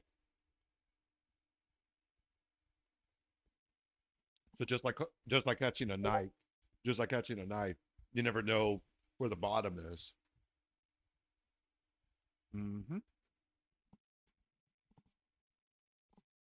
But I definitely love to hear y'all's observations and what you all see and what your thoughts are. I definitely like that.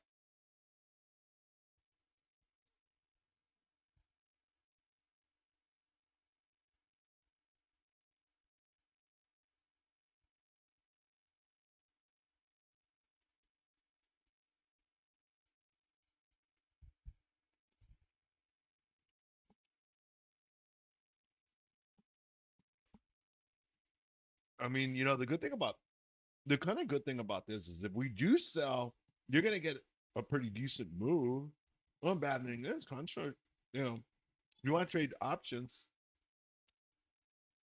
since it's kind of midday. Contracts are still juiced.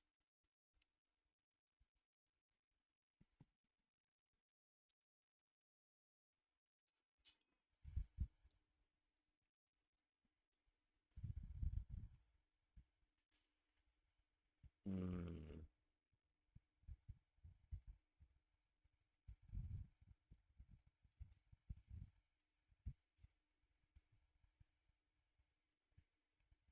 I see what you're saying.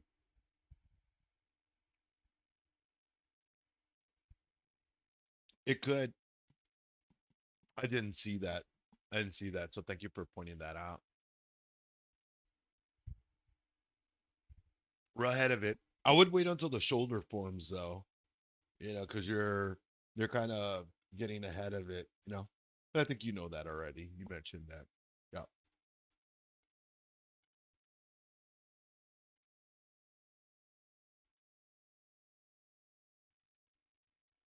But you could get a nice sell, like I said. I mean, I would love to sell here, take us to 4 hour support, get us there, closer to power hour and gives you that support. You'll have the support to make that next leg up. Mm, crazy. That big old V shape. It's a beautiful trade right there.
Yeah, I would definitely like that too. 007. I think the high side target is too high. I think the 654 is too high. You're scratching me. Come on.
Possibly. Possibly. 16 minutes after the top of the hour, team. 45 minutes away from power hour. Are we going to pivot this? Man,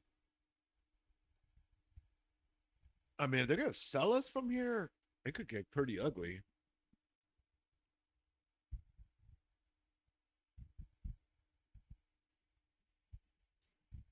Uh, I think General's like away. I think he was short this morning, and I think he stayed short. So, yeah,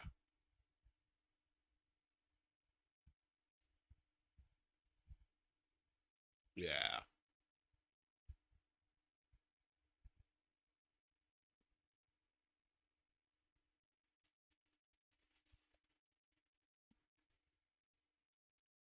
I'm fairly certain he's still holding on to those puts, unfortunately.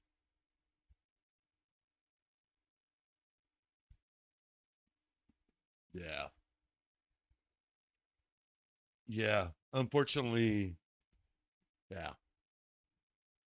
We're working through it. We're working through it, though. It's a work in progress. None of us are perfect, and you know, we're doing our best.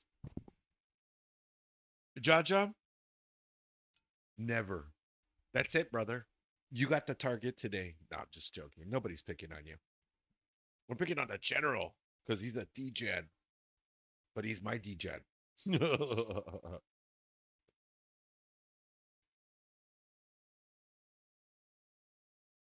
You got to have the capital for that.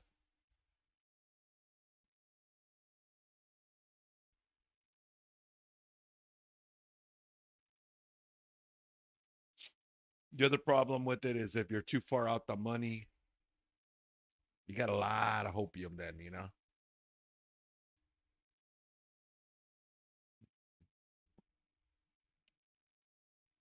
Yes, Mike.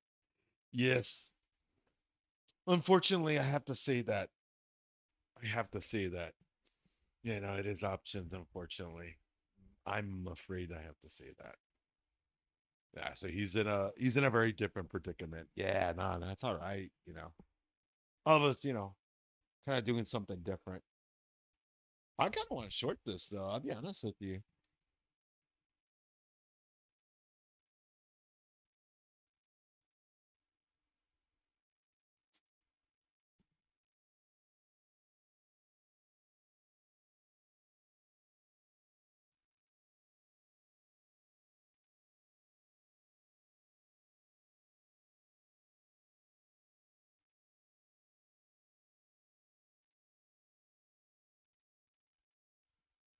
Huh.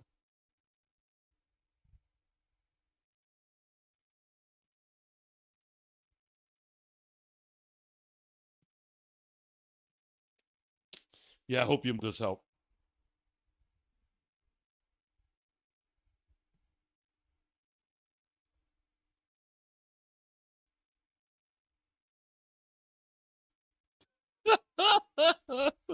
What are you doing? Get out of here. Why are you trying to get? Come on, puppy. Come on. I would dip my toes in another pop here. I kind of want to as well, but I'm also like kind of like, ooh. I just worry that we'll pivot and we'll. But then again, today is Thursday, so why would we be taking profit into the close today? We still got one more trading day, right? So the only problem is that I need us to come down to a support level because we got big jobs report tomorrow. There you go.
All right, I'm back.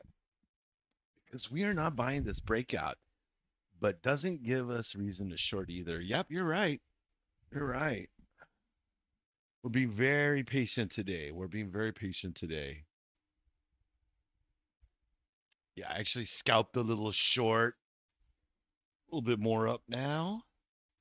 Just picking at this thing now.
All right, Ace says 23,719. I have a weekly target.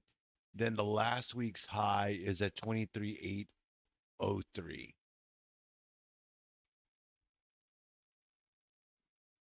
It's going for it. It looks like it.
That slow grind, kind of puttering out again.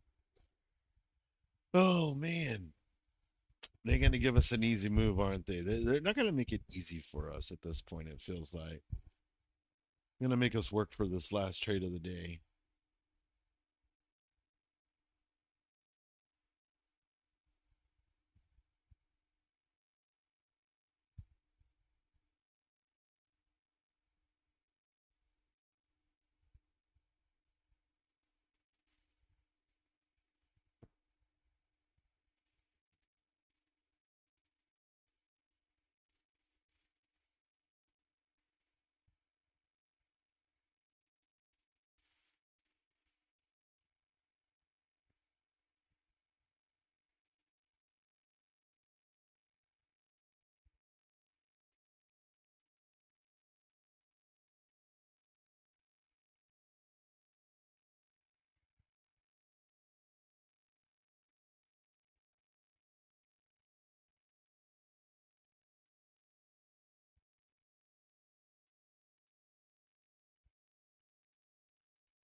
Getting that slow grind up. Doesn't look like it's gonna give us much of a pullback to even take an entry for the long.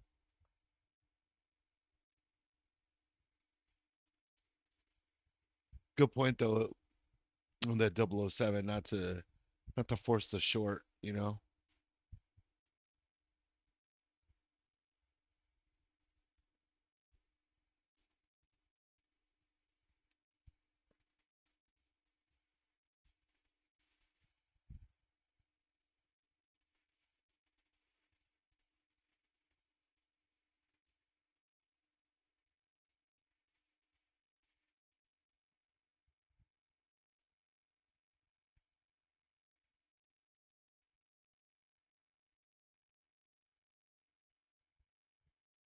Now we're getting that push up.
We're getting that good expansion now, pushing 23,610 now.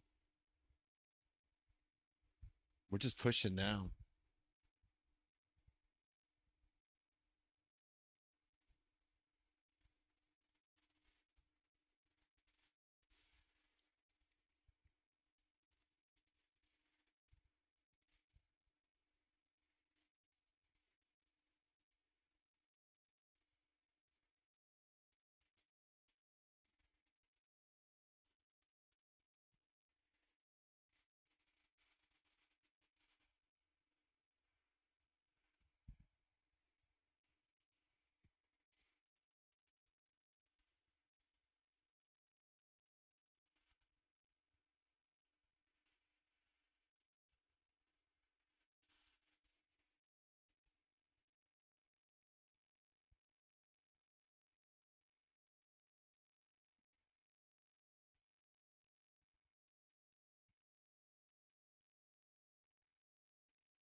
Market getting really slow here at this top.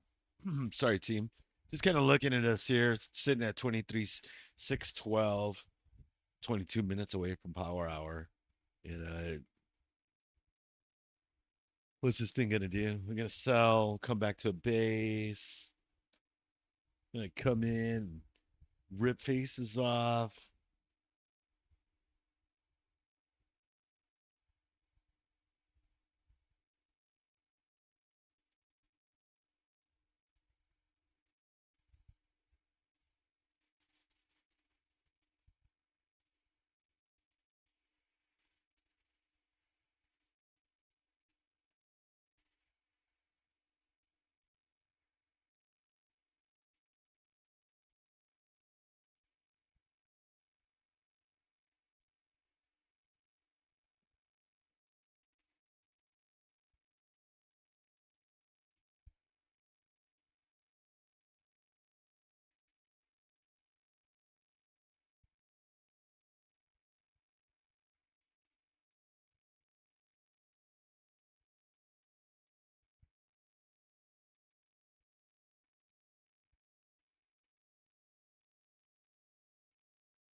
Well, there he is. Cha-ching, cha-ching.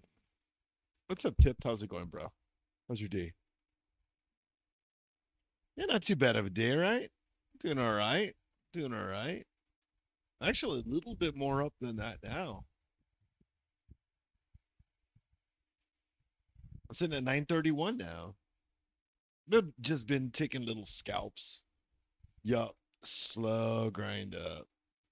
Difficult though. It's been challenging to kind of be on this. I'm looking for like a zero DTE trade right now. I'm laser focused on it right now.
Yep.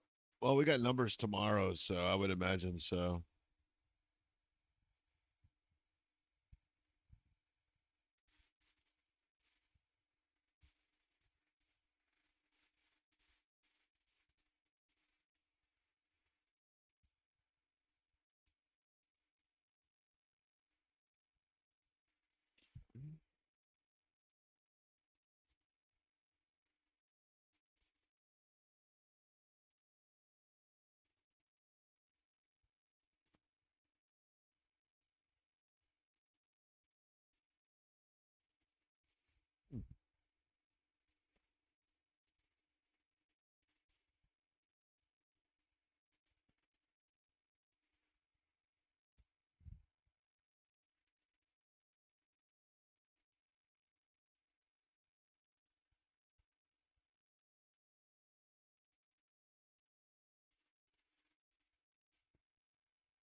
You got it, my friend. Always glad to see you.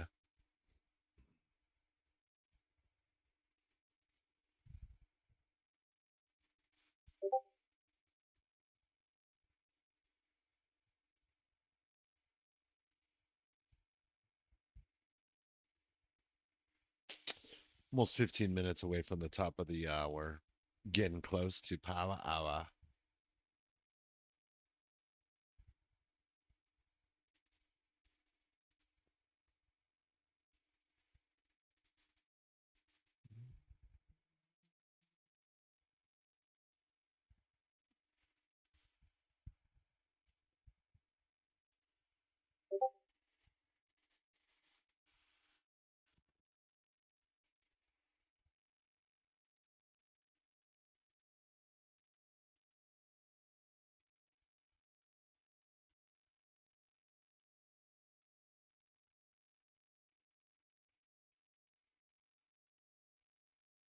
Was that sell?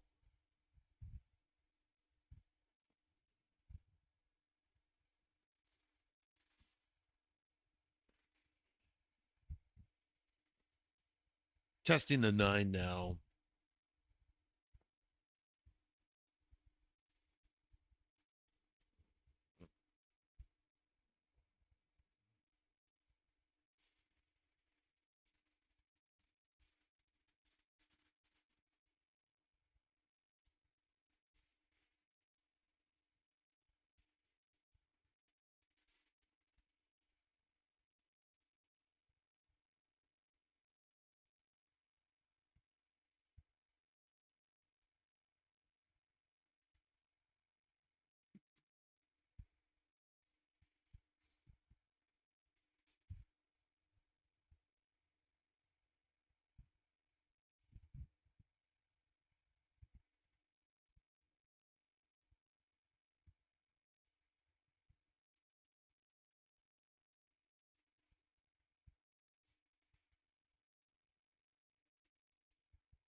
Ooh, the sell is starting.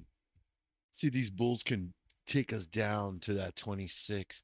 26 on the 3 minute is at 23,594.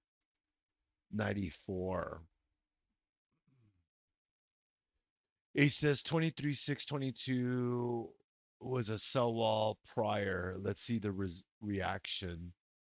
Yeah, it looks like that did take a hold.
It's crazy. It's an insane move to the upside. Slow grind though, you know? Just man.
Yeah. Yeah, Ace, the 15-minute trend is fairly clean. I mean, even the 3 minute, I mean, look at it there.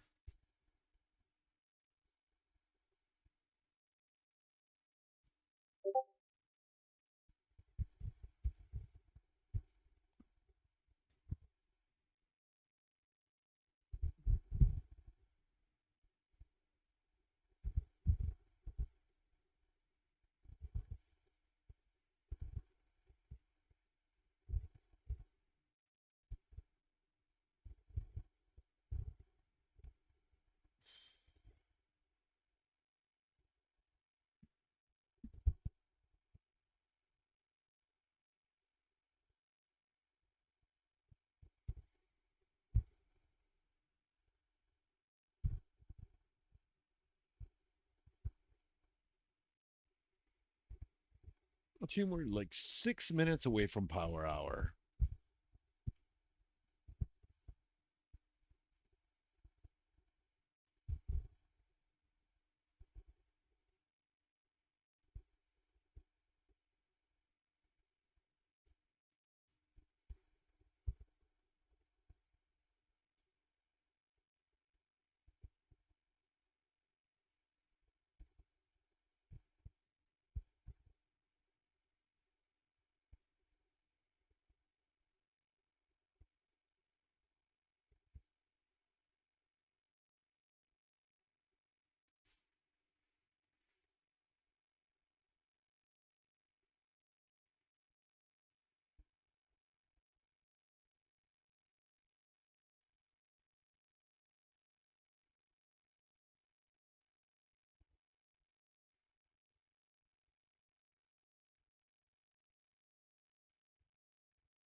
bot's about to get botted. Hey, Coach Matt, welcome to the party. What's up, brother? How you doing, Coach Riz? I'm doing good. I'm doing good. Having a good day. Been yeah, pushing through the day. A little slow grind through the morning session. How have you been today? Uh, been doing good. Like the breakout earlier today. Don't know if I want to chase up at the tippity top here at 6,500. What's your thoughts on that? We broke a prior resistance. It looked like we might putter out coming into the top of the hour, but the bulls seem to be making a statement. They're buying this market and they're pushing us higher. So, you know, don't fight the trend. Don't fight the trend. Oh no, you always go with the trend. I just got a little cautiousness. Been a good trend today. It's been a very consistent trend today after the choppy open. But now you're at 6,500, and I have very strong opinion. 6,500, like there's certain levels that I feel like the market can slice through it like a hot knife through butter. Um, but then there's these significant whole numbers that create psychological levels, and you need a true catalyst to get up and break those with any degree of momentum. So I'm a little, I totally am on board with the bulls have control of the current trend. Just a little cautious adding to a current position here more than.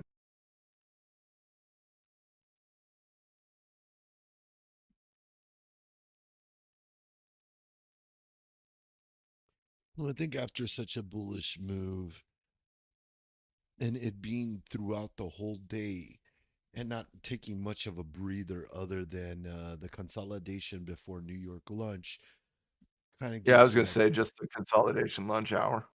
Yeah, that's the only breath we take in on the market. So that also could mean that we could see the consolidation into the close. And I thought we had a good trigger coming out of that consolidation, honestly. I thought it was a good consolidation pattern, and honestly, the one that's going on right now is not too dissimilar. It just got that 6,500 level right on top. Hmm. How do you feel going into tomorrow? Hey, what's up, Tiffany? How are you doing? It's good to see you. Yeah, I feel good going into tomorrow. Us just being so overbought and the after hour session gives gives those folks some room to sell us down and then maybe London will buy us up and bring us back to even. But what news do we have going on tomorrow? Let's see. We've got Kind of the big one. yeah, Got labor, jobs data. yep. Non-farm payroll. Yeah. Yeah.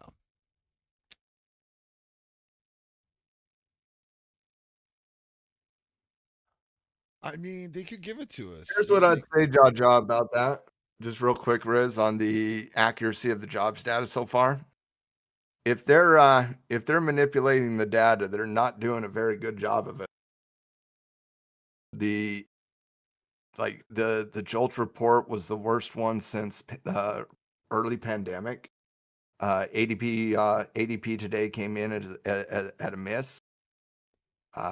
Job openings seem to be becoming a difficult thing.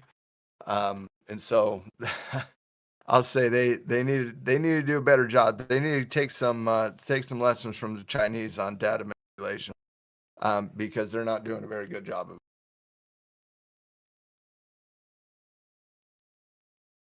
Now tomorrow, I do expect a beat on the data, and I will not. I'll care how the market responds to it, but from a pure economic perspective, it won't change my opinion on the labor. I think labor is showing weakness. I think it's going to continue to show weakness, and I think it's the number one reason why the Fed is discounting increased elevated inflation, is because they call it a dual mandate, but they will always be more concerned if labor starts cracking, because if labor starts cracking, that means consumer spending will crack. And if consumer spending cracks, we're talking about a vastly different market condition.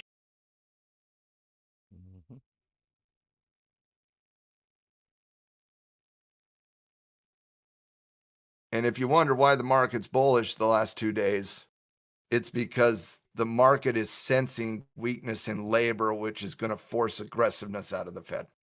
This is all Fed pricing, guys. It's Fed 101 type stuff. It's all Fed-driven price. Market's pricing in rate cuts, which means I'm not sure how much liftoff the labor market can provide tomorrow, since there's a 98% probability right now of a Fed rate cut. Like maybe the last 2 economists polled will change their tune a little bit.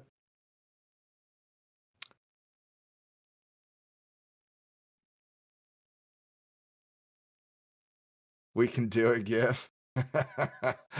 Oh, I love the Waterboy argue. Waterboy's fantastic. Yeah. I'd still put Gilmore as the best Sam. Like I'm a happy truther.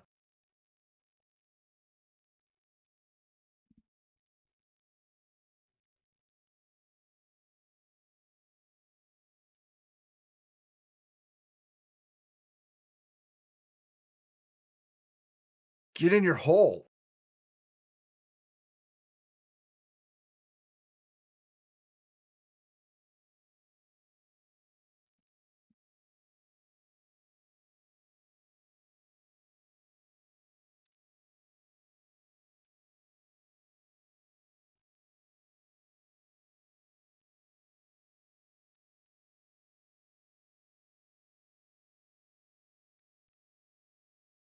By the way, gold's showing some hesitation for the first time in its recent run, the last 2 days. A little bit of slowing momentum in those daily candles, creating a little bit of reversal situations on the intraday side of the equation.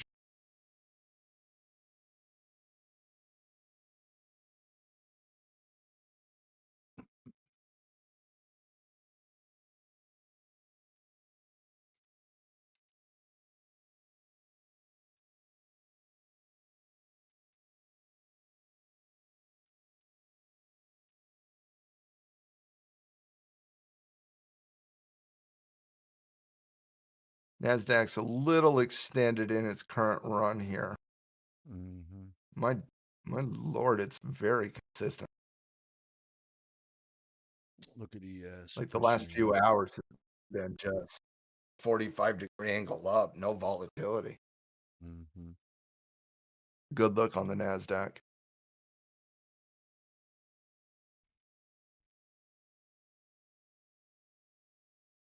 Russell's got a pretty decent look right now as well, by the way. At a high base on the 15-minute chart. It goes ES. Like the only pushing reason I don't love the ES is it's a little bit dirty above 05, above 6,500. I definitely like the pattern.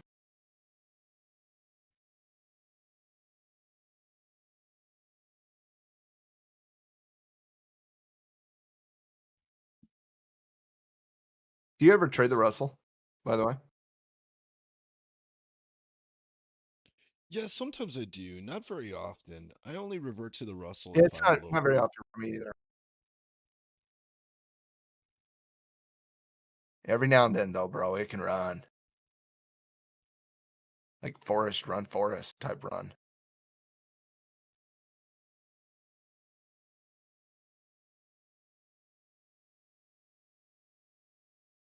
I haven't seen a bear in about 3 hours.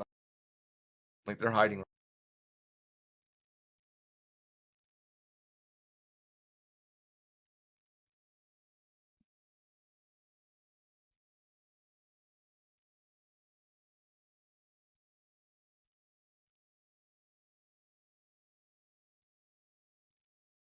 that the weekly look? Yeah. Weekly kissed off the 9 EMA this week, too.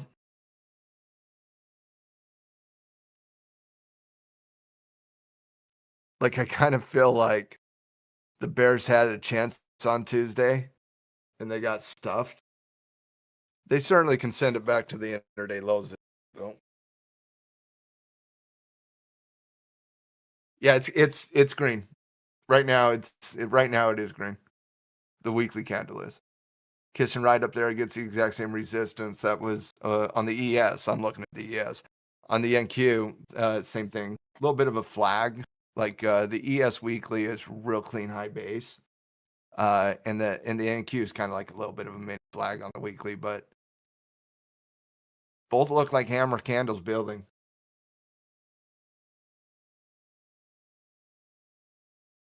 And if you're a bear, you got to hate the last 2 days. They had a chance on Wednesday, like a real chance going into Wednesday. And I'm going to talk about this in the lab because I thought what happened yesterday literally took the life out of the Bears.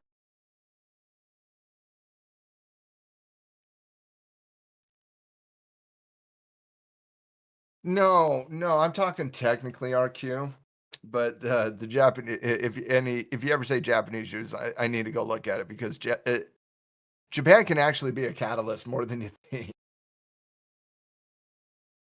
Yeah, that's what I'm talking about, Bond. Like I just kind of feel like that response from the Bulls was just snap the hope out of the Bears. It was so nasty because the Bears get excitable fairly quickly, but they get shut down a lot, obviously, and that was quick.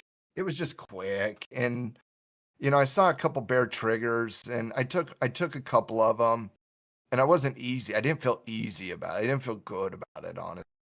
And then when the Bulls came back in, I was like, oh yeah, that's why I didn't feel very good about it. And when they came back in, like today's consistency was not born out of nowhere. Like they ripped it out of the heart on Tuesday night, and honestly, even on Wednesday, I felt there was a really good trigger on Wednesday afternoon, about 2 hours in front of the close, and it just didn't go. And from that moment on, I was like, wow, it's tough being a bear.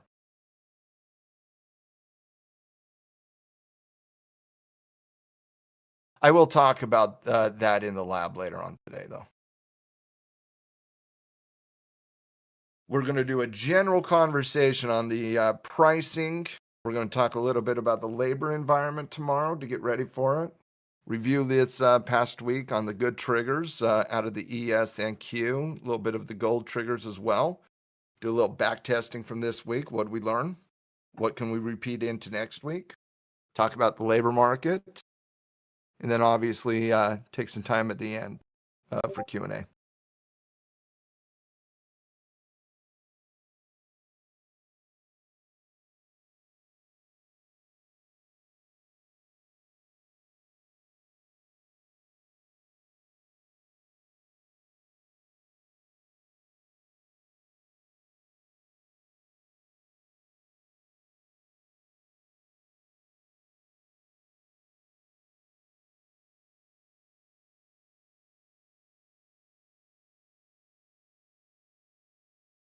The ES is currently dinging and dancing the 6500 tune.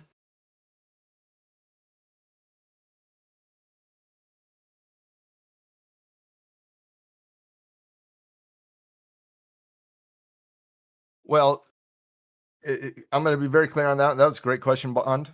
Like a fantastic question, because that's a lot of times like when gold gets that type of momentum in the last week and a half, you usually don't see it as a positive thing for the stock market, right?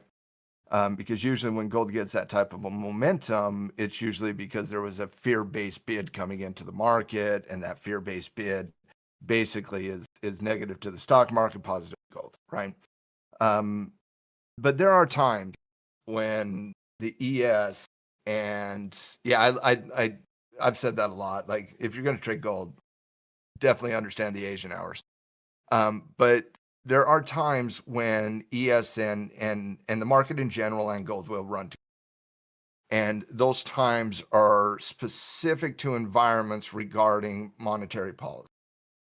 And right now, the market is embracing a monetary policy conversation, right? Every single data point that's coming into the market is seen through the lens of what is the Fed going to do in 2 weeks. And all that data has led to, at this point, a 98% probability of a rate cut.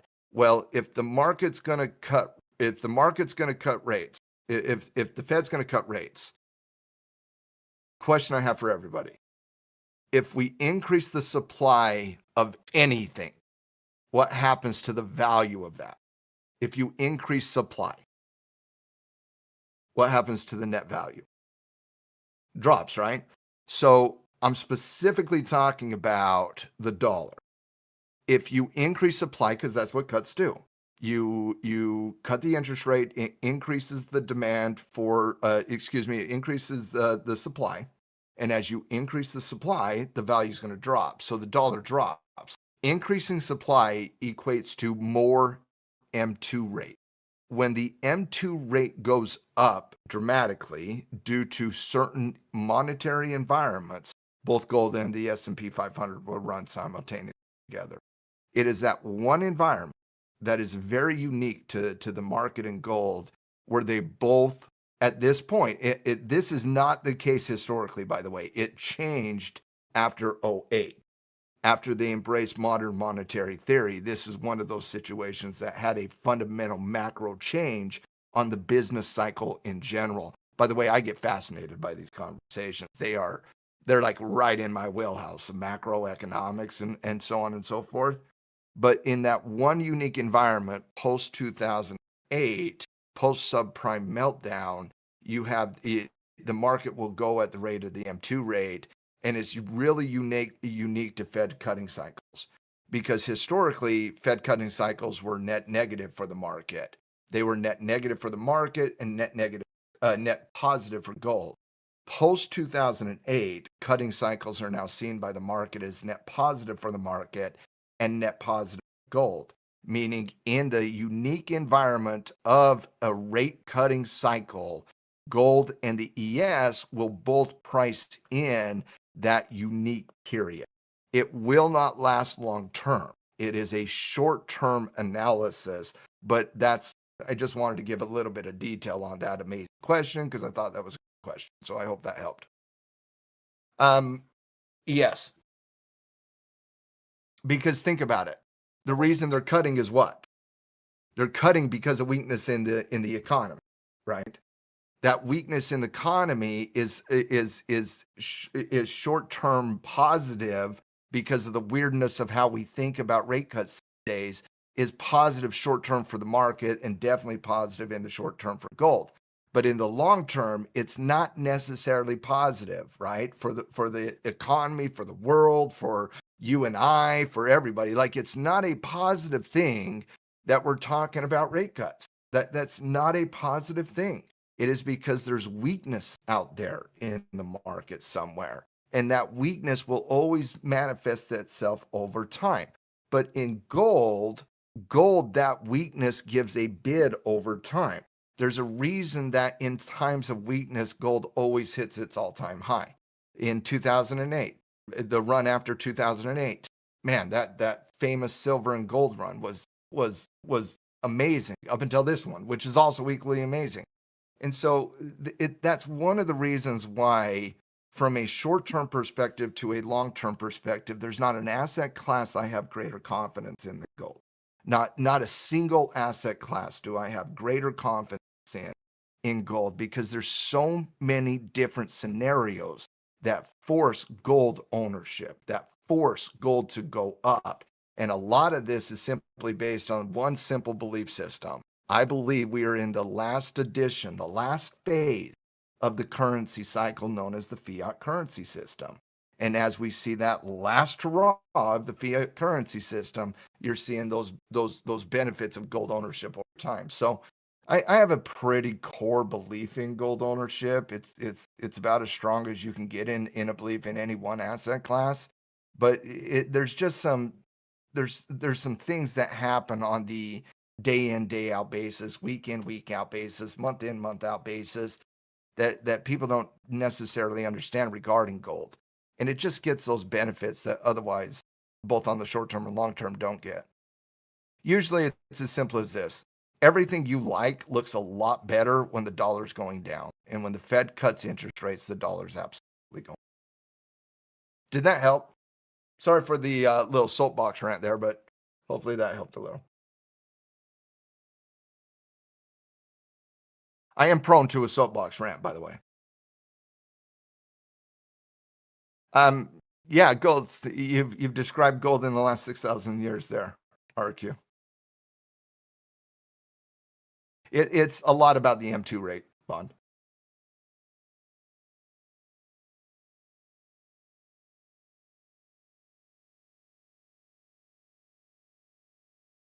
Because think about it, RQ, just to go on your comment.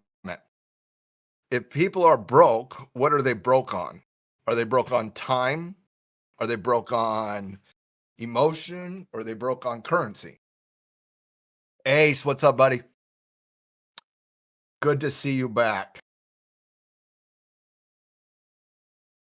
They're broke on money, right? That's what they're broke on. And usually when people are broke on money because money's going down, it's because they printed too much of it, which means gold's always going to hit its all-time high. Someone worked the magic. Whoever that someone was, whether that was Big Papa, RQ, the GOAT Steve,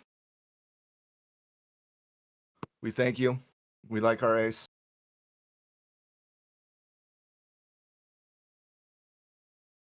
Back from the dead. No, the Bears are still dead right now. No, they're still down.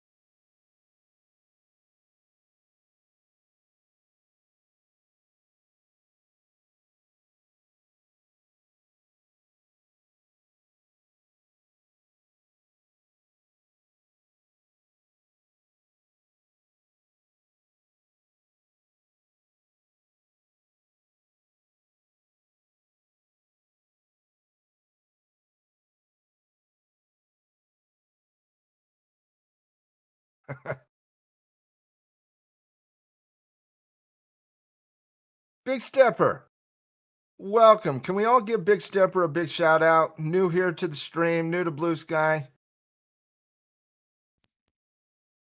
Welcome, welcome, welcome, Big Stepper. Coach Riz goes live every single day in the stream. We are live as a team every day for Power Hour for the last hour of the day. And myself, Coach Matt, I do a educational lab every single Thursday right after the market closes. You have found the right team to grow with as a trader, my friend. So big shout out. Welcome to the fam. Yep. Most definitely welcome to the channel. And Ace, we're still working on that, so we'll get back to you on that. I've got RQ looking at that, and I'll take a look at that after, so we can see if we can try to make sure you're able to join Coach Matt's day trading class today. That's right. We don't like missing Coach Matt's class. This is accurate, Negative. Riz. It's accurate.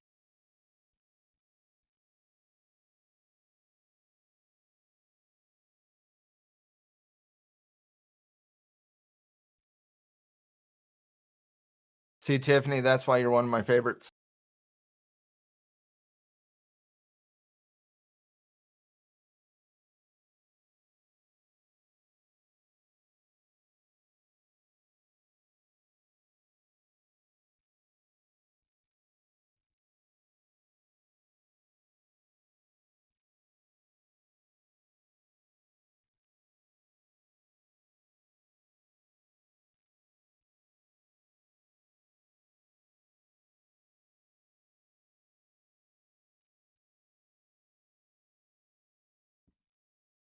The bulls are ferocious today. Yep.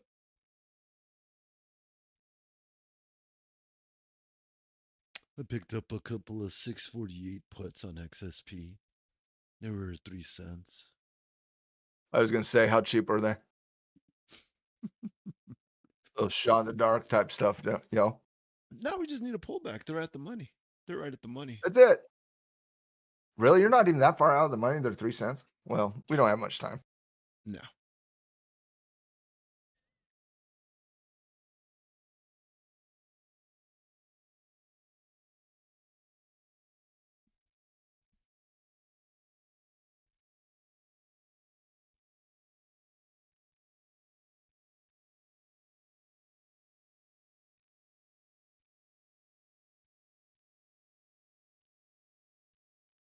By the way, Bond, one last thought on why gold's parabolic here, a little bit more than the ES. Gold gets that love because when the US kind of announces they're entering into a rate cutting cycle, this is an important point on the rest of the central bank. The United States central bank is the leader of a bank called the Bank of International Settlement. And the Bank of International Settlements out of Europe basically controls, I don't want to say control, but they meet, they discuss, they work with each other, all the different central. And when the United States Central Bank, which controls the reserve currency, when they move, it forces the other countries to move as well because they compete with one another, for reserve status, supply and demand, you name it.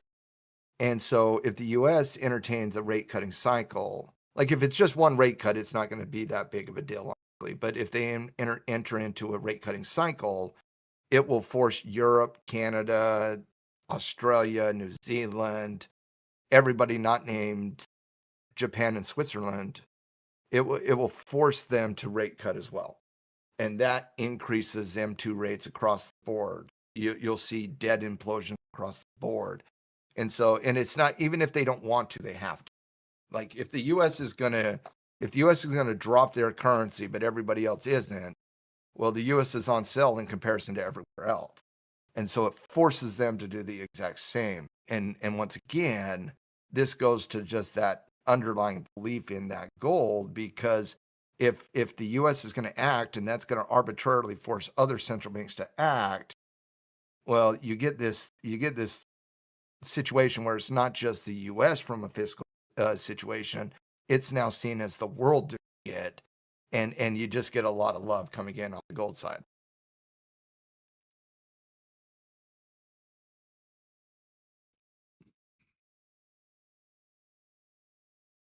My price target on gold, by the way, is not my intraday price target. I'm seeing a current reversal play out.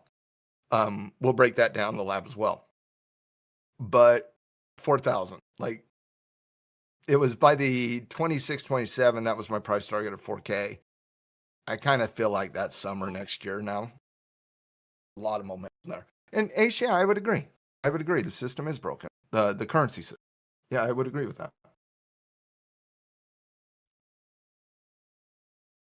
No. When it gets to 4K, I'll adjust my next target ace. It's not going to be lower. No, it's not going to be lower. I have been recommending max position size for investors in gold assets since 2013. Went aggressive with it in 2015. I haven't changed since.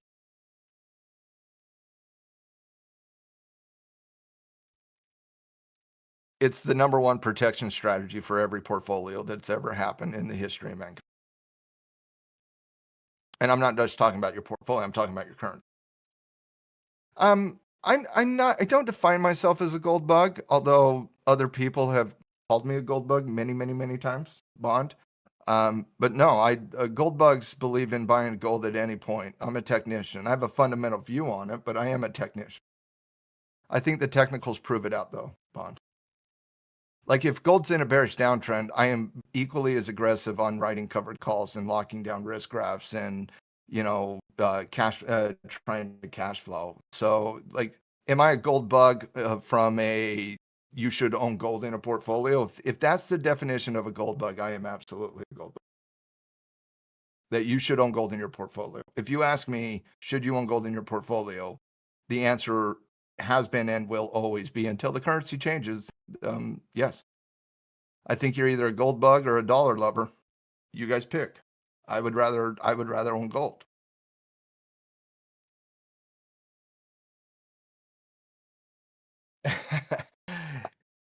Yeah, I don't buy every time it does that, but yeah, I do navigate it.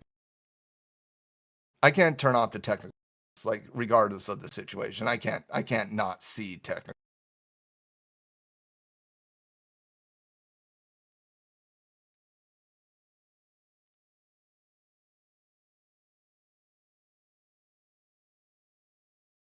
Although I would get ready to buy silver if we get a nice little retracement here on the daily chart. I agree with that, Ace.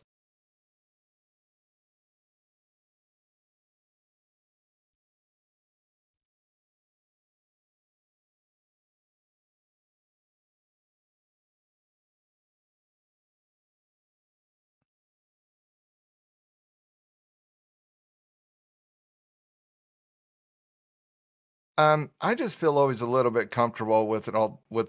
You can label it alternative assets, but I do think a certain percentage of a portfolio should have alternative assets. I don't. It doesn't like. I'm not talking a massive percentage, but I do think there is a percentage that you have allocated in alternative assets.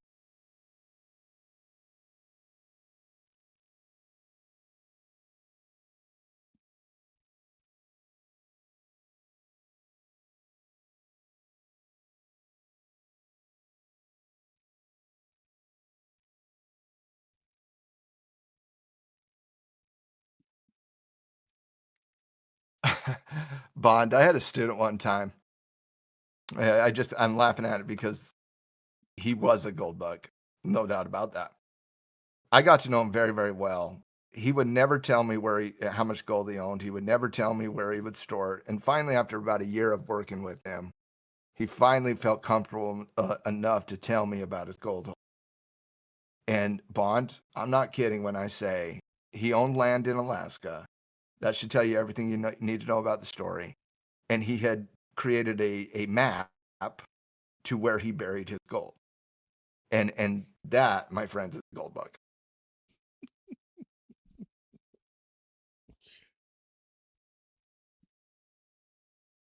Now he never showed me the map.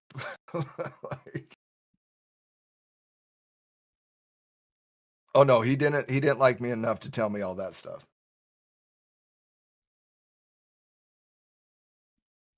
All he would tell me was like every time I'd get into the conversation, he would shift it to talk about his guns. By the way, he became a very good friend.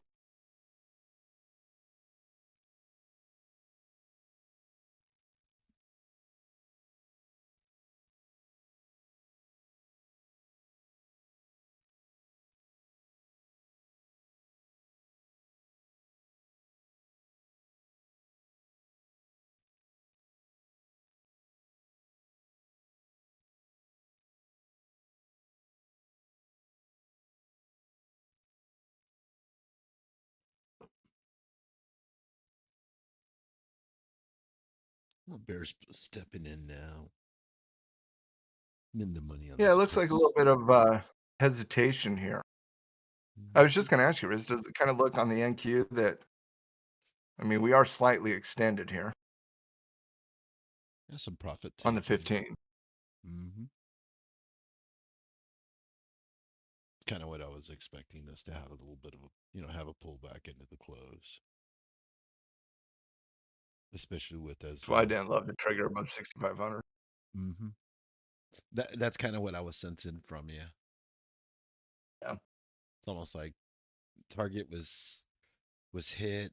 It's almost like there's almost fuel out of there's no fuel in the tank. Yeah.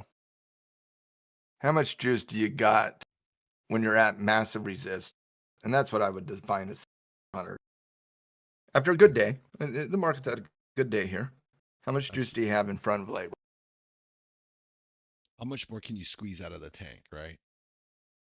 Yeah.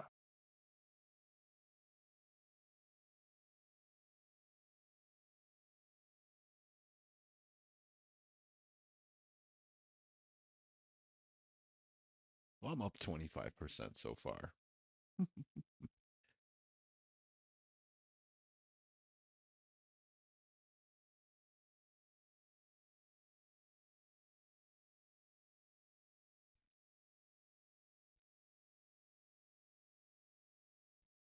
Yeah, it could be a topping tail candle. Hey, Ace is back. Welcome back, my friend. Welcome back to the party. Glad to see you were able to get back in.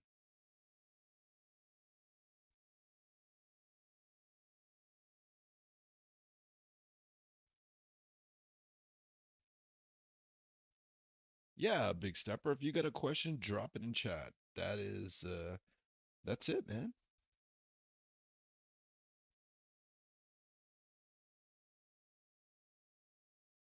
Exactly. Glad to see you're back, though.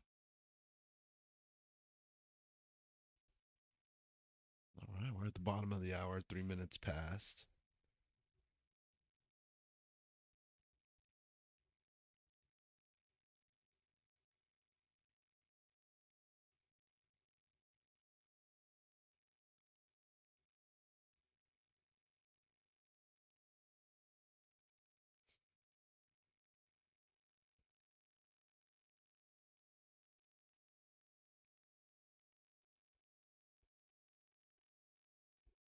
Uh, is that a topping tail? You could definitely argue it on the NQ last candle. Um, usually you'd probably like to see a little bit more of a body to the downside on that, but anytime you have and you could debate candle, but anytime you have a wick on top in an extended position where the body is at the low point and the candle finishes towards the point, that's however you want to describe it from a naming rights. Like I'm fine with that, but to me it's a sign of a loss of momentum. And whenever you lose momentum in an extended near a target, it's usually a topping situation. In terms of the current wave, I would say. Like it doesn't mean you go through a retracement.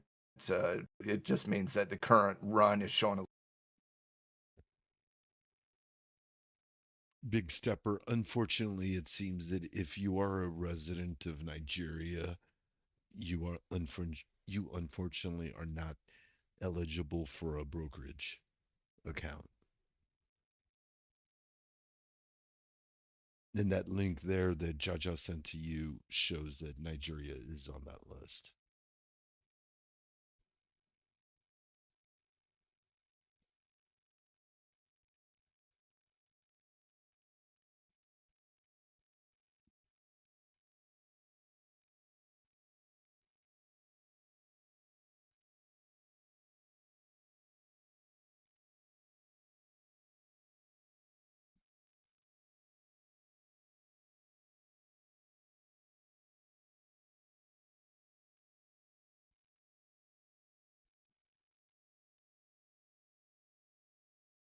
Yes, correct. Nigeria is listed there, so unfortunately you would not be eligible. Apologize for that. I'm sorry, my friend. Keep checking with us though. We're always working on opening other regions.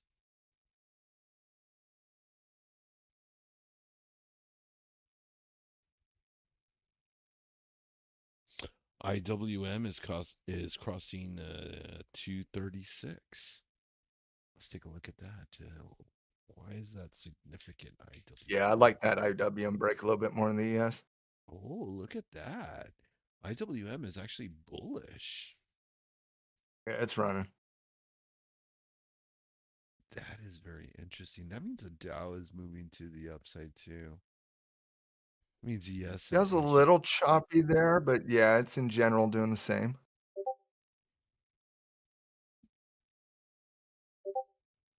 I mean, we're splitting hairs a little bit. They're all pretty decent, but right this very second, IWM's not pulling back, not hesitating.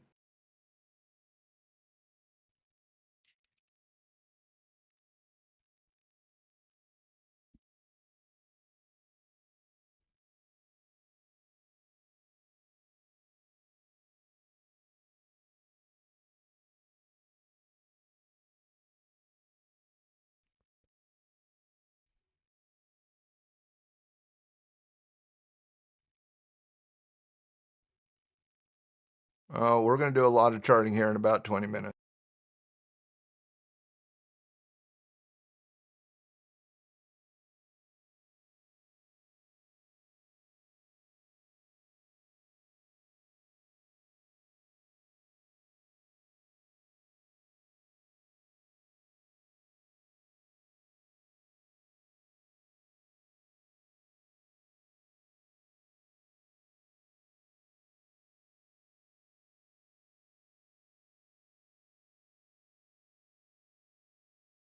Once again, in the lab, in about 25 minutes from now, we're going to review the entry stop loss placement and targeting on just looking at the week that was. We're going to talk about getting ready for the labor market tomorrow. And spend some time answering any of your questions you have. So if you have questions, write them down, get them ready. I do love me some technical questions.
"20 minutes from the close." Looks like NQ is gonna ES is gonna start pushing upward.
It looks like it wants to push that high side with rejection now. Yeah, Ace, we were talking about that before you kind of came back in.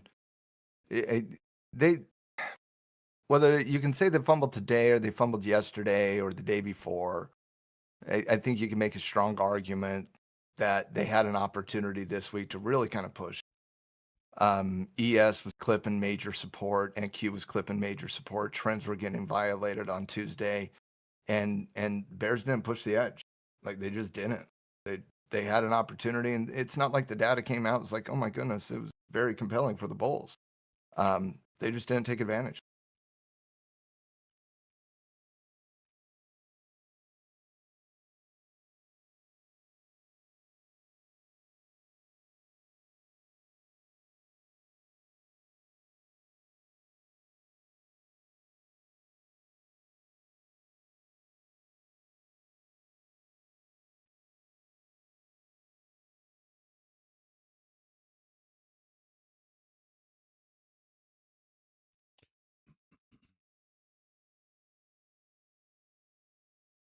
I'm getting close to the last 15 now. About a minute away. U.S. liquidity rules them all. That is correct.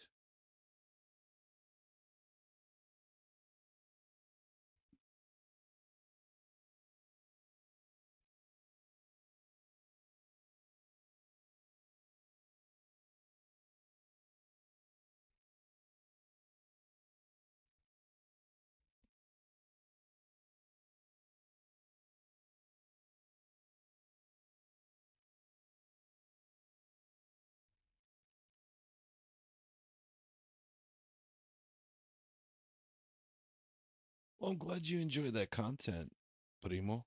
The team here at Blue Sky works hard to provide all those great tidbits to you guys. So, yeah, definitely keep an eye on that for that.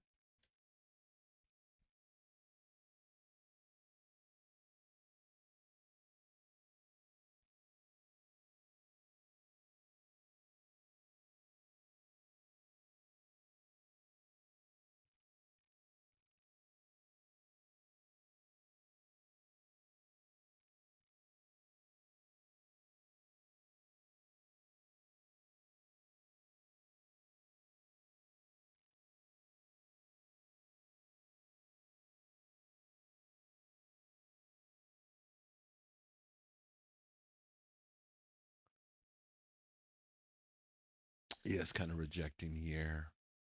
Let's take a look at the Russell. Russell's also dipping as well.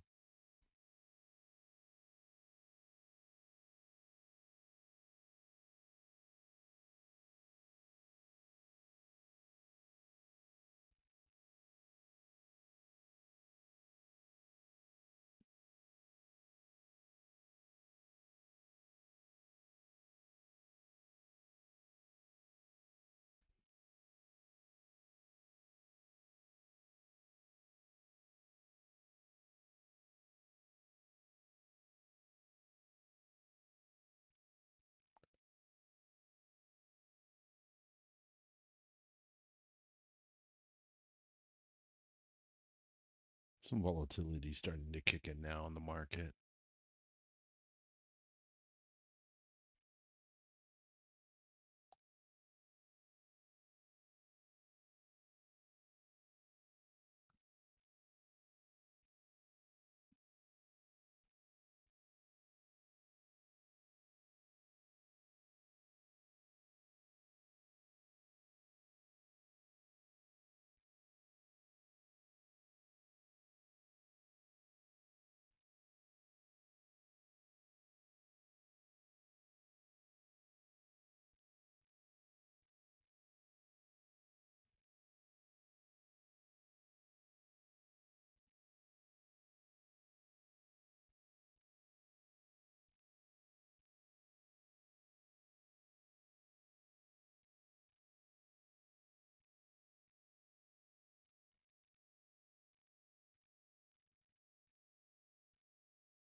Blosky, what's up, buddy? It's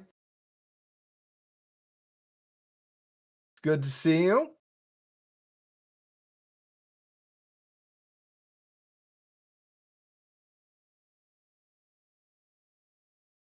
About 1 minute till the Long market time from imbalance. stream.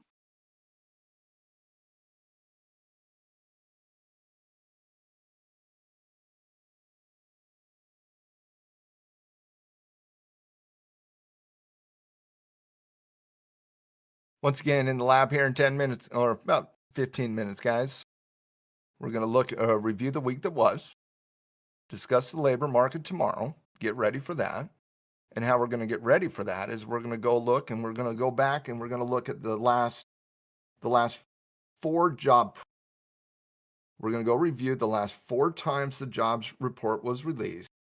And we're going to see if we can identify if there's any specific pattern we should look for coming into tomorrow. I believe history is the best barometer of the future performance. So let's go back and let's check out some previous editions of the labor print tomorrow.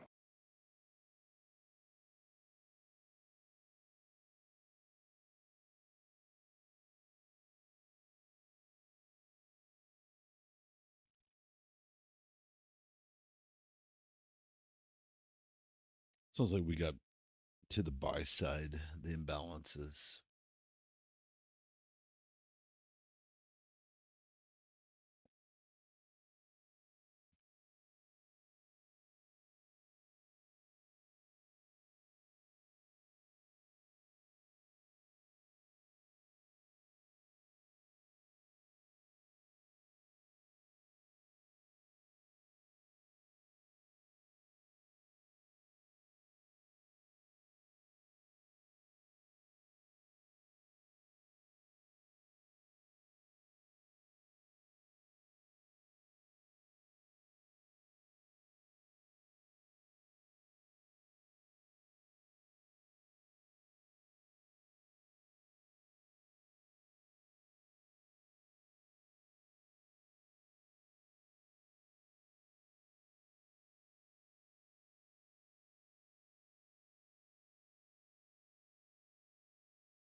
The market wants to rip into the close.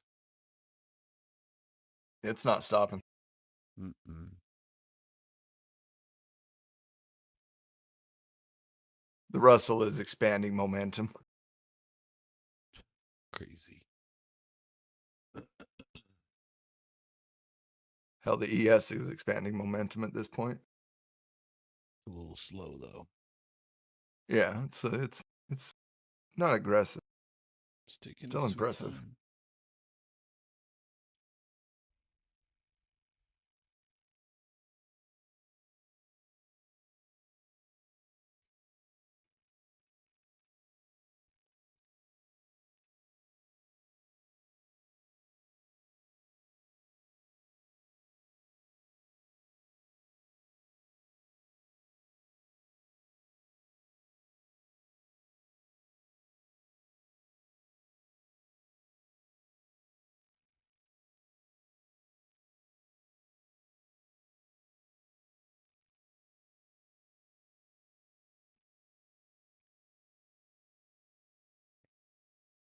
Nvidia is agreeing to rent out their chips. I just heard on the news wire.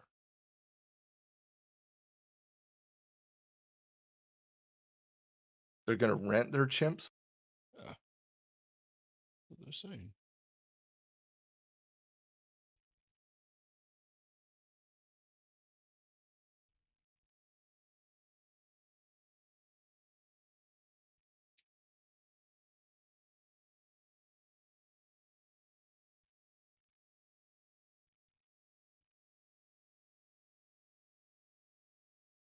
Well, we're starting to expand now.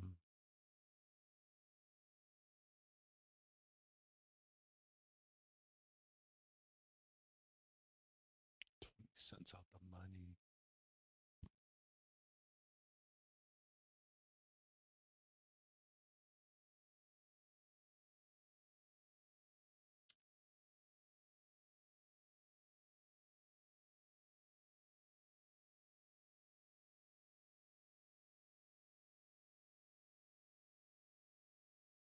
It's a $1.5 billion deal that NVIDIA just signed to run out their chips.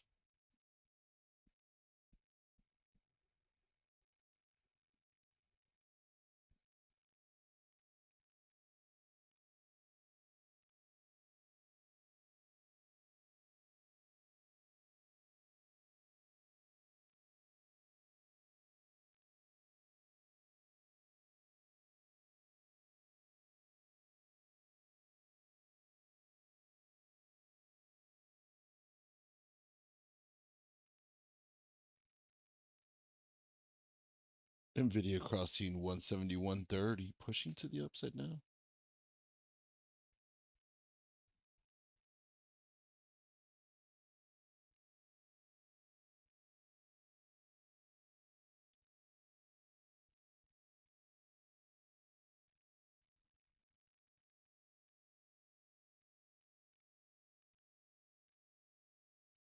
Look at 270. What?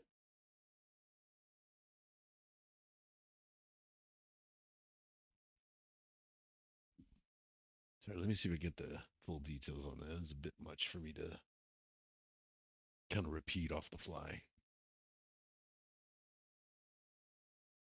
So NVIDIA agreed to rent its own chips in a $1.5 billion deal from Lambda.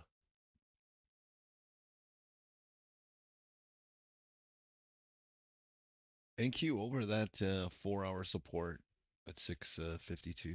It's going for it now. ES at 6,508. Just tapped all-time highs. Looks like we're gonna break them right here, right now, boys and girls. Let's get it. Dang, Coach Matt, can you believe that?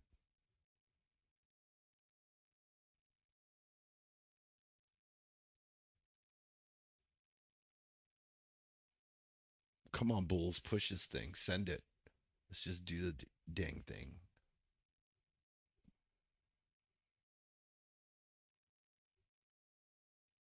Come on, push it. Do it. Do it. Tell me something, friend. Have you ever danced with the devil in the pale moonlight? Nespa. I was on mute, Riz. Yeah, this is very impressive by the Bulls. I mean, they're expanding momentum in an extended position. Yeah, I actually flip-flopped. I rolled into 650 calls, skipped up a couple of those. So we're at the money right now. Hey, I'm going to head over to the lab and get ready for the lab. For those of you who are new to Blue Sky and the lab, do the lab here in about 5 minutes. It's in Coach Matt's weekly lab. I'll see you guys here in a minute. Later, Riz. Later, Coach Matt. Thank you for stopping in today. Have a great class. Yeah, don't forget to all our friends on YouTube, Coach Matt hosts the live trading class after market close every Thursday. So if you're looking for additional guidance beyond the closing bell, then jump in our fantastic live day or aftermarket class with Coach Matt himself. Years of market experience there. Just tons of great resources for you guys for the taking. So make sure you guys take advantage of his great class because he's got some fantastic information. I swear just hanging with Coach Matt, I've learned so much from him, you know. So make sure you guys take advantage of that free class as well as our launch plans on sale for $49 and $69. Look at that great expansion on ES pushing 6,512. NQ pushing 23,678. Let's go. Calls are 23 cents in the money. Got about 2 minutes left on this bell.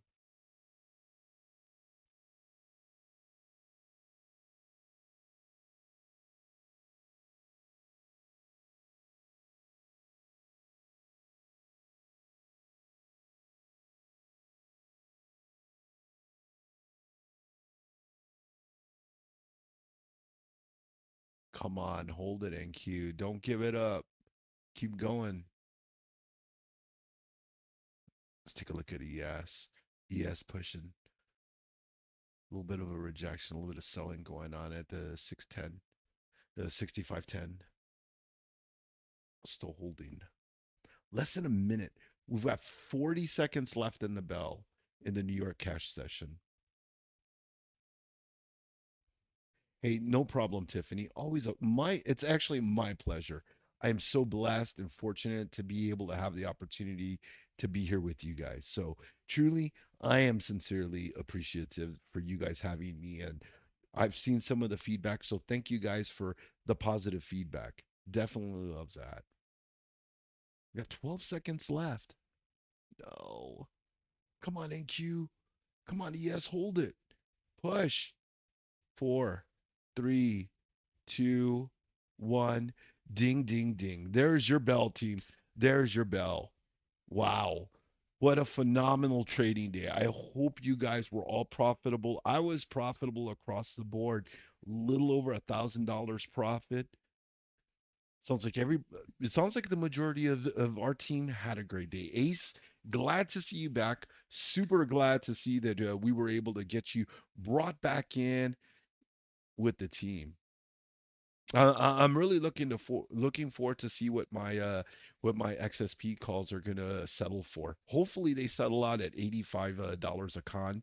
I didn't cut the position. I held them all. So I can't wait till midnight. We shall see. Thank you guys. Blasky, always a pleasure. Very good to see you, my friend.